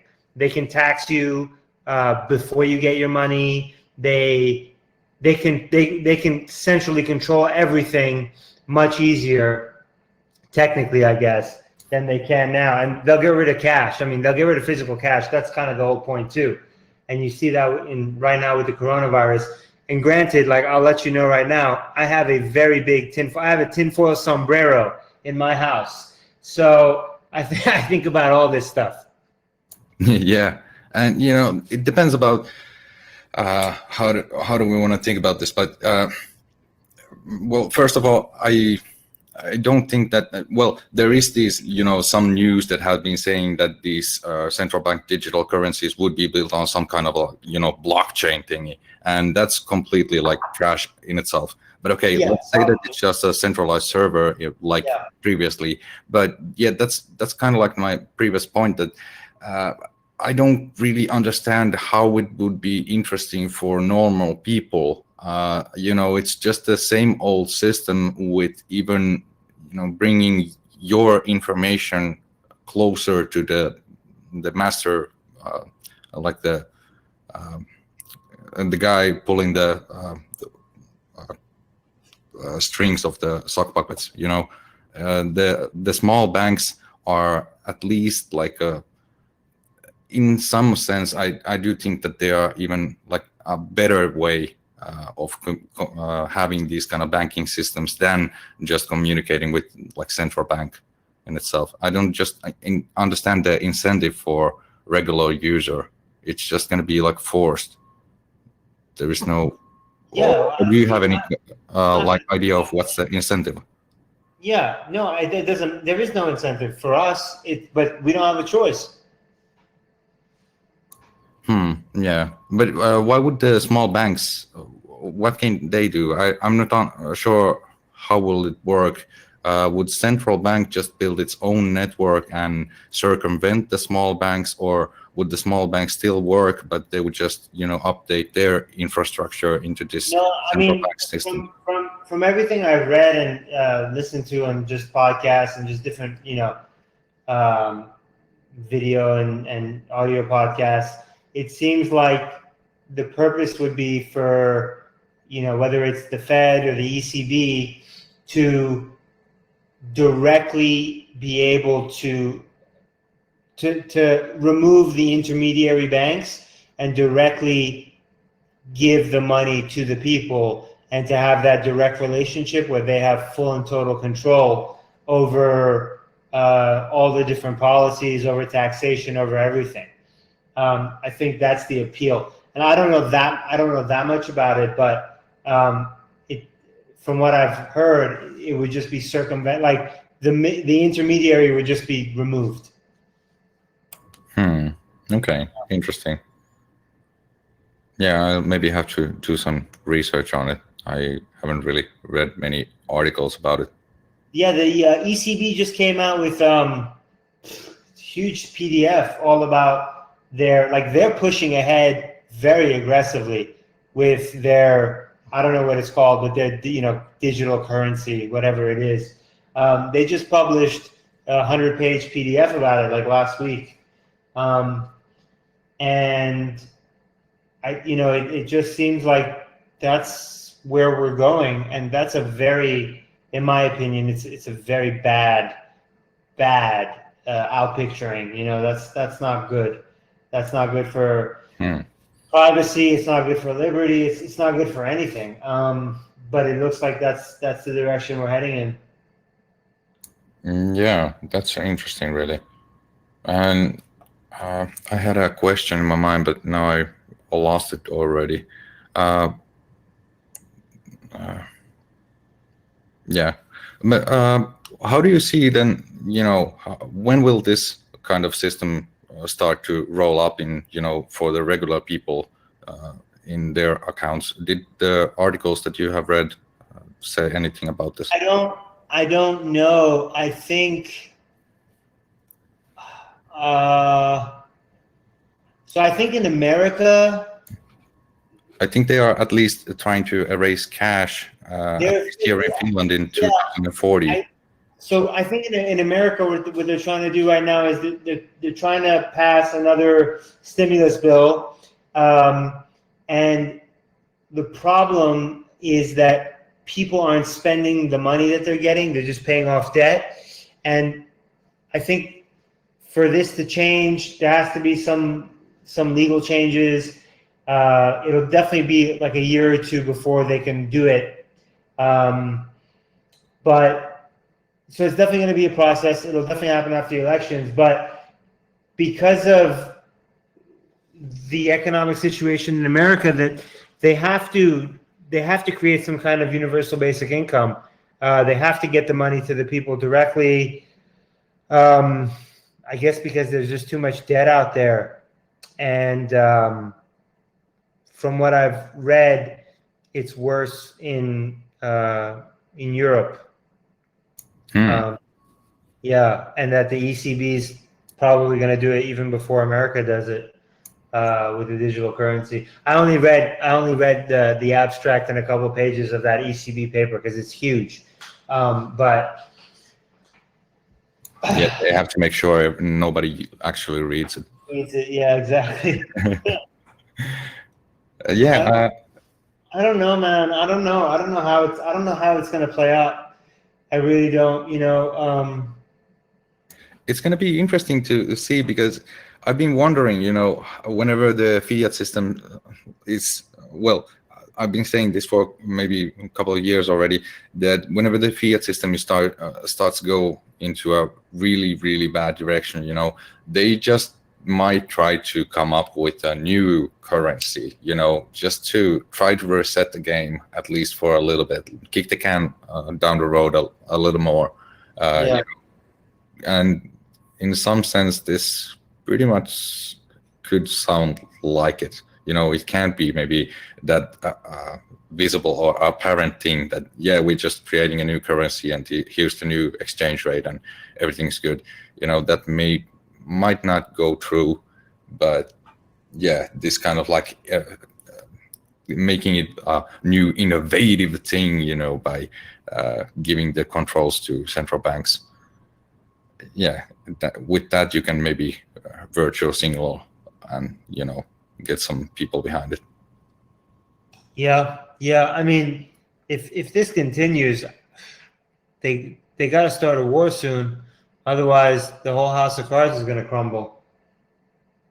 Yeah, I mean, it has been a really interesting thing to read about this, coronavirus and how it came in a really basically optimal situation or a time for the markets to just get an excuse to print out some more money. Yeah. Yep, it was very convenient, and I think it'll conveniently end as well soon. I think it'll just people are just going to go back to normal, and no one's going to most people won't even question it. Most people don't question some of the ridiculous mandates that are present now. Yeah, that's true. But what was that you're saying? How do you think that this is going to play out? In a year, let's say like that, would you be coming to Parallelnipolis 2021? And will people be wearing a mask, or everybody's just laughing at the stupid 2020 phase that we have? I have no idea. I really have no idea because I don't know. I saw in the UK they've made it mandatory to travel. You have to have it's like a vaccine passport. And I just saw that recently, whether they've implemented it or they're about to implement it. And just like 9/11 created so many onerous security measures in the name of, the fight against terror, this might do the same thing. I have no idea what's going to happen. I think it's probably going to be more like a surveillance state than not. I don't think this can get rewound. I think it's just going to, move forward in a negative way until it just collapses or just, explodes spectacularly. I'm not optimistic. Yeah, and I can understand why. I mean, I think this is kind of like the new norm. Even if there wouldn't be any news about any coronavirus things, you just have to cough a little bit in a public place and everybody will be, really scared about you and give you space. That's just gonna be the just like the Bitcoin thing, this coronavirus situation shows how few people think critically about anything. Yeah, I do agree. It's so uncommon, if the American elections end and all of a sudden that they say, oh, everything's fine now, everybody's going to just take their masks off and not think anything of it, and it's what are you doing? Oh, yesterday you had to wear a mask, but today you don't, and it's fine. That's okay for you. It doesn't make any sense. This shit doesn't make sense. But people, I see people driving around in their cars wearing fucking masks. It's so stupid. Yeah, I do agree with that. I mean, American Hodl, I think he was the one who made hilarious example of the usability or the usefulness of the masks. He was saying something like he's in a plane and everybody's wearing a mask, and then he just decided to fart really loud, and everybody could smell it. So how much do these masks actually help if you shit in? Yeah, exactly. Yeah, but I do think that I think that people have the right to use these if they want to, but not force them on others just because they're scared. Yeah. It's so tricky. Yeah, and already now, in my country also, here in Finland, we have this rule, where even if you go out of the country and come back, you just have to be self-quarantined for 2 weeks, and you can't go anywhere, like in the store or your workplace, just in case. So this raises the cost for going out of your country. So, this in some certain way, we are already getting trapped in our places. We are being restricted from moving by lifting the cost of it. How do they enforce that, though? I'm not even sure, man. They just don't let me go to my workplace, or they just don't pay me a salary if I do. I do have a day job still. But if they get get to know that I was outside of the country, but I don't think they are looking into that actively. Interesting. Yeah, just one of the new norms. I hope not. I hope not for long. I mean, I really hope it doesn't stick. Yeah, me too. I do want to get next year. Want to get on site in Parallelipolis. By the way, have you been looking at the stream that we've been having here in this channel, HCPP TV, or have you been looking at the presentations of the? Yeah, I've been in and out of the live stream since probably this morning. I would just have it on in the background. Yeah, just to kind of to hear what's going on. And I looked at the schedule because I needed to look at it for when I was on, and I looked to see who was on, and I popped in and out. All right. How do you have you been liking the content, or is there something that was really catchy for you?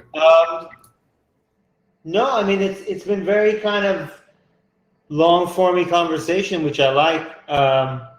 It's been good. Is there anything specifically that? No, nothing specific that I liked or disliked. I mean, it's just kind of all been good and just conversational, which is nice. Yeah, I do think so too. I mean, there has been like workshops, presentations, and interviews and discussions, like 3 different kind of content, all in parallel, which has been pretty interesting. It has been really hard to focus, like to actually decide what to watch. Yeah, I'm sure it has, and I'm sure. I mean, what kind of turnout is there in person? I'm not sure. I'm not on site over there. I did hear a little bit of something that it's smaller than usual, but which is understandable. But I'm not sure. I do think that the crew over there seems to be happy. Max would probably have some more information about that, but he's probably sleeping right now. Yeah. I also, I was also supposed to be sleeping. I haven't slept this whole night. Oh. Yeah. Yeah, I was wondering who's going to moderate and like if it's just nonstop. How do people jump in and out? Oh, this has been a really interesting thing to learn how to do. I mean, I've been the like technical support in these streams for now. I mean, When I've are you been going to sleep? Well, I do sleep whenever I can. It's basically has been, well, not much of time during this weekend, but there's so much interesting thing and exciting stuff going on, so it keeps me awake. And now we also had like one cancellation for pretty much like this period right now, and there wasn't nobody to cover up, so I didn't want to stop the stream. What's next? What's after this?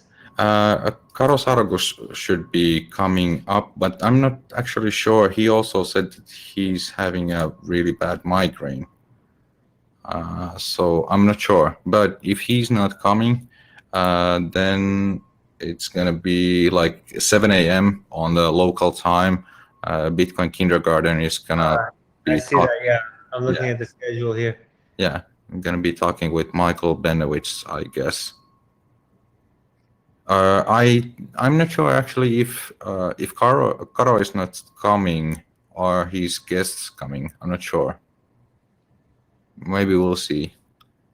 It's interesting. Yeah, but it's this whole conference thing, or well, not conference. This HCPP TV has been like a really interesting to see how it plays out. It just started from the idea of having this 58-hour stream, and then we just started to look into what it actually needs, and we realized it's a little bit of a hassle with Jitsi and YouTube's streaming keys and then the actual HCPP site, but we managed to do that, and I've been really impressed about how nice people have been, how really like helpful people have been, and how everybody just took their own slots in the schedule like pretty well automatically.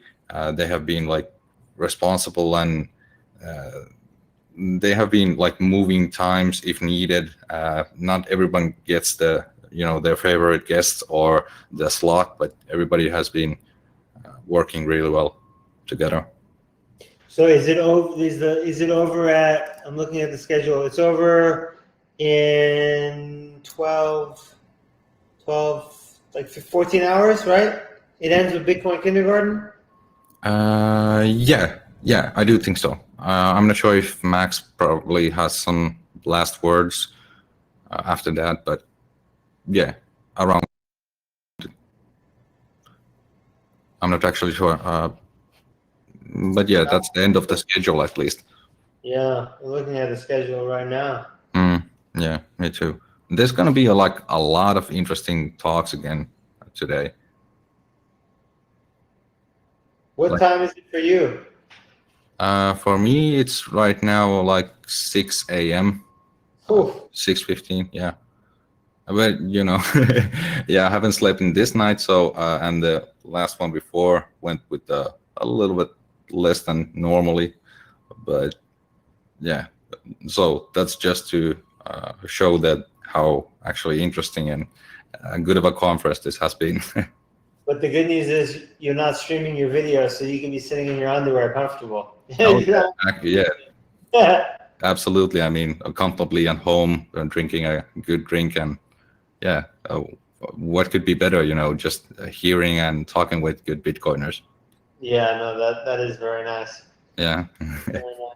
I mean, the world will change drastically in this way, because now more people understand how wonderful things like Zoom are, and you like the physicality aspect of things might lessen, because people can be anywhere and work, and I think that's a positive. If it doesn't come with the fear and paranoia of, oh, I'm going to die, it's a good thing. But if everything is colored with, oh, stay away from me, don't look at me, you're going to get me sick, that's no good. Yeah, I do agree.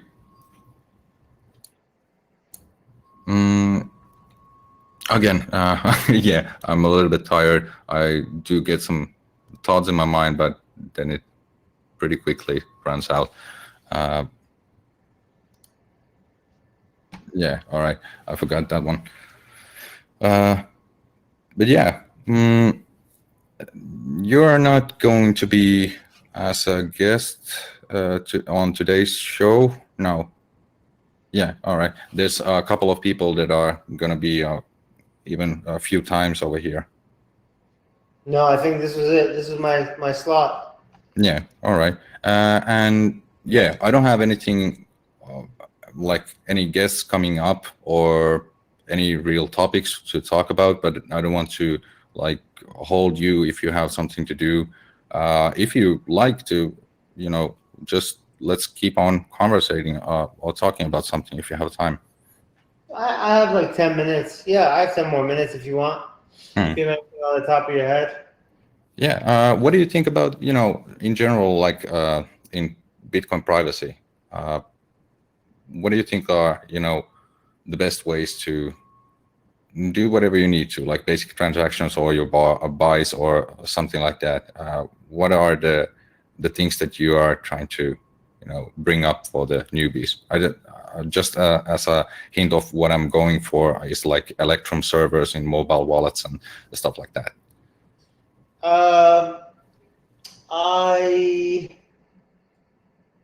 In all my tutorials, I explain how to do the more privacy oriented stuff.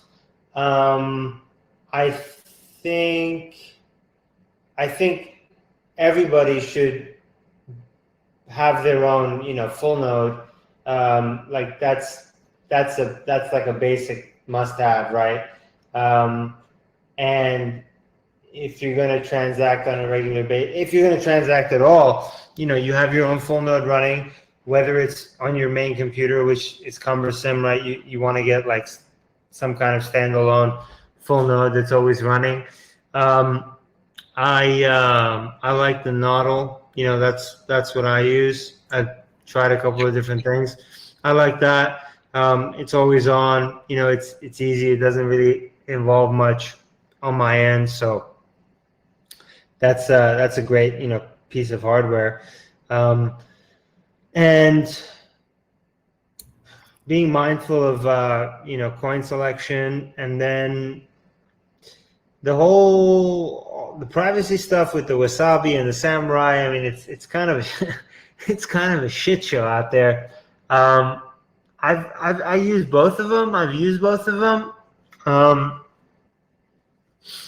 I try to be as careful as possible and try not to touch as many of my UTXOs as possible, and I'm patiently waiting for things to get better, for people to make better tools, and then try those. And I hope that it gets better with time, and it has been, and I think it will continue to get better with time. I don't know what's going to happen with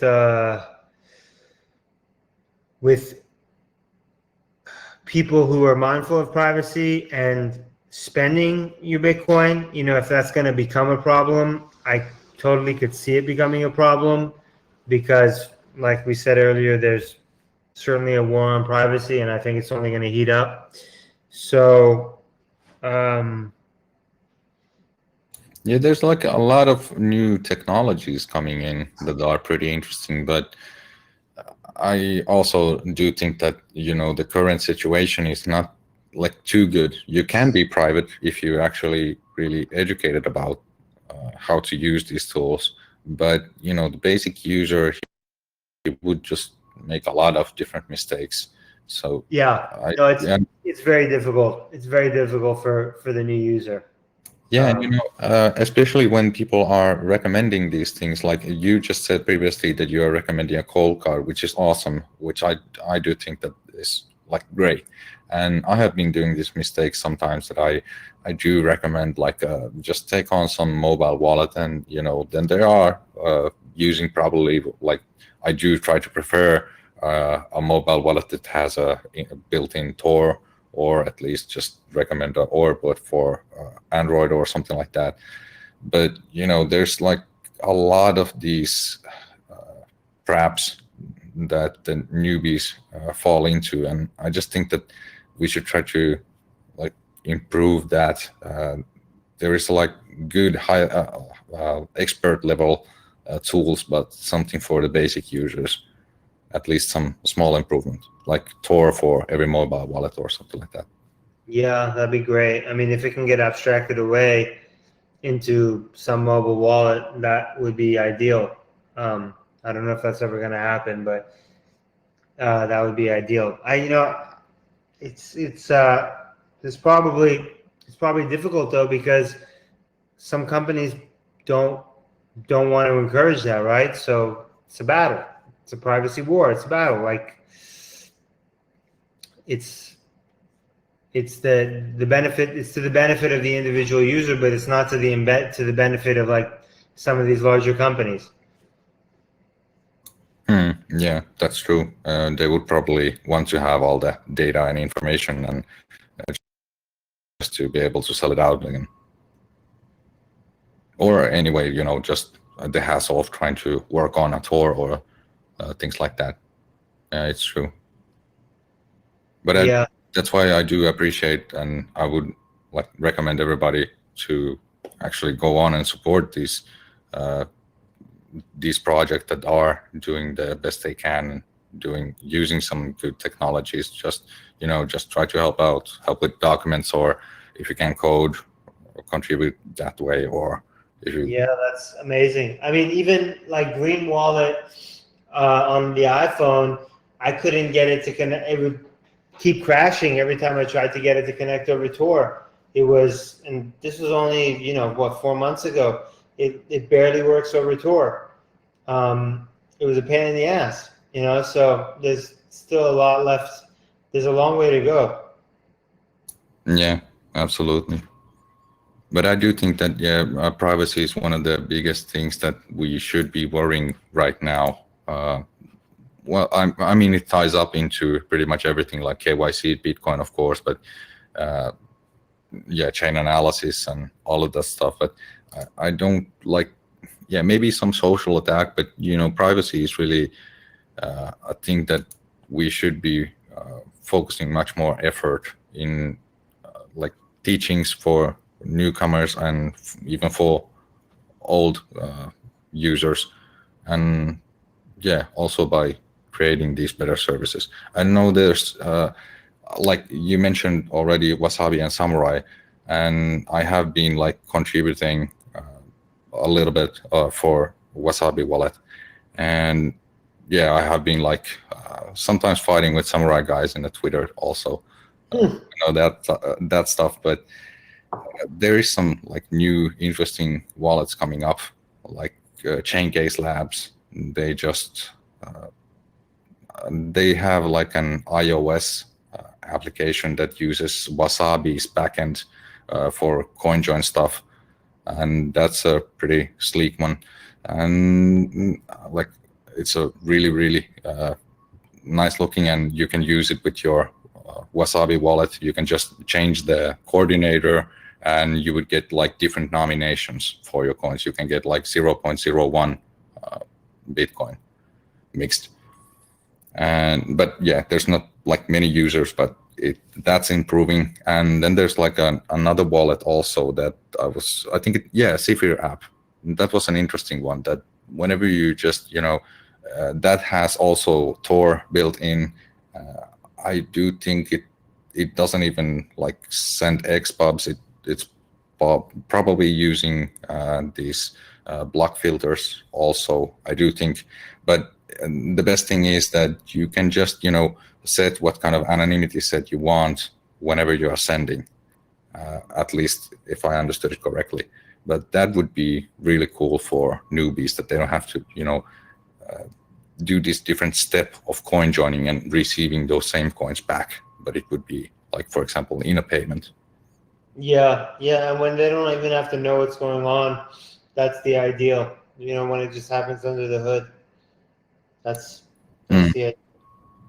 Yeah, that's true. Not many people know what happens in the internet or their connections or in their browser or computer. But exactly. Yeah, main point is that it works. I hope one day. I mean, I really hope that's the case.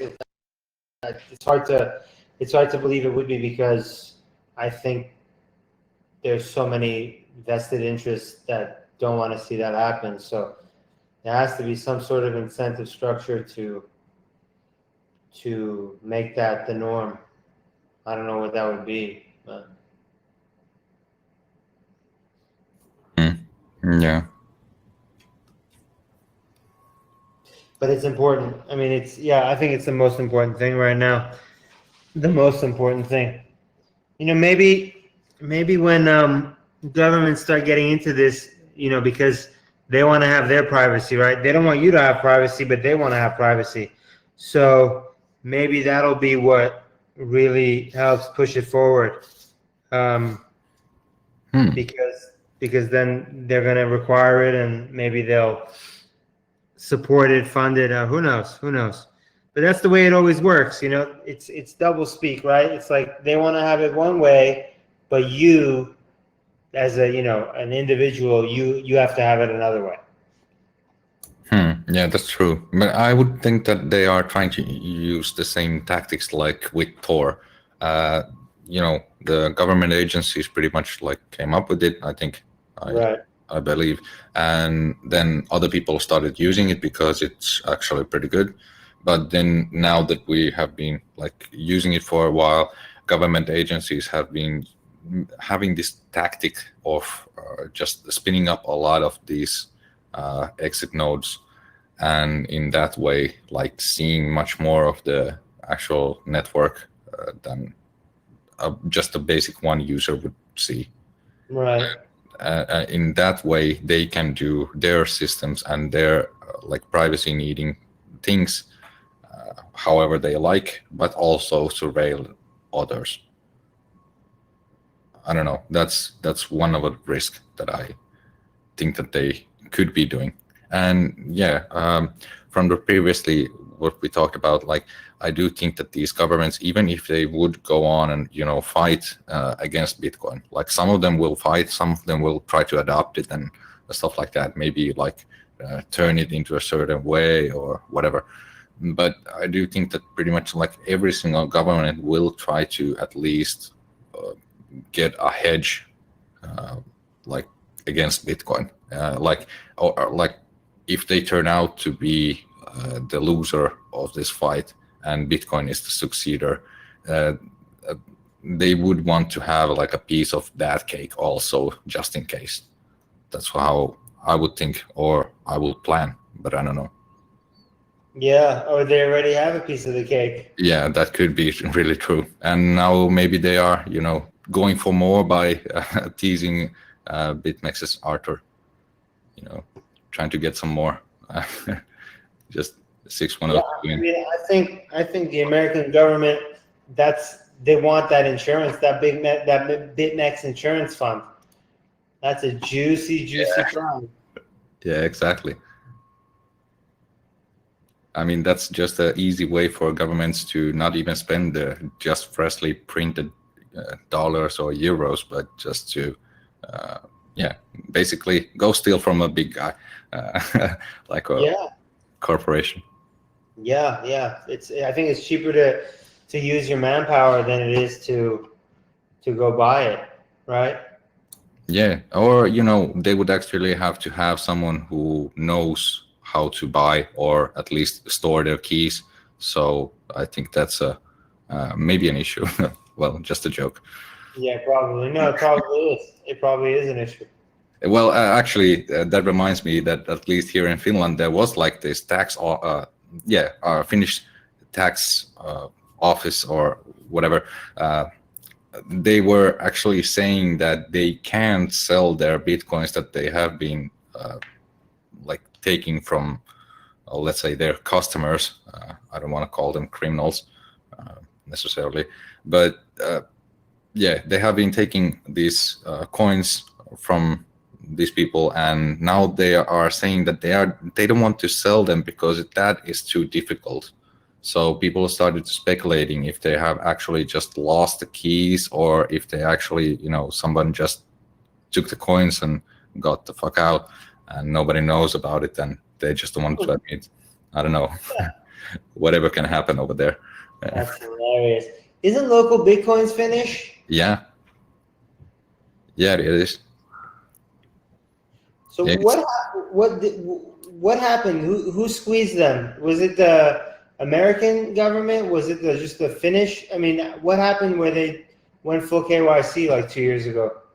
I'm not actually sure. I did ask about it from the guy who was one of the founders in there back in the days, but I do think that was like US, at least Finland. These guys won't do anything, They would just make some laws and demand, but they won't go really after you. I don't know. Oh, what a shame! What a shame! Yeah, exactly. I mean, local Bitcoins was great. What a shame. But I do think that this is one of the cycles that happens in this scene. There's none of the big wallets from, let's say, 2013 or something like that is pretty much around anymore. Okay, there is some, but many of these big services or exchanges or things like that, they just this whole scene is too wild. These companies just pop up and dry out in a couple of years because they are mainly, for example, companies like Local Bitcoins. It's awesome that it's still running and useful, but in some sense, there's just going to be new people that are going to start up a company just like that, but it's going to take them a couple of years also before the regulators come in and make them take KYC. And then there's going to be in some other country, again, a new startup doing the same thing, maybe a little bit more efficiently, a little bit better. But this seems to be the thing that I have noticed during these past years. Yeah, that's why decentralized anything is so important, so that they don't have a person to squeeze, Yep. It's basically you either die as a hero or you live it long enough to see yourself become a villain. Oh, it's terrible. Yeah. It's terrible. Gosh. Yeah, just like for BitMEX also. But, there's this interesting new, a little bit a smaller type of alternative with Lightning called LN Markets, which doesn't have any kind of even in BitMEX you don't have to mess with shitcoins, but in LN Markets you just can't do anything else or look into the price of other coins. It's just Bitcoin only, which maybe is a good replacement for good old BitMEX. I don't trade too much myself, but I did used to do that back in the days. Yeah, yeah. I mean, it's the fact that you can go without KYC and do that. I mean, that's the point. You know, whether you do it or not, like, doesn't matter. But it should be there. Like, it breaks my heart that, you know, they're like, it's the last thing from the original, like the first, I don't know, 10 years of Bitcoin. Well, I think BitMEX only started in like 2014, right, or 2015, but it's like the last real free thing, because everything else has become just KYC'd up. Yeah. What is there that's left? There's HODL HODL, there's BISC. Everything else is KYC. Yeah, that's true. I mean, I've been thinking about this issue also previously, and I just think that we have to go back to basics, you know, just meet people face to face, go into these meetings. You just have to be ready to defend yourself. You know, there's also risk with physical meetings with random people with a lot of money or Bitcoins, or like, okay, money, Bitcoin is the money, a lot of money and some, or probably like stupid paper in your pocket. So yeah, you have to be careful with that. But I do think that's going to be maybe it's going to come back in some sense. I hope so. I really do. I don't think it will, but I hope so, because I don't like what I've seen just over the last 4 years, you know. It's happened so quickly, just one by one. They're removing all of the free and, you know, private ways to acquire Bitcoin. Yeah. When you said this, when Stefan was also in this call, I just kind of realized it. Like, small amounts, yeah, you can get whatever you want, but if you want any bigger amounts, it's probably going to go like in a KYC exchange, and that is pretty sad. Yeah, it really is. Yeah, because I mean, you know, what are you going to do if you want, like, you know, $20,000 of Bitcoin? You're going to like meet someone up for that? No, because it's dangerous for both. Like, it's not going to happen, you know. So either you have to stagger your buys, and that takes time, or you're gonna just be like, well, I don't want to deal with this, but you get lazy, whatever, and then you just go the KYC route. And it's like, once you do that, it's over. And that's the social attack, you know. I mean, the attack has been and is continuing to be successful. And you see all these podcasts, everybody's making money by sponsoring these exchanges. Like, so it's this vicious cycle, you know? So I was talking to Stefan about this because, like, I wanted to understand, get a better idea of how they make, how you sustain yourself, right? As a podcaster, as a Bitcoin, you know, content producer, or a Bitcoin educator, like. And the way that I'm seeing it done is they are subsidized by the exchanges, right? And the exchanges are all KYC. I've never, I haven't even thought of this until right now. Have you ever heard of BitMEX sponsoring a podcast? No. No, I haven't. Never. And why the fuck haven't they? I mean, they should have been doing that shit. Why hasn't BitMEX ever sponsored a fucking podcast? Shame on them, you know? But, you know, all you hear is like, it's like Kraken, or it's just KYC, KYC, KYC. And it's just, it's unfortunate that that's the way it's going. And I don't know what's going to change that or stop that or what, you know? I mean, like I told you earlier, one potential scenario is we need such a massive price, such a correction in price, that all of these, you know, these financialize these Wall Streeters like the Novogratz and these people to just get absolutely fucking demolished, and then like maybe have a bear market for a while, and then again organically like have it grow. I don't know. Maybe that's not gonna. Maybe it won't be enough. I don't fucking know.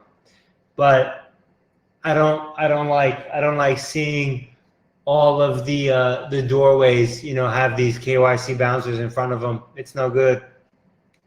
Yeah, I totally agree. I don't know what kind of like solutions could we have besides like cash trading. I don't either. And then what do you do in a couple of years when cash is gone? Because that's what they want. They want to get rid of that shit as fast as possible. Yeah, that's true. How about like I don't know. Do you mind? You don't have to, but do you mind telling where you're from? I'm in America. Oh, okay. Yeah. Like, how has it been over there about abolishing cash? Has there been like any plans? Over here, it's like by 2040, let's just take off all the cash and just use like cards or something. I think COVID was convenient in helping push the narrative, and I think it has been. Either people are scared to deal with it, or there's, you know, you see signs there's a coin shortage. You might pay, if you pay with cash, sometimes you won't get change. So very conveniently, this situation is being used to get rid of the cash. How soon it gets completely, you know, it vanishes, I don't know.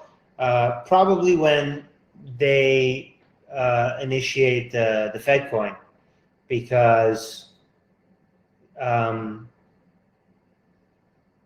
you know they don't want you to be able to take money out of the system and hold cash, right? That's the whole point. They can't use negative interest rates effectively if you can take your money out of the system out and hold cash.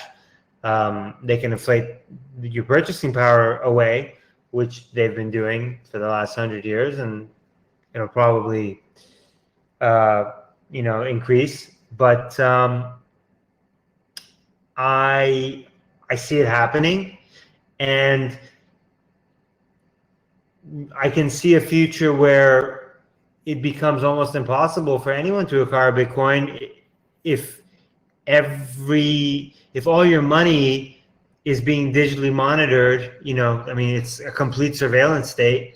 How are you gonna get Bitcoin without it being known that now you hold Bitcoin, right? Like, if it's all digital, it's bad. Yeah, that's not a good situation. So then we might become like the dinosaurs who have UTXOs that aren't, you know, directly linked to whatever the FedCoin UTXOs, right? Like a direct link, which might be very valuable. You know, it might become very valuable to have been, you know, an early adopter, right? Because that's what we are. But no, that's a terrible outcome, and I see us moving forward toward that very quickly. And I also, you know, people don't care. People are so apathetic about this, and yep, not enough people care. You know, not enough people care to stand up, right? Like, what are you willing to do? Like, are you going to actually stand when, you know, when they come for you? Most people won't. And most people are just going to fucking, you know, get on their knees. And that's why this continues all over the world. Yeah, you're right. We should be like standing up for something.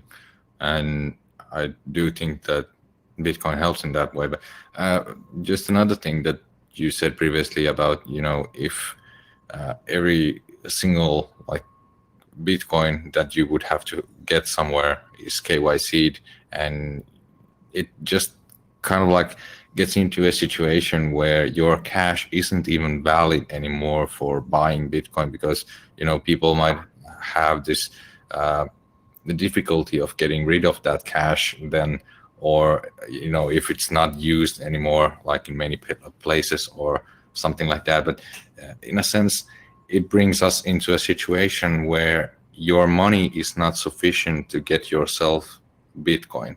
You can't use money of your bank account or something like that. It's just frozen. You can't make these payments. So in that case, you would actually have to start providing work or something other useful thing, like your products, like in a dark market or in a dark way. You would be selling those for Bitcoins, So in that way, we get some market adoption. We get people actually wanted to work for Bitcoins. We get products actually wanted to be sold for Bitcoins. So in some sense, it is an interesting situation. Like, if all the cash abolishes right now and all the, let's say, bank account money that you have, you can't send it into exchange. If people still, some reason, want Bitcoin, they would just have to work for it. Yeah, it'll be a completely detached economy. Yeah, absolutely. I don't know. Who knows? Who knows how it's going to play out? It's really. I mean, every day I ask myself if I'm crazy, if I'm maybe I'm not looking at something, maybe I'm delusional. Like every single day, I question everything, because it's not enough to be. It's not enough to be right. You know what I mean? It's not enough to use the better money. Like that's not enough. It so many different factors come into play, and even if this is the hardest money and the best technology, is that enough for it to actually be able to do its job? And I ask myself that every day, Yeah. I once, Wasabi's developer, or one of the founders, Nopara, said to me that we aren't sure if we are currently building and working on the future's biggest financial surveillance system. He said it in a way that we cannot know yet what this will become, and just told me the opposite corner of what usually we expect or hope that this will become. So yeah, we can't take this for granted. We have to actually work for it and stand for something, fight for it. Yeah, but even if Bitcoin ends up becoming the main enforcement tool of the panopticon, we still have a fixed supply, and so that's still better than what we have now. But if we don't have privacy, yeah, that's terrible. Yeah, I do think that currently they could, for example, even if we would be in Bitcoin standard, let's say that these kind of situations like Corona comes in, and then you just, they will change the social narrative in a way that, we are now starting to accept IOU Bitcoins, and this is now okay because we all need it for our safety. And, this will save the babies, and now we're going to just print some IOU Bitcoins, and these people are going to take it, and, just start the cycle all over again of pushing this crap money by making people scared and actually supporting it. But yeah, I do think that it's going to be much more difficult, even if that would be the case. Much more difficult every single time we try to IOU the money again. Yeah. Well, I just hope when we look back in 30, 40 years that we're living in a better world. I hope it doesn't take, another 100 years. But it might. It might. Yeah, I don't think that this idea of sound money will die, but yeah, I do think that it can be postponed really much. I see the gold bugs, and I see the way that they talk about gold and how long they've been, a gold bug, and how long they've been wrong. Wrong like it never happens. And I just wonder if we're like the new version of that, and we just continue to do this and it just never happens. But again, like I think about all these things, but Bitcoin has been doubling and doubling and doubling, and so far we're doing much better than the gold bugs have done, right? Yeah. So I guess we'll see. I hope not, but we could be. Like, Bitcoin may never go above $20,000, for the next 50 years. I don't think that's the case, right? But again, I have to be disciplined in my critical thought. I have to look at every possible outcome. Otherwise, I'm being disingenuous about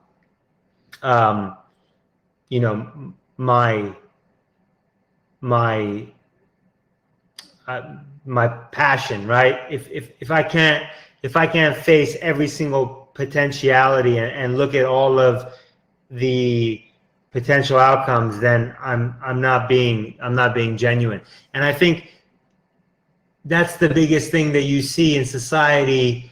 Like, I'll use Peter Schiff as a good example. He is blatantly being intellectually dishonest. Yeah, that's true. Like, I understand, he has heavy bags, he has a gold business, whatever. But the fact that he continues, the amount of energy it must take psychologically, emotionally, for him to continue to pump his bullshit when he's a smart guy. I mean, he's got to see what's in front of him. His son is fucking turning into a Bitcoiner, and he's still like, no, this is bullshit, like gold, gold, gold. It's just, it's either you're a liar or you're just mentally like handicapped, like emotional trauma, like what's that syndrome where you get kidnapped and then you start to empathize with your kidnapper? Stockholm syndrome. Yeah, it's Stockholm syndrome. Like you just break, your brain breaks. You know what I mean? Either he's full of shit and a liar, or his brain is broken, because he's not being genuine. Yeah, that's true. I do think that, he's a smart guy. He's just, it's all on marketing act. He knows that he's not triggering people like way too much, like that they want to like hurt him physically or something. He's just getting some engagement from angry Bitcoiners, and everybody's going to be talking about him like this old gold bug is saying Bitcoin is bad, but he's at the same time like accepting Bitcoins as a payment for his businesses, and it's just like 4G chess or something. I mean, can you imagine if that motherfucker is stacked sats and he just can't say he does? Like, what a piece of shit he is if he's holding Bitcoin and yet he continues to just stick to his talking points. Like, what does that say about? And obviously, I don't know that he's doing that, but for someone to act in that way, I mean, how can you do how can you act that way as a human being? Like, to be such a hypocrite. And there's so many people out there that are like, that act that way. And it's so bizarre to me. Yeah. Yeah, you know, there is a lot of these virtue signaling scammers these days. Like, okay, Peter Schiff is not the worst, maybe virtue signaler, but there is many kind of like these, how would I call them? Like cloud chasers, or yeah, they just want some attention, and you know, they don't even care if it's good or bad attention, as long as people just keep talking about it. And I do think that we are really oftenly like getting played in, for example, in Twitter or something like that, just to participate in a stupid argument or a thing that actually just benefits the original like issue creator, or the one who made the stupid comment or something like that. Oh yeah, totally. There's a lot of them. Hmm. There's a lot of them. Anyway, Rafe, I gotta run, but this has been great. Thank you for having me. Yeah, thank you, man, and thanks for having this talk with you. It was really nice. Yeah, I enjoyed it. Thank you. All right. Well, Bye-bye. yeah, I hope you get some sleep soon. Rest up. Yeah. All right. All right. Bye.